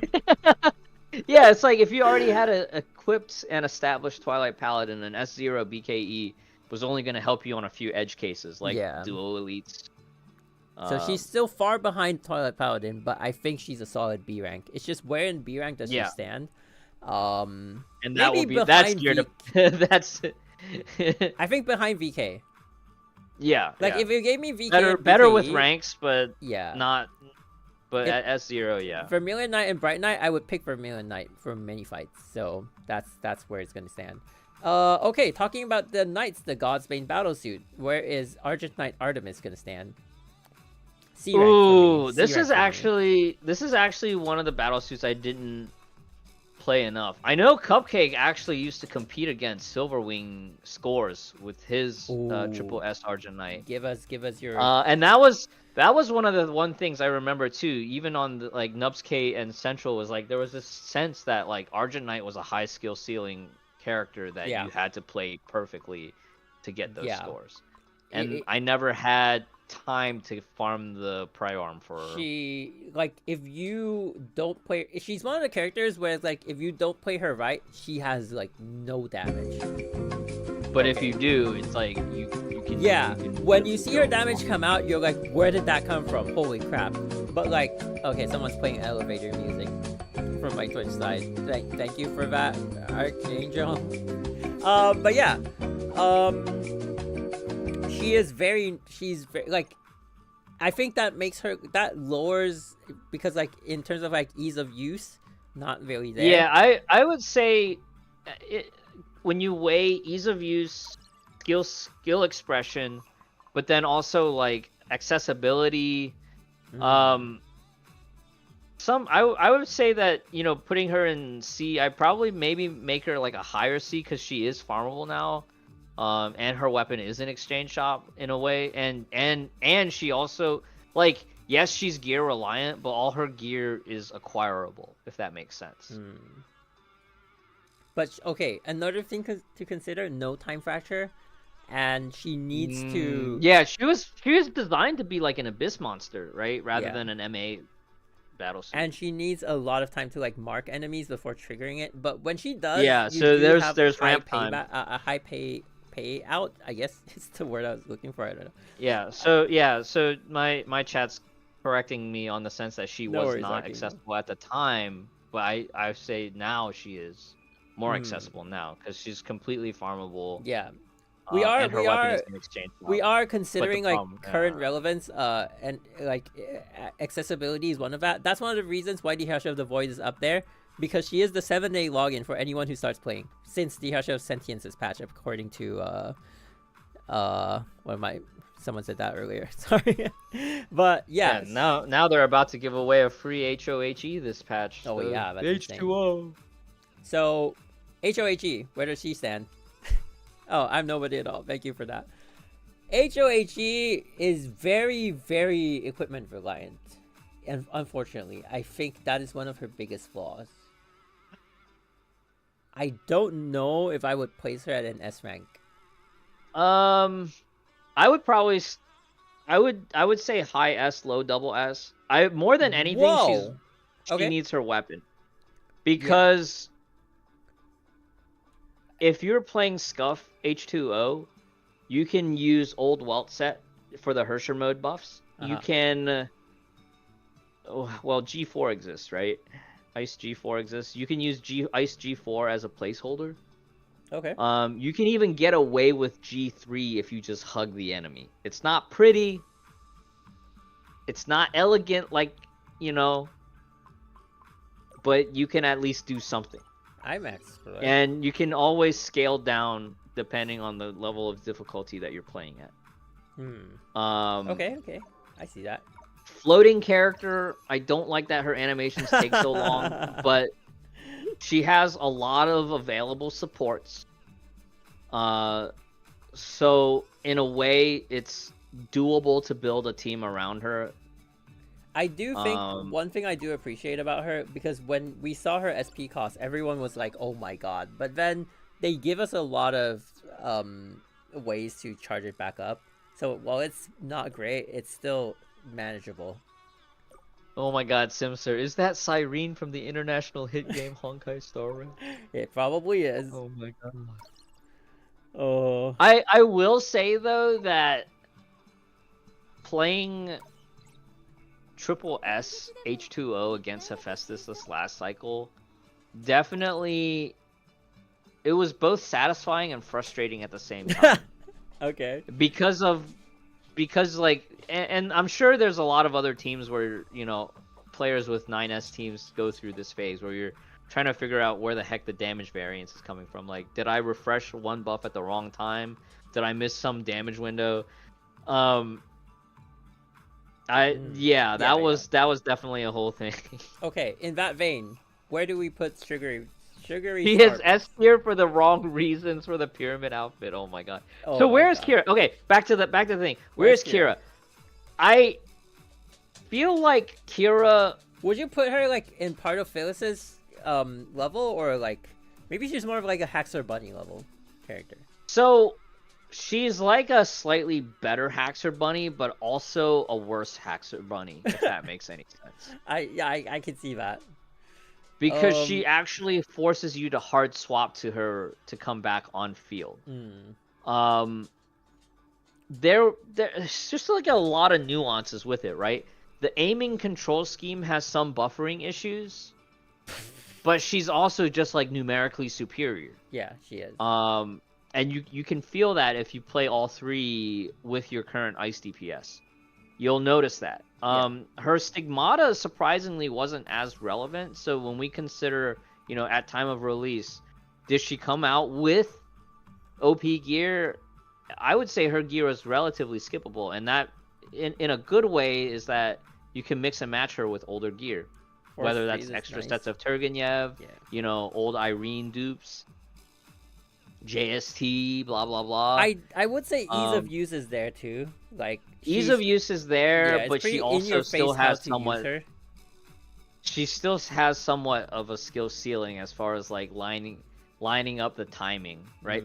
One is lining up your shot on MA triple SSS after they changed the barrels. That's so dumb to me, but it is a opportunity for skill expression. And at the same time, her ult is like, you can even aim at the wrong thing and it'll still hit because the AoE is so big. So, low barrier to entry, but still some skill expression involved is good. Getting around that cooldown timer after you do an off-field QTE versus when you need the ult to light back up is a bit of a fuss. I don't like that part. But I do feel like managing it is its own fun little mini game that Haxor Bunny was like, you're just waiting for the cooldown for ult to come back up. Okay. In a weird way, I felt like when I was playing the 9S team versus Hephaestus, timing that refresh on the Kira buffs felt like playing Astral Ring, and you're like waiting to refresh your Shadow buff. That's what it felt like. Do we still use her on the twins shot thing? I don't think so. I think it's been updated. Half the kit is locked by the weapon. Yes, that is fair. I would say that at lower tiers of content, low S then? So low S almost A, right? If we evaluate the reliance, and that I would even argue that weapon reliance is more felt at the higher levels of content. Yeah. The higher the disturbance. I think like, at lower levels you could probably get away using Eden's weapon as a placeholder just for and that I feel like passive at total lower damage levels she is more viable. Like she's more flexible in the sense that like if you have the right equipment, you could even use her as like a DPS, somewhat. Yeah, I can see. Yeah, that was one of the advantages of the old SPA ranks was you could use them as filler DPS for their respective typings. Okay, we'll leave her at low S. Probably like borderline A. We don't use her on Warden anymore because Luna exists and Vita also works. Yeah, I would say that her damage. That's the updated run. Okay. Yeah, so I would say that some of her like mechanical advantages have been power crept. Okay, Shadow Dash, D rank. Yeah, D rank. I think at one point she could have been C. In an older meta. Oh, that's ages ago. That's like okay. So yes, she's SS rank reliant, Ken, but a lot of SPA ranks were SS rank. And the thing is, like, they're not that hard to obtain because they're usually like Astrite farmable. So I wouldn't. And launch version usually gives you S rank already. So like if you spent 25 pulls to get a card, you were already really close to double S rank. Okay. Snowy Sniper. Oh yeah, that's true, Simser. That one husk where like if you didn't have the double S, you had to do a little bit of extra farming. Snowy Sniper. Ooh, I want to give her like high C, low B just because of her utility. High C, but for the freeze was so good. But she has a high SP cost. Plus, I think the increase damage taken by enemies during freeze is a double S skill. I'm okay with that just because of how strong in the meta she was historically. And and because Bronya Sloth B is really easy to craft. A one-time But use. I would argue in favor of her being a B tier support on the account of, you know, there were a lot of times where Saloon Elf was needed to fill trauma, but you could work around it by using Snowy Sniper. And even Okay. apart from that, like, you remember Dirac C, that one of the old teams was like Swallowtail, Snowy Sniper for the freeze, and CH. I remember Toki showed me that one like way back in the day. I And remember was like, that one. That was kind of nuts. I don't. That was kind of nutty. I'm not like a. Okay, Snowy Sniper. I feel like I feel like her ease of use is not like if you play her with Sloth, it's annoying that you have to factor in her backward dash when you switch her out, which will, you know, it will lose you some SP before you can cast your ulti. And there have been times when that got me stuck there. I would be okay with her being relegated to C tier on account of her just being really old at this point. I feel like she has some inconveniences, and she's very. It's hard to get her to do what she needs to do. Like, that's one of my qualifying factors, right? Like, what is their role? How easy is it to get them to activate it? You know. So in that vein, that almost competes against Wolf's Dawn, right? Because like, yes, Wolf's Dawn. Well, I don't know. No, here's my easier. Okay, go ahead. Here's my perspective. I've historically used Snowy Sniper way more than I ever used Wolf's Dawn. Because by the time I got Wolf's Dawn to double S, I had so many other options available. Like, I can see that, yeah. Phoenix, right? Oh, Phoenix, yeah. Which we Pardo haven't ranked existed. yet. Yeah. Okay, but yeah, Snowy Sniper, go ahead. So, based on that perspective, I would definitely put Snowy Sniper in B, because it was always, yes, and again, it's that similar thing, right? If you were on a new account, you kind of would have to pick: do I want to build Snowy Sniper or do I build Wolf's Dawn? And because by the time you get one of them to double S and you get that buff, you already have some other thing already farmed to replace the opposite one. Fair. But okay, 75 SP cost is not that high. I kept thinking it's like 100. Okay, 75 is fair, but I don't see the case for B though. I think she doesn't have enough of like an SP again that's utility. That's kind of my perspective. B is more for like niche supports that have fallen out of meta, whereas C is like old DPSs that you just don't use anymore. I can put her above Black Nucleus.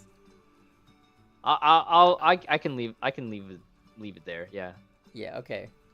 Actually, Black Nucleus I'm downgrading to lowest C tier just because of the like how niche it is, right? Like she can't be above Violet Executor because Violet Executor is basically plug and play, again, you know? For me, Snowy Sniper quantifies as a B because she's support and not DPS. Whereas like most of our C tiers are like just DPS that have fallen off.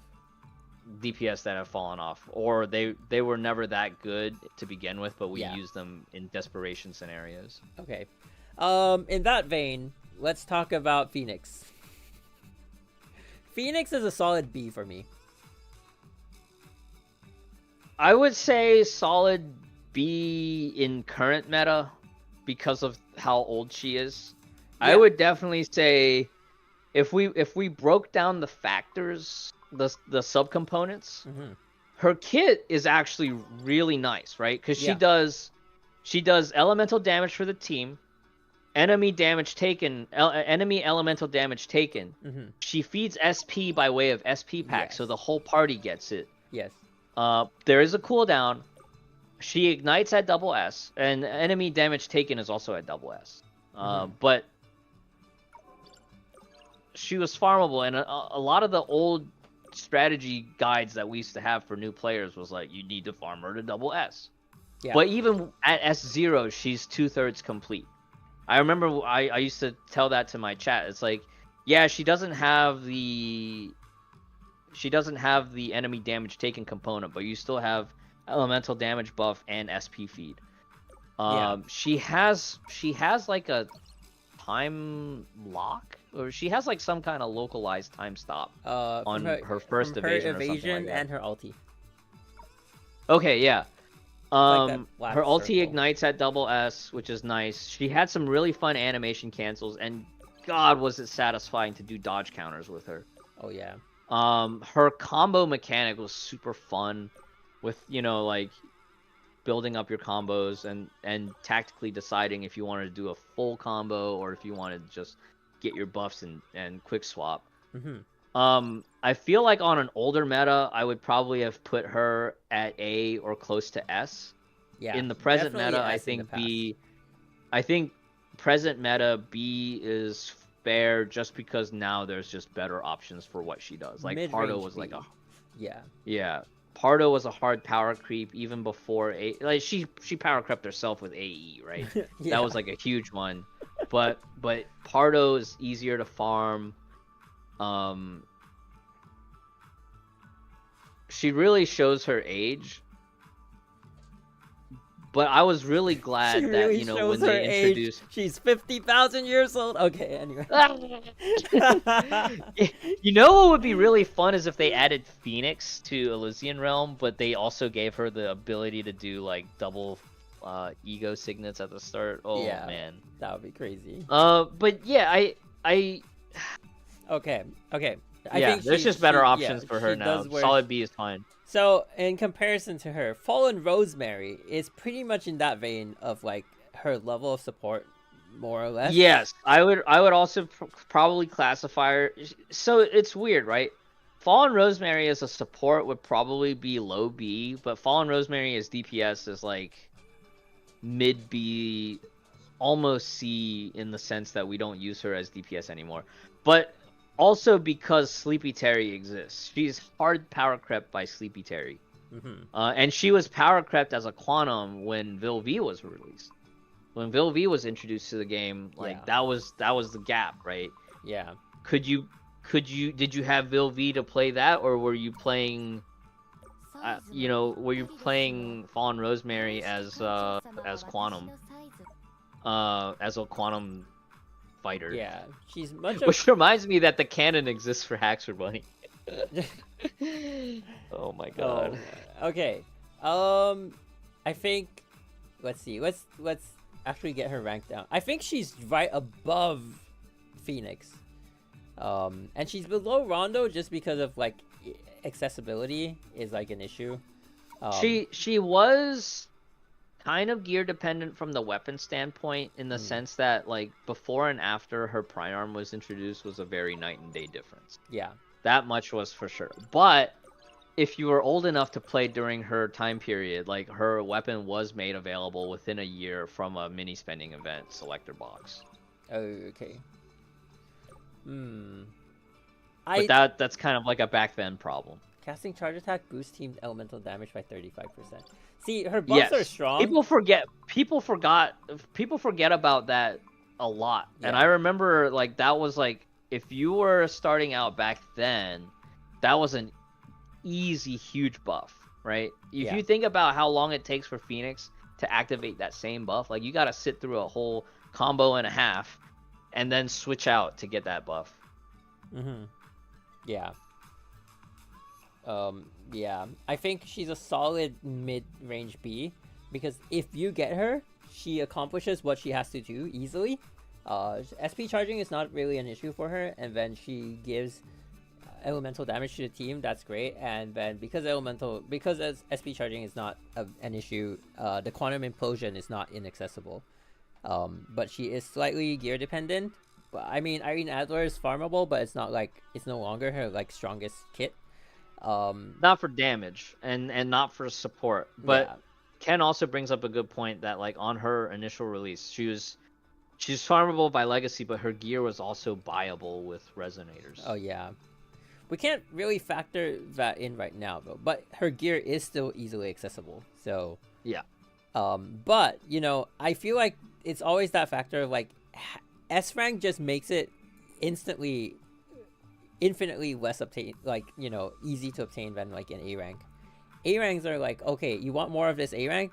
Go ahead, like use Astrite to buy it, or like Witcher's Orbs. I don't know, maybe not Witcher's Orbs for like a new player, but like Yeah, Astrite. and that was kind of the thing, was that at the time of her release, it was before the onslaught of SP A ranks, and then when the SP A ranks came the following year, like they just did everything better. They were faster on almost everything, right? Party farming SP, they were faster. Especially Pardo, right? Team buffs, they were faster. And we can go from, I would say, like, we could go from Fallen Rosemary to Eden, right? Eden provides just numerically better buffs. She's also easy and she was to also use. easy to use. Came with a G4. She was very weapon dependent, and I would say that at the time of her release, I thought I could get away without her weapon. But the gameplay feel with and without her weapon became very apparent very quickly. Wait, why is Void Drifter at S rank again? You argued for her to be S rank. I would probably put her historically at. I can't remember. Well, did we argue her for S rank as part of like story reasons as well, just because like she had a really good story arc? I can't remember my own argument. And then I remember I said something about her being a Kiana, right? That's true. Maybe I would probably because she was kind of like a range upgrade or something like that. I think she. Can We used her often as like melee, right? Because of the QTE/charge. I would say that if honest assessment, I probably wouldn't put her in A tier, just because she was very gear reliant and she was team reliant. Mm-hmm. Well, they all are team reliant to an extent, but she was definitely. Was she that? I remember I used her on Doom the first day I went into Exalted, and it was a struggle because I had to rinse and repeat that rotation for a long time. Yeah, I feel like she's kind of irrelevant now. Oh, she's actually below Fervent Tempo. I put her here. She's Hawk of the Fog level. I would even put her below that. I would definitely put her below Night Squire, but above Sakitama. I feel like that's slightly accurate, but I feel like she brings less utility than either Sakitama or Starlight Astrologos. That is true. Okay, next to Moonbeam. She we should probably move her down a tier. What? Okay, fair. Because again, right? She's kind of like, she was peak DPS for her time, but nowadays she probably would be desperation DPS. Yeah, I might just have put her next to Mei. So sometimes when we talk about some characters, put her next to Danzai. Oh my god, I might have just like been scrolling on them and I just released on like the tier, so I might have just like put it there and we didn't notice. I was like, wait a minute, she's not S rank, definitely not. Okay, Shadow Knight. Where's Shadow Knight? Shadow Knight. Oh, I want to say like, God. So from a DPS perspective, right? She's fallen off, but oh yeah, for sure. Like low, but the time at which she fell off, she held on for a lot of double S scores up until Mobius's releases. Yes and no. She's super hard to use. She is she's equipment reliant. She wants double S. She is equipment reliant, but her equipment benefited a couple of other characters. So oftentimes it's like you would try to get her equipment while you were building Hawk of the Fog at the same time. C tier for me. High C, highest C. High C. I would probably put her.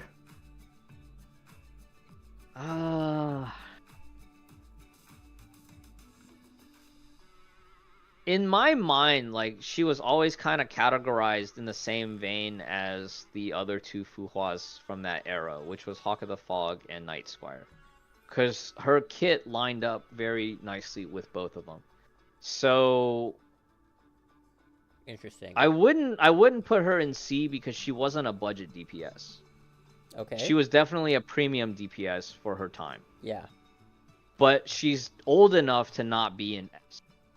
and she's old enough where I think she was like, I compared to the others on the list, I'd probably put her in A. In A? Well, I feel like it's a little bit high for like accessibility to capability. You know what I'm saying? Like, what are the ways we can Yes. obtain her? Like, it's like Thorn buff, and like you have to buy I her. agree, but the results that she was able to produce for her time. Okay, but I feel like her time is gone now. She is also like, okay, I would probably put her next to in a sense. I feel like, oh, okay, lower than Yeah, this. I think Here. next to Delta is fair, but it's a bit of a struggle because like Next to Delta. Delta's up here. no, not Multi-carry. Delta. Yeah, I think where you have her right now is fair. Okay. It was I think for me it's more like the score bias for the fights that she had. Mhm. But the unfortunate part was like when Andreas came out, you know, with fights that you could do with FR, you just couldn't do the same. Yeah. Okay. I remember we had people try to test that, like, can we play Shadow She Knight fell against off like Andreas? pretty hard. Yeah. Like, Yeah. just the And way her didn't- kit is built is just not like, I feel like they missed an opportunity to buff her up with like a Priarm or like a Divine Key. Divine Key, Yeah. yeah. If they gave her a Divine Key, I would say though, like, I feel like her Priarm being usable on characters like Carol and Hawk of the Fog is in a way an extension of like your concept of Shadow Knight, you know, and that concept of Shadow Knight is still more than B tier. I just think of like current accessibility to capability. You know, it's like, Oh, but also shared skills with HOS. does she still So have? a lot of times we were farming Shadow Knight to boost our HOS too. And in that regard, she also had starting SP. Oh, she my did. god. She had starting SP, and in terms of, well, maybe not for brand new players, but 25. she was made farmable. Starting SP and elemental damage. Ooh, that could And be. she was made farmable and made on, fairly yeah. accessible multiple times during her time period of relevance.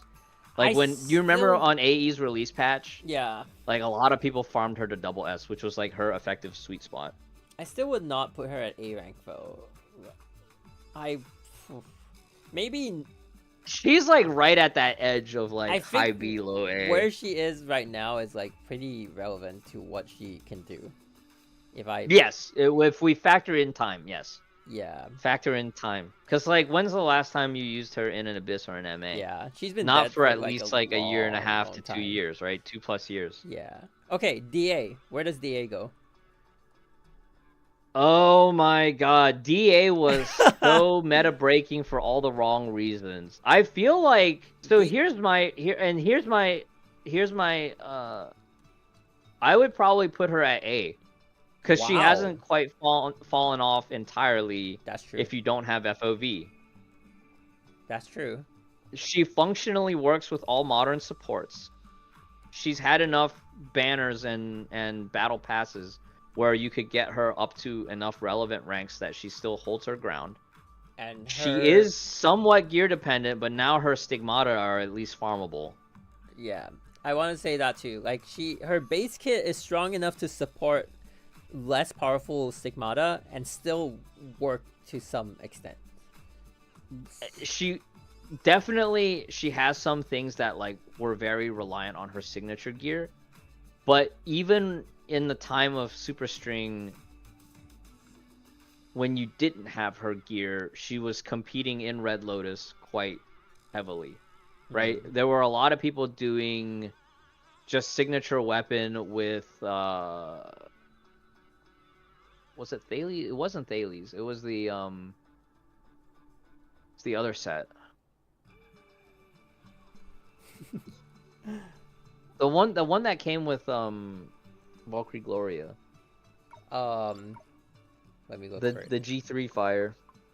Oh, okay, I know what you're talking about. Let's see, where is DA? I might have it. Nope, I don't have it. Yeah, it wasn't perfect, but at the time, like, you could make it work. And I've seen people use DA with a Lucia, crafted lance too, if they were that scrappy and desperate. I think Leywin Hook, yeah, Thales M with Hook. Leywin Hook, yeah. Yeah, I think where she stands is like exactly where I put her. Where is it? There you go. But E-rank. it's the fact that she still somewhat holds up even after FOV's release if you skipped FOV. So are you she saying definitely... she's like Silver Wing in terms of like ranking? I wouldn't put her to S rank, bro. No, I wouldn't go to S because here's what happened, right? Flame Scion happened.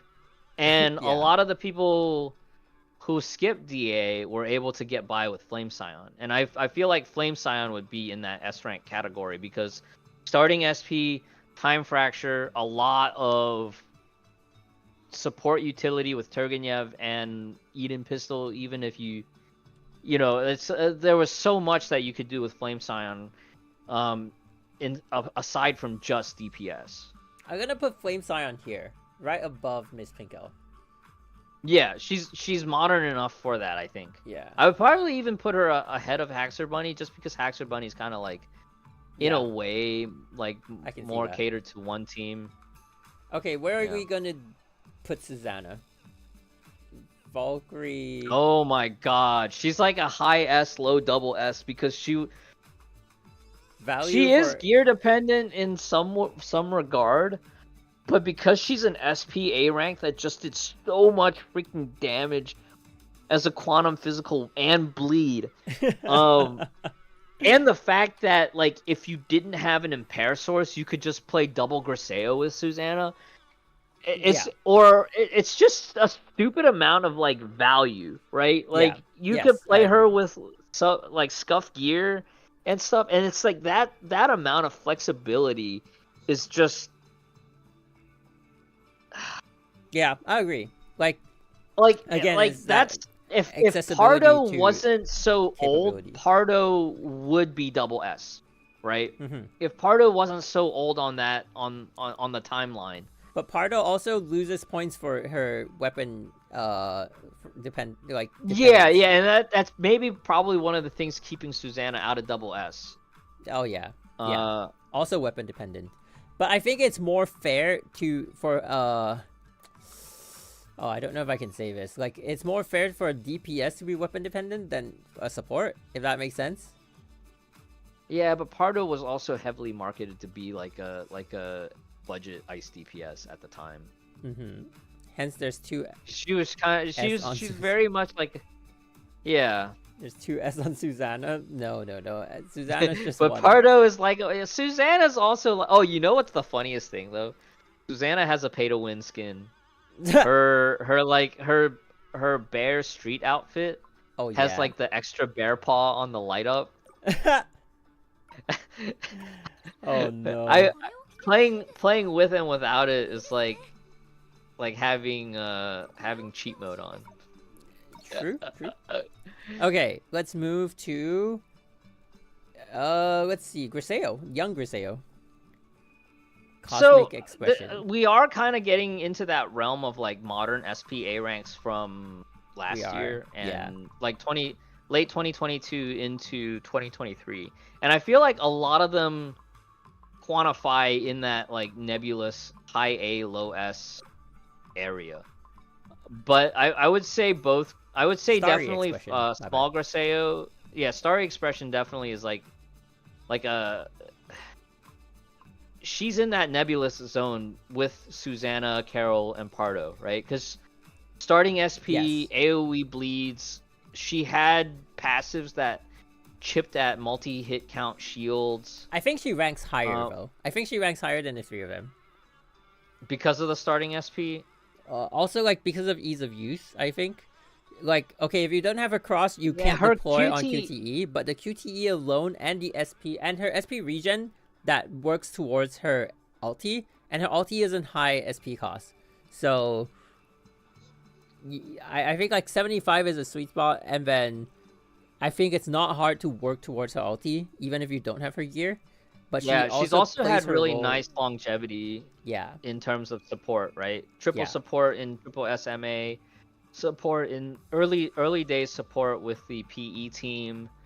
We used her for all sorts of like bleed teams, starting SP fights. So where do we rank her There was older form then?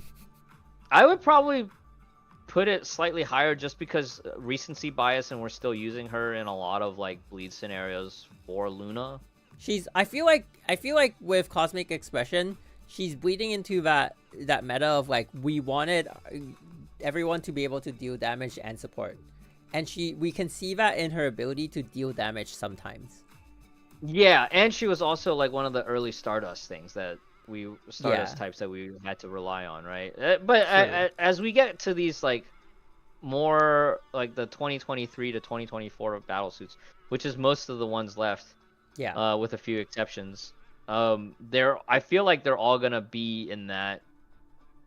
Okay, let's speed round. The harder to rank ones are Siren. Siren, where do we put Siren is a solid A. I almost want to put her in B because of how annoying her animations are to work around, but her numbers tuning kind of keeps her from falling that low. Floaty character, slow animations, easy to interrupt. But for the record, I do not have anything against floaty characters. Okay, in the vein of floaty characters, Aponia. Aponia is like low A, borderline B, because at the time of her release, she was heavily reliant on Eden for her. You guys remember Jennings? Jennings quit because he tried to get triple S Aponia, and he hard stuck at double S2, but he didn't build his Eden, and then he was wondering why his Aponia did no damage. Oh, I remember that one. That was hilarious. Okay. Spina Asteria. But yeah, so Simser makes a good point in favor of Aponia being A instead of B, is that Aponia is a very cozy, like comfortable to play unit. She is. For ease of use, I would even upgrade her to high A. To mid to high A, because of how easy it is to use her. I mean, some people might get bored with using her, but I would probably put her ahead of like the old A ranks in that regard. And she was given out for free at least once, right? Or recently, or she's about to be. Maybe not, but like maybe coming close, more easily accessible, like in terms of fragments. I don't know, vaguely remember. I would put Spina up there too. So here's my thing, right? Spina is numerically less than Siren, but mechanically way better to play than Siren. True, I agree with that. And she was given for free, and she had the refund banner. Oh my god. Okay, given for free is not too relevant to current players, but it is relevant to players who have played from that point on. So I would put her. Yes. I would put her like above Night Squire, but below Solito Phantasm. I feel like in terms of, you know what, I think you should put her but next to Dea Ancora, because they're both fire type. And it's the canon pair. Okay, I can see that. I mean, I feel like that shift in like, I would say though, like this would be where I put her, because Swallowtail more accessible, and for the trouble you go to get her, she gives more value in the general sense of things. Yeah, the one downside with Spina was that because she was a farmable S rank, she was on that farmable patch, right? Yeah. Like Fallen Rosemary, like Delta. No, she isn't farmable. No. Is she? No. She was not. She's not. But farmable. But they gave her an advanced supply on her first release. I think. Yeah. What happened. Yeah. They had and she had stamps in the shop. Yeah. So it felt like she was accessible. Yeah. But it was also kind of a bait, because it was like her key skills unlocked at like S2 and double S. Yeah. So I think because of that, like that lowers her rank a little bit. Spina, yeah. And size are not like Her Stigmata was really nice though. Her Stigmata was like very good for fire DPS. It was like a G3.5. I put her above Siren, but I would not put her like too high. I think where she is now is okay. Yeah. Okay, fire Vilvi. Ooh, high A. High A high only A. because of her. Okay, And I say this as someone who skipped her, and I felt the pain of not having her. because She was she's definitely Quantum? a comfort character. Yeah, Quantum with like. At first, I didn't understand, but then I later on realized like, you can on demand. She has like something weird with her ult cooldowns. You can on demand chain ult, and like that's why she was so good on Cosmo, is because she could like. You had these crazy like ult cancels and like snap ults just for collapsing. Yeah, it's on the first activation, and then you have to release it. She sort of plays like a on-field Sleepy Terry. You have to like activate, and then you have to like deactivate it. But like she, in my personal opinion, she is easier to use. Yeah, the only downside that keeps her argues to put her back to B rank is like the fact that as a flame chaser she's so old. So I think like low A is fair. Yeah, I think low A is fair. And she did have there was a thing like for high end you did want to have her at double S. yeah, kinda. But I feel like she was viable at She had a Silverwing banner, right? She had a Silverwing banner, she right? did. She was released right before H2O. Yeah, that's why we got her to double S, I think. Yeah, Kronos, exactly. Why didn't they make her float when she's escorting you on why didn't she have that T-pose jetpack? Oh my god. They should have made that her idol form. Okay, let's knock out the older ones. Fischl. Fischl definitely has an argument for S rank as a SPA rank type. I feel like she's fallen off a little bit. She's fallen off, but so I would. But she's kind of like Kira. If I needed to sub like a lightning support, I can put her in the like she's next best in slot is sort of like that. Yeah.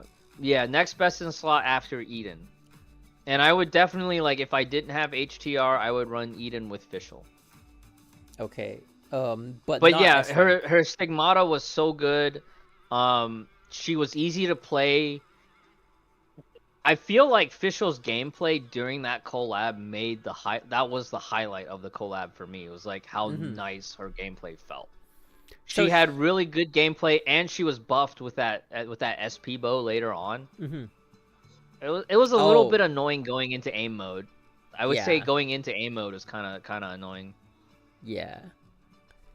Okay. I'd say she's not S rank, but she is a very solid high A. Like I don't think she can go above S rank because of equipment dependency. I'd say is one of the biggest factors. Like Cerulean Flare is free, but it takes a while to get to it. Or is it even? Was it an event thing? No. We can farm it. It was given. I don't think it's farmable right now, but it was definitely given out for free at various points. Oh, but that definitely lowers her ranking by quite a bit because not accessible. Yeah, I would argue that Eden is probably more equipment dependent than Fischl unless you're at the very high end. Ooh.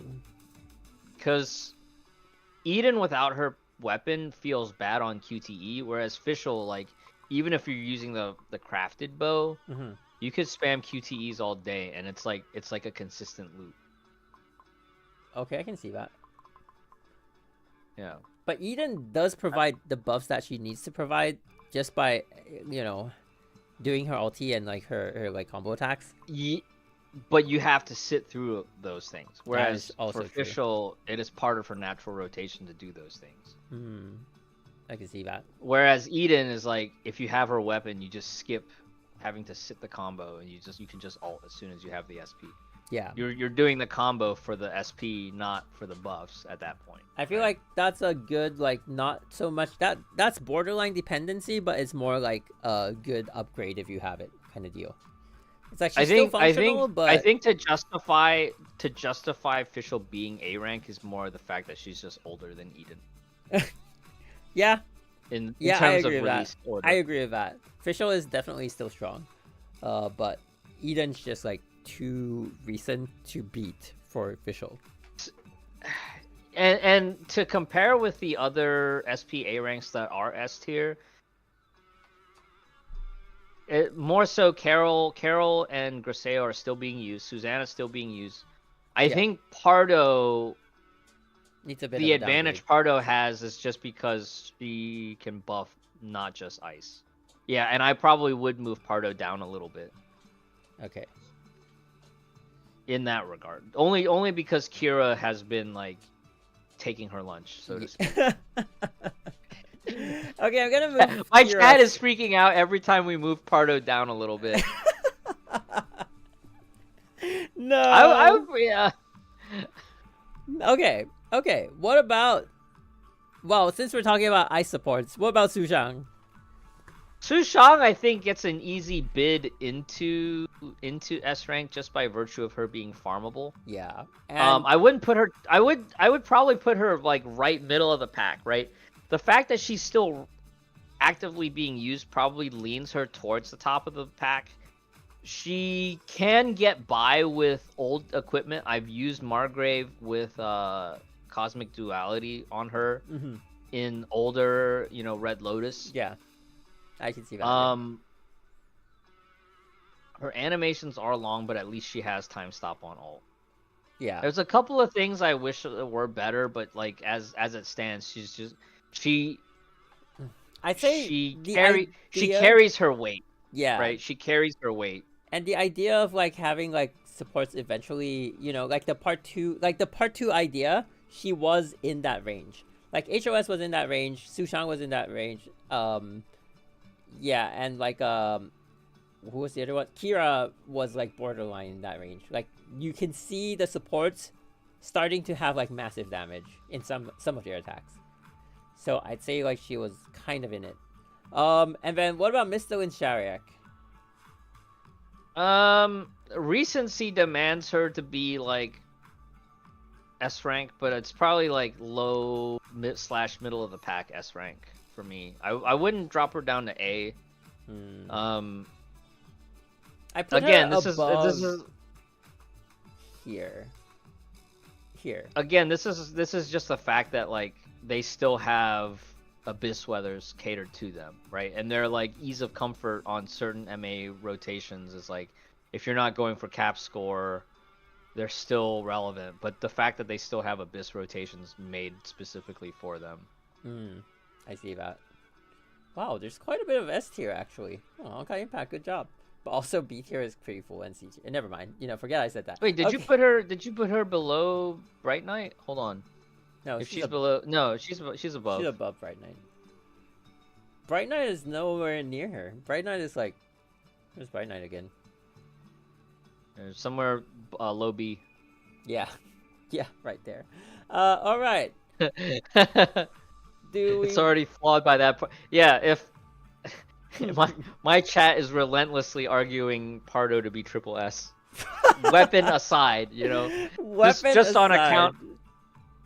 on account of the fact that she just does so much. I can see because okay, we can put Pardo back up here. I don't know if I would put Pardo above Eden though. Like it's hard to rank Eden and Pardo. But so if we look at it objectively, right? Pardo feeds SP and gathers faster than Eden on both counts. Because Eden technically has a gather, but you're almost never using it. Yeah, I agree. Eden buffs lightning and then bonus damage on bonus lightning damage on paralyzed targets. Pardo is like TDM, so you can use Pardo. But Eden also provides SP to the team. It's mainly on-field character while the song is running, right? Whereas Pardo is like when can drops and when yellow combo. It says to all Valkyrie. Oh, on the field. Yeah, okay. Yeah, on right. field. So Pardo is doing a little bit better. And they are both weapon dependent. They are both weapon dependent. Pardo is more like universal. Yes, and that is her great advantage. Okay. let's do Helia. Helia I is would very hard to like place, to be honest. So Helia and Oh. Coralie are by definition the most A rank Valkyries right now, right? Because they are the only A rank part 2ers, and they are like, you need them for Astral Ring to an extent. Yeah. Especially Coralie now that Vita's back in. But they don't break S tier. I Okay, Coralie I can see breaking S tier because her buff is like I don't see either of them breaking S tier because they both have flaws like long animations and like wacky things that you have to do. Okay, are they a solid like mid A tier? I would put them high. I would probably put them as top of A tier just because of the fact that they're part 2 and because part of 2 like recency, right? Yeah, forces them to be relevant. Yeah. Relevant, yeah. I can see that. I would put Coralie above Helio. She seems to have shown more like team comms. Yeah. I feel like so I would say that the remaining battle suits kind of line up with their in-game base ranks. Okay. I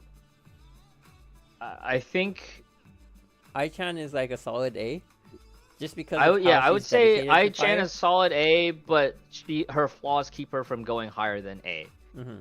And Prometheus, she is so close to. I would say Prometheus might be S tier on account of the fact that she's in that same vein of like really solid SPA ranks. I can right? see that. Starting Yes. SP, starting SP, damage. shield break, OP, stigmata, wide range of. She can use gauntlets. Not that she wants to use ones, not her signature ones, but she can. She fits in that triple support team. So like by virtue of fitting in a triple support team, like her, Griseo, and Carol, like they work together to mutually maintain their S ranks. I probably wouldn't put her above Pardo in that.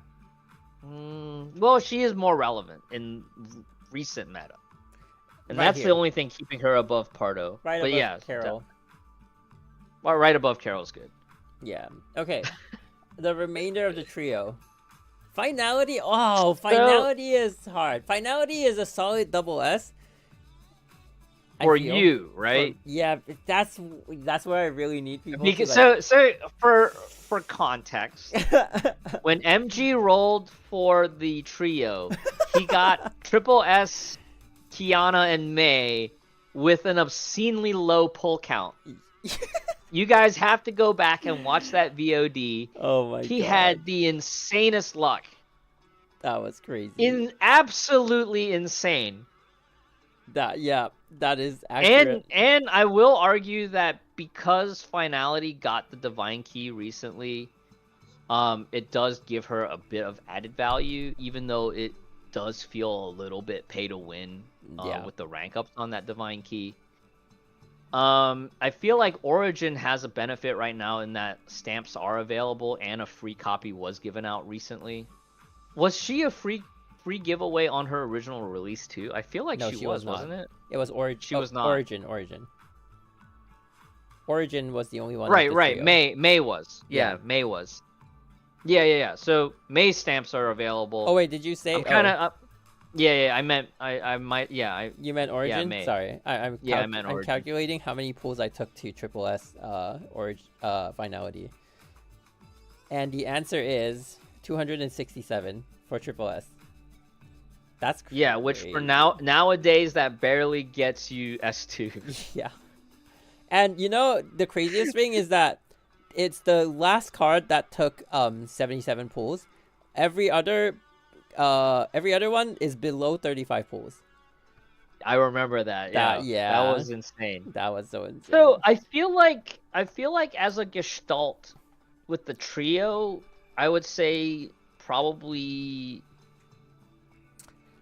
I feel like her role as a fire DPS has been greatly diminished because of FOV, and then she never even before FOV she never really even before FOV you never really ran her. Yeah, you never really ran her as solo fire DPS unless that was the only one that you had.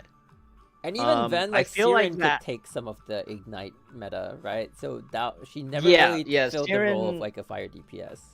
Yeah, because Flame Scion was just all around Yeah, better at that job in a lot of ways. yeah, And I felt like Origin, I felt like was even more unique than Finality to a degree because of, you know, like we actually had to use her as a standalone DPS on at least one cycle. Do you think we can give Finality a double S? Would everyone agree to a double S So for Finality? only in the context of the trio, right? Because we not only used the trio on imaginary weathers, we had to use it for symphony weathers, like Symphony Benares and then Symphony Kevin. So does that? I feel like that diminishes her rank because then it becomes a requirement rather than like a buff. Right, and I feel like that to a degree also affects Origin May. Yes, it definitely does. I remember, so as far as new player experience goes, that trio teams is really expensive to build if you're coming in now. Yes. But at the time, if you got that trio team and that was like your first major team, you could basically use it on all content for those first, 2 to 4 patches as you were catching up on all the other stuff. But it was not.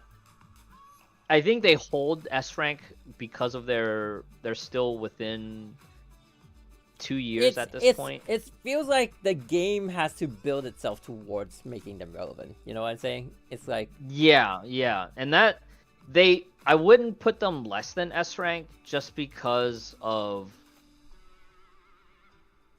I mean, inherently they're powerful. They're still like Yes, they have. they're numerically Yes.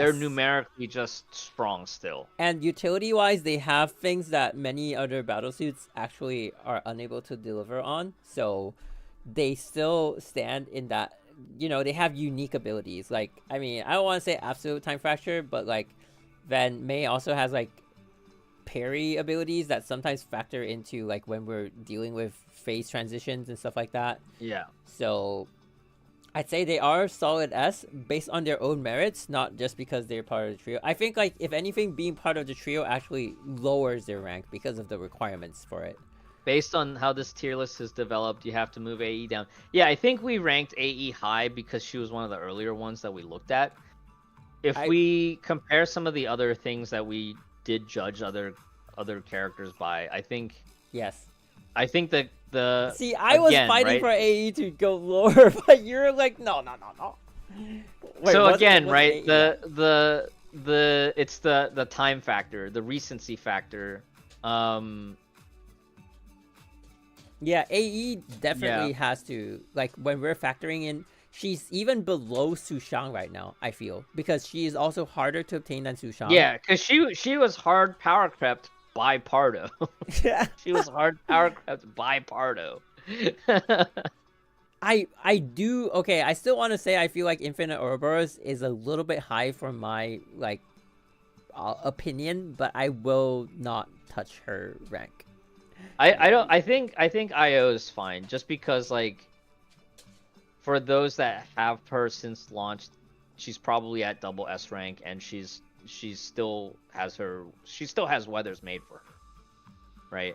I would probably put AE right next to CH at this point, because both of them were from that older era, but they higher than CH. I would rank her higher than CH in my opinion. Yeah, she did bring a little bit more to the table than CH. Okay, then we have the 4 hardest to, because they're so recent. Okay, Senadina is low S. I feel like they fumbled her design, but she's required in so many teams for part 2. Because of the Astral Ring, she is put. Because of the Astral Ring. Like, she's not allowed to be A, but she's also not her spectacular. Yeah, her design prevents her from going high into the S ranks. I would place her slightly below Misthalin. Yes, I would put her even behind Flame Scion. Because Flame Scion just had smoother gameplay. You know what? You're right. By all counts. I agree. Yes, I agree. Yeah. Like, Senadina is similar to Flame Scion in that she's intended to be main DPS, but she also is forced to fulfill support roles. but the ways that she does it is just. But we need to clunky. factor in that is the part 2 mechanic. So every part 2 character is going to be in that vein. Rely on her, yeah. But like I agree with you that like after the release of multiple part 2 S ranks, Senadina does fall short from the other S ranks in many ways. Yeah. So where she is here is pretty solid. Like whatever you said about like she can't be A rank because of that is also very true. Yeah. I think Song Tre is also a solid S rank. Her mechanic is just absolutely broken for Imaginary. But SD, you have to play poke. Yeah, it's SD type, but you have to do like really dumb things. And a lot of her damage is reliant on having Serapium in some fights. Like if you play S0 Serapium or no Serapium, and you look at all the other people in your lobby or on the Myriad list that have Serapium, you feel it. You feel it so hard, and you're just like, I hate it. Or I hate even it here. like or even like low rank. Wait, you did mention low rank because I pulled Serapium at like S rank, and my god, the moment she was back on, I went to like triple. Yes. So Kronos also isn't wrong. Senadina's like roller skating on her yo-yos is probably one of her redeeming qualities to justify her S rank. Yeah. Okay, I will say this about Senadina though. Senadina definitely holds like if we're comparing like part 2, why she's above like Lantern and Songshare right now is also I would even rank her like slightly higher because her ultimate, if I remember correctly, and I might be wrong, is a standalone like elemental support. In some cases, was it? Well, her Astral Ring is just stupidly good with the breach. Yeah, increases lightning damage and further increases lightning damage. Wait, no, that's just a self buff. I don't know, where was it? I remember like maybe... I would say that I would rank her higher than the other two because her gameplay loop at least feels satisfying to press. Whereas for the other two, it's there we go. Elemental Breach from Charge Attack. Team members protected by World Star gain 12% Elemental Breach and 25% Elemental Damage bonus. Wait, what? When Astral Ring is active... Oh, wait, never mind. It's part of Astral Ring. Oh, then it's... Yeah, it lowers her utility by a little bit. Like, because Astral Ring... But yeah, but you still need her, right? Because you need her for the Astral Ring. Yeah. But it has that, like... I feel like when it's locked behind an activation that needs certain like requirements in combat, it makes the ability less accessible. Like if she gave that by like, I think I even made this comment back when she was released. I said like I would think she's a stronger character if they made that not require the Astral Ring. If they gave her like a certain other requirement and then like, oh, do this before you do your ulti outside of the Astral Ring and you get that buff, she would be like SS tier. But because of how a lot of her stuff, and I feel like this is one of the things, is like because they're designing a new system, it just falls short, right? It's like how we talked about how wacky the old battle suits are. It's chat, my chat's bringing up a good point about Senadina with her like initially you couldn't switch her out, otherwise you lose damage on all the Dark Star characters. And then they had to fix that by changing her stigmata to not make that take effect. Yeah. Okay. Yeah, but that's also like I give them leeway because it's part of tweaking the new system. Like I've tried to be very understanding when they're introducing a new system. Like we've seen Hoyoverse do that with many systems. Like even in Honkai Impact itself, not even like outside of the game, like they've done that so many times, right? Each time they're trying to introduce like a new mechanic, a new like this, they always need time to tweak it. And so I've become tolerant of it. And so like I feel like Senadina is right there because she's like the number one R2S rank, and it's like, you know, she's strong for what she is, but I still always stand by that. And like, she could have been. I feel like she could have been better. Like from a design standpoint, I wish they designed her well enough that she could be double S or triple S. Yeah, and even I felt like she should have been. right? She should have been, because she's supposed to have been the poster character. Like of even part for two. this ulti, what they could have done, like for her ulti, like 12% elemental breach and 25% elemental damage for 25 seconds is a very good buff. But you need the astral ring. What they could have done is, like, if you do it outside of astral ring, you know, take one of the two, like elemental breach or elemental damage, and then if you do it inside astral ring, you get both. That would make her like such a, like, she could even like synergize with the part 1 characters. But like, because they lock so much of her kit behind the astral ring, I'm like, dude, you know, it's not what you think the astral ring is like throughout the entire fight. You know, it's so hard to access, and I feel like that's where she falls short as a character. So okay, so what about Sleepy Terry? I skipped Sleepy Terry. So for me, Sleepy Terry is like solid solid S tier by virtue of part 2.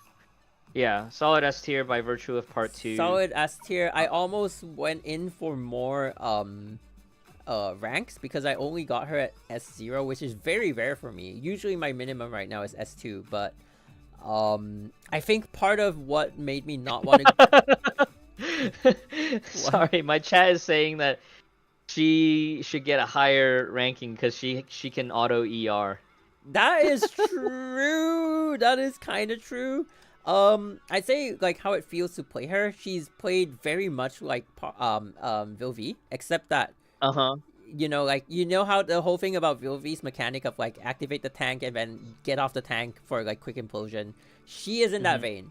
She is definitely in that vein. Just like activate her ulti, switch out, and then like do like a combo attack or a weapon active on like on like finality or something. Switch to Vita, do you know, and then like switch her back in to instantly like, it's sort of like Vilvi's phase 2 with her ulti. So she's definitely in that vein. She's but in terms of like her being a lightning support, the implosion, let's take it as like a bonus, right? Her being a lightning support, she's pretty easy to use, I would say. Like so she has no SP issues. I mean, I can say that because mine is S1, S0, right? So I would say she's a solid like mid to high S. No complaints about this character. Yeah, I think she's like pretty high up there. I think if I still play more seriously, I might consider going back for her. I mean, maybe like, I wonder like what the rotations will be with her and Sparkle existing. You know what I mean? It's like, will we do like double clap and stuff, or will they spawn more bosses with like more shields? Yeah.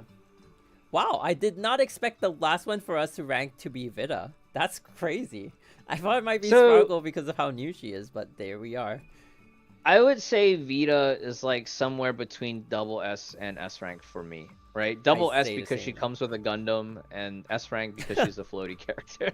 Okay, floaty character does not lose points for me, so I'm here to I'm the floaty lawyer right now. Excuse me, Michael.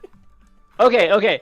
So and she's recent, and because she's recent, she has high multipliers, right? Yes, and her she utilizes multipliers are Kiana insane. in her Astral Ring kit. Okay, so if there was one character from A or S rank that you would like to promote, would there be one? Because I'm looking at it now, and it's like I almost feel like Flame Scion should get promoted just so that she's not too far behind her peers in that old trio. My chat's yelling for Pardo too. Stop yelling for Pardo. We've moved Pardo. Pardo is the most moved character in this. Simsir says Pardo should be EX rank, exalted, exalted rank. All right, triple S, not high enough. She needs to be an exalted rank. Back then, when I made like, because back then I was still making overview videos, and when I was making her video, I you know, like having to do that much research into Battlesuit, right? She really did feel like SP A rank Jesus. You know, like nobody could beat her. You know, like she was like God. But having made that new account to want to have that new player experience, and having to utilize her with a, you know, like when it's a brand new account, you're so bare bones, and trying to even form a team is difficult. And I felt like, wow, I have Pardo now, like easy, right? But like that made me realize how heavily she relies on her weapon. Like she is so hard to use without it.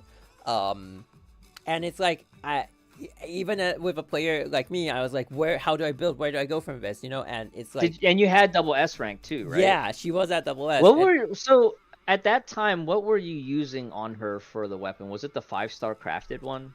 I do think so. Let me. Oh. Okay. Yeah. Was it Gilded Libre? Yes. And even then, it's like I wasn't seeing the numbers that I would expect from like having a Pardo. Yeah. Like it almost feels like, wow, now I have the. Oh wait, is it Gilded Libre or is it? Yeah, I think so. So you would expect like, oh, now I have a Pardo, now I have an edge of against like the game and stuff like that. But it was like, no, it wasn't really happening. So yeah. You would not. And then I think like I went back and I read what her weapon does, and I was like, of course. Okay, so apart from Pardo, I would probably say Thelema and Flame Scion. I think the arguments, right? Time Fracture on demand, aerial combat, a lot of time fracture, time stop ult. For Thelema, and Nefer's mentioning this too.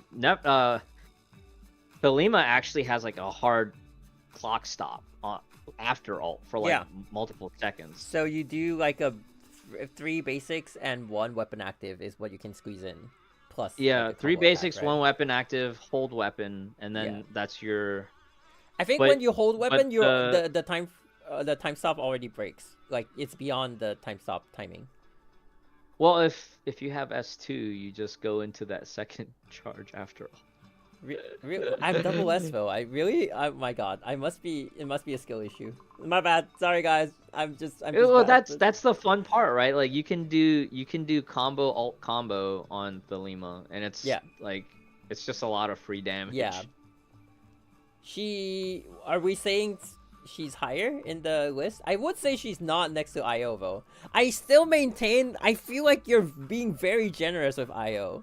Okay, Thelema can go higher also because she has support capabilities. So if Sleepy Terry is here, I would put her above Sleepy Terry, to be honest.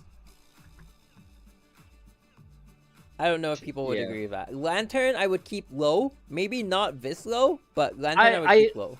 I think the biggest thing too is that Lantern's gameplay just was not it, right? Like it was too boring for a part 2 character. I feel like I saw you complain about her jump attack because it's like, what? Yeah. Like you jump just to go back to the ground faster? Like what is?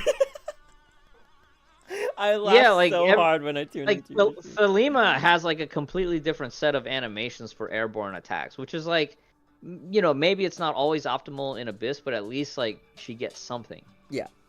Lantern, literally, her ability when you press anything is it just grounds her so that she can attack faster on the ground. So why have jump even as a button at all other than for the jump dodge? What a waste of design. I agree with that, and I feel like the thing about Lantern as we play longer, I would sort of liken her to like if we were playing Thelema on the battlefield, she's like a really fast moving like buggy that has a gun on it, but like Lantern feels like so here's the thing, right? On the ground, right? And just shooting. Turret planet on the ground, but Silverwing feels more dynamic compared to Lantern by that metric. Yes, right? Like because yes. Silverwing, at least she can shoot from the air. To be honest, like the only thing that Silverwing loses to Lantern at is the Astral Ring. Yeah. If Silverwing had an Astral Ring, almost essentially the same character in a weird way. Like if Silverwing had an Astral Ring, Lantern would not be a great character. Let's just put it that way. But I have a bias towards Lantern. I like her design a lot more than like many of the recent characters. Yeah. And like I think her design is nice. Yeah. I would. Yeah. Her lore and stuff like that, like puts her like really high up for me. But it's just that gameplay thing. Honestly, like I'm right up there with you. Like the jump just lost it for me. It's like the jump. When I saw the jump attack, I was like, why? You could have done so much more of it. You could have like switched her to daggers in the air or something, because the daggers are such a cool part of her kit. But you only use it during that like the Astral Ring like assist attack, and I was like, come on guys, you could have done better. You know, because then it would play into like her ability to switch between so many weapons, right? Oh, she can use this weapon, that weapon, and that weapon on the ground, and then when she's in the air, she uses daggers and like she flies around. That would have been so awesome. But no, none of that at all. Oh Jesus. Yeah. I'd say this is a pretty like, and it's hard, right? Because like this is a good representation of like where I see the characters now, but it has to come with a lot of explanation as to And why a lot they of are where they context. are. Yeah. Like a lot of where these characters are listed also, like But the generally, history versus, you know, the spot in the lore versus like historically how well they perform versus how they're performing now. generally my goal in this tier list, not that I'm gonna be like, hey, like, you know, give it out like here's the new gospel, but the point is like I feel like if it could be helpful in a sense that if people see it, like when I look at tier lists, like when I'm new to an I recently realized this, like when I'm new to another game and I have no clue what's going on, right? Like let's say I mean, I'm playing Counterside. I'm not exactly new to Counterside, but sometimes it does get really like, man, which do I build first?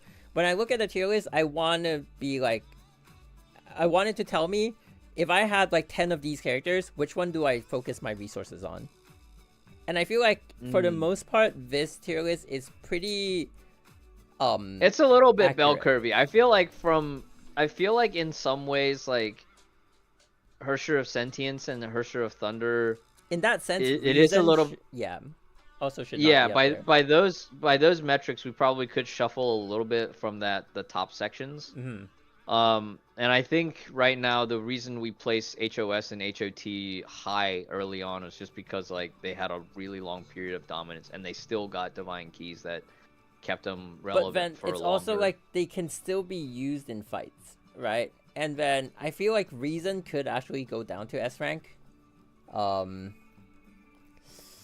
But then if that's the case, it's like, do you want to play it by relevance? Because it's like by recency also. Like if you're playing it by recency, then this list is basically the most recent battle suit. Raise that one first. That's like no brainer. Yeah. But then you know, in Honkai Impact, it goes as high as to needing like 9 characters because of like the Memorial Arena. Right. Yeah. Right. So there's also that to be considered. Yeah, I feel like in this list, probably a lot within the triple S to S ranks you can shuffle around. Especially the higher S ranks that are newer. Because a lot of those ones that we have on our S tier are SPA ranks that have a lot of flexibility. Yeah.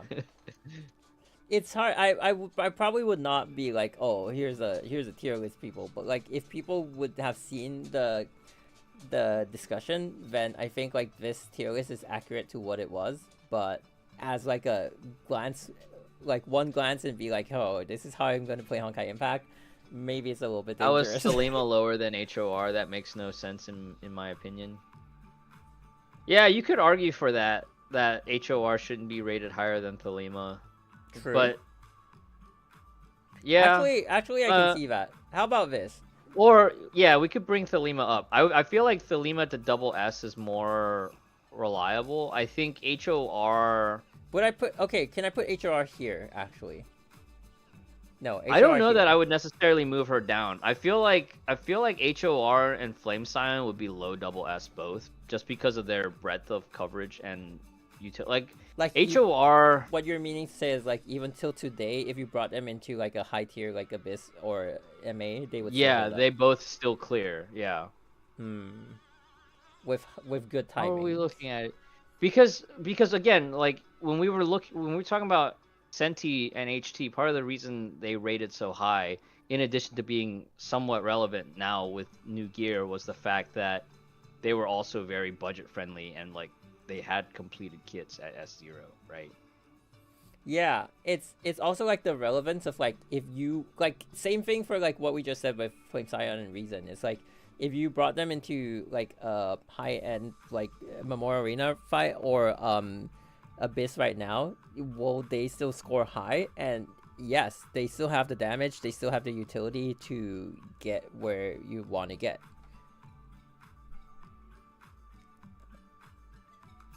I don't know. I feel like that's one of the reasons why this list is a little bit tricky. Is because like we place them so high up, and it's hard for people to understand why they're up there without explaining. Because one could also argue that truth should be up there. Or truth, yeah, truth. And then like maybe this. HDR and Vita should both be triple S because they have robots. No, I feel like again, like the initial instinct was like our first triple S's and our first double S in this tiers was the fact that they just felt so complete, right? They just felt so complete with their kits.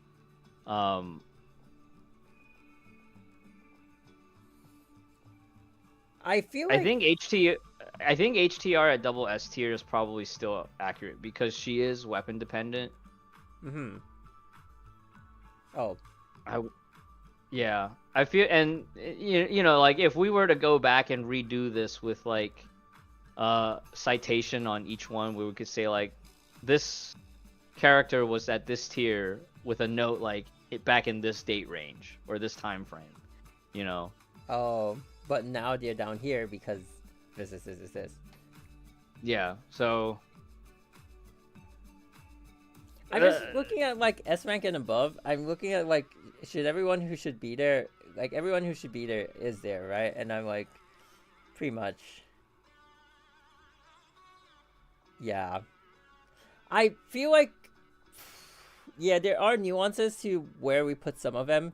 Like, some of them, because of availability, like Miss Pink Elf is one of them that is like, due to how easily you can get them and what they can do for you, they are worth raising. But are they necessarily like the most powerful? That is not what it is. But I would say like in this tier list, like if they rank higher, then raising them would be a good use of your resources because you would still utilize the character in some way or another. Like they would still bring value to your just like your teams in general. But you know, it's also like, should we just make a tier list of like usage? Well, no, because that would just be like all the recent stuff, which is this list already started trending in that direction as soon as we got more and more closer to like recent battle suits, right? Yeah. And you could kind of see that where like once we got to only part 2 battle suits, it was like, well, by virtue of this being part 2, mandatory can't go to A rank. I feel like has to maybe stay S or higher. If we started with part 2, it might have been more relevant because we would have ranked them like with the current merits, and then we would have ranked downwards with like, okay, that's the standard that we compare them to, and who can like rank against it. Right. Yeah, maybe we started it like in the opposite direction, but Luna Val up there I can agree with because she is a DPS. She is the very embodiment of part 2 meta, to be honest. And the irony is she's not even a part 2 character. She is a really well designed part 1.5 character that like even at S0, because like at S0 she feels feature complete. The only thing that's off a little bit is like the numbers tuning that, you know, S2 really gives her that benefit. S2 and double S. Yeah. And you know, part of the reason HTR doesn't rate for triple S was the fact that on her release, 1, weapon dependency, and 2, rank dependency, right? Like S2 was such a huge SP skill for her. And the only reason that she doesn't go below double S to where some of the other supports are that weren't as comfortable to play is like the fact that if there were one character that I'm unsure about the ranking, it's definitely Sparkle. I feel like Sparkle Yeah, Sparkle has so much potential. I should would probably agree. be up here. Or up here. This would be where my estimate for Sparkle would be. Mm-hmm. Yeah. So that is one that I would like. Pardo is the one character. Pardo is definitely here, right? My Yeah. chat wants Pardo to be exactly right there.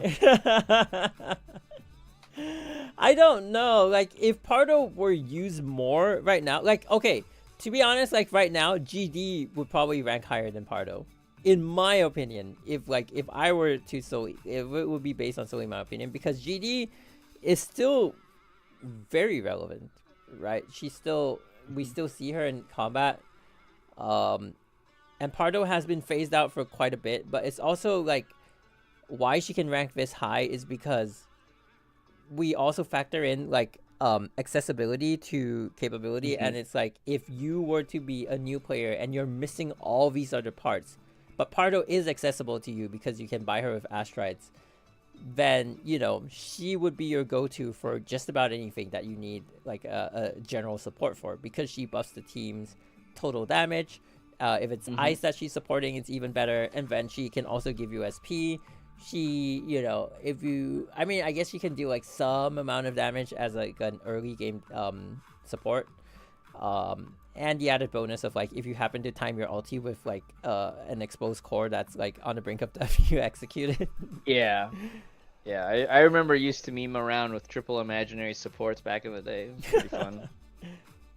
So yeah, I mean, like, this tier list is definitely not something where you just go show people and be like, hey, this is like how Honkai Impact is played.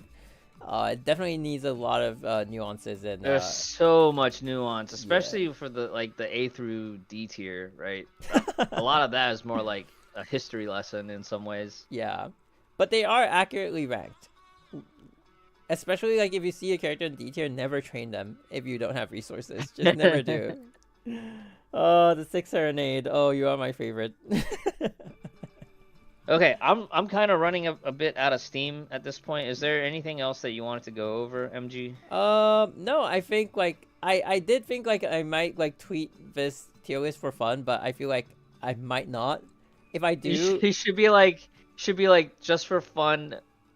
Ask about the context. Yeah, if I do, it would be accompanied with like millions of words, a wall of text and a 3-page essay on Hoyo Lab. Yeah, so I probably would not, but it's a fun tier list. I did hope like we would have some kind of tier list like that, but this only proves to me that Honkai Impact is an impossible game to have like a tier list to guide you, which might be the reason people don't really want to pick up the game, right? It's just so hard to understand it. In that just like, it's not as easy to I feel like in that aspect, is like, if I were to do this for like Genshin or ZZ, it'd be so much easier. Just use this one. Why? Because they have this, they have that, and like, that's it. But in Honkai Impact, there's so many things to consider and so many niches, and this is, I guess, the best that we can do based on experience. Oh my god. But yeah, maybe in future we might try to like make a guide out of this or something. But yeah, for now, yeah, I had work today, and like, I've been working like the whole day. Yeah. And yeah, I thought I would take a nap. I need to take a nap. I need yeah. to go take a nap before I decide to go back into work later. Yeah. But yeah, this has been really fun. Can we put Pardo #1 just to see how it feels? There you go. Oh, it's like you put the final Infinity Stone in your Infinity Card. Yeah. Oh, quick my screenshot.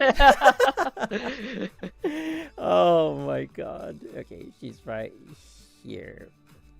But yeah, I'll screenshot this one just for the fun of it. Yeah, but thank you for taking time out to do this. It's been I think we should do this more often. Thanks for inviting me. Yeah. Yeah, next time I'll be up to like troubleshoot the Twitch thing with you. Of like, yeah, whenever I have time, like we'll go ahead and do it. Like, see, yeah, so it'll be easier for like future. I mean, it'll definitely be within the week, right? Because like of the Honkai incentive thing and stuff like that. But yeah, that's all for me. Thank you everyone who has given us your opinion on where Pardo Phyllis should be. But yeah, I mean, definitely like some of the other nuances were really good for like placing the characters. In my opinion, I still thank you for a follow. In my opinion, I still like IO. I don't know, man, but like I trust your judgment. I trust your judgment.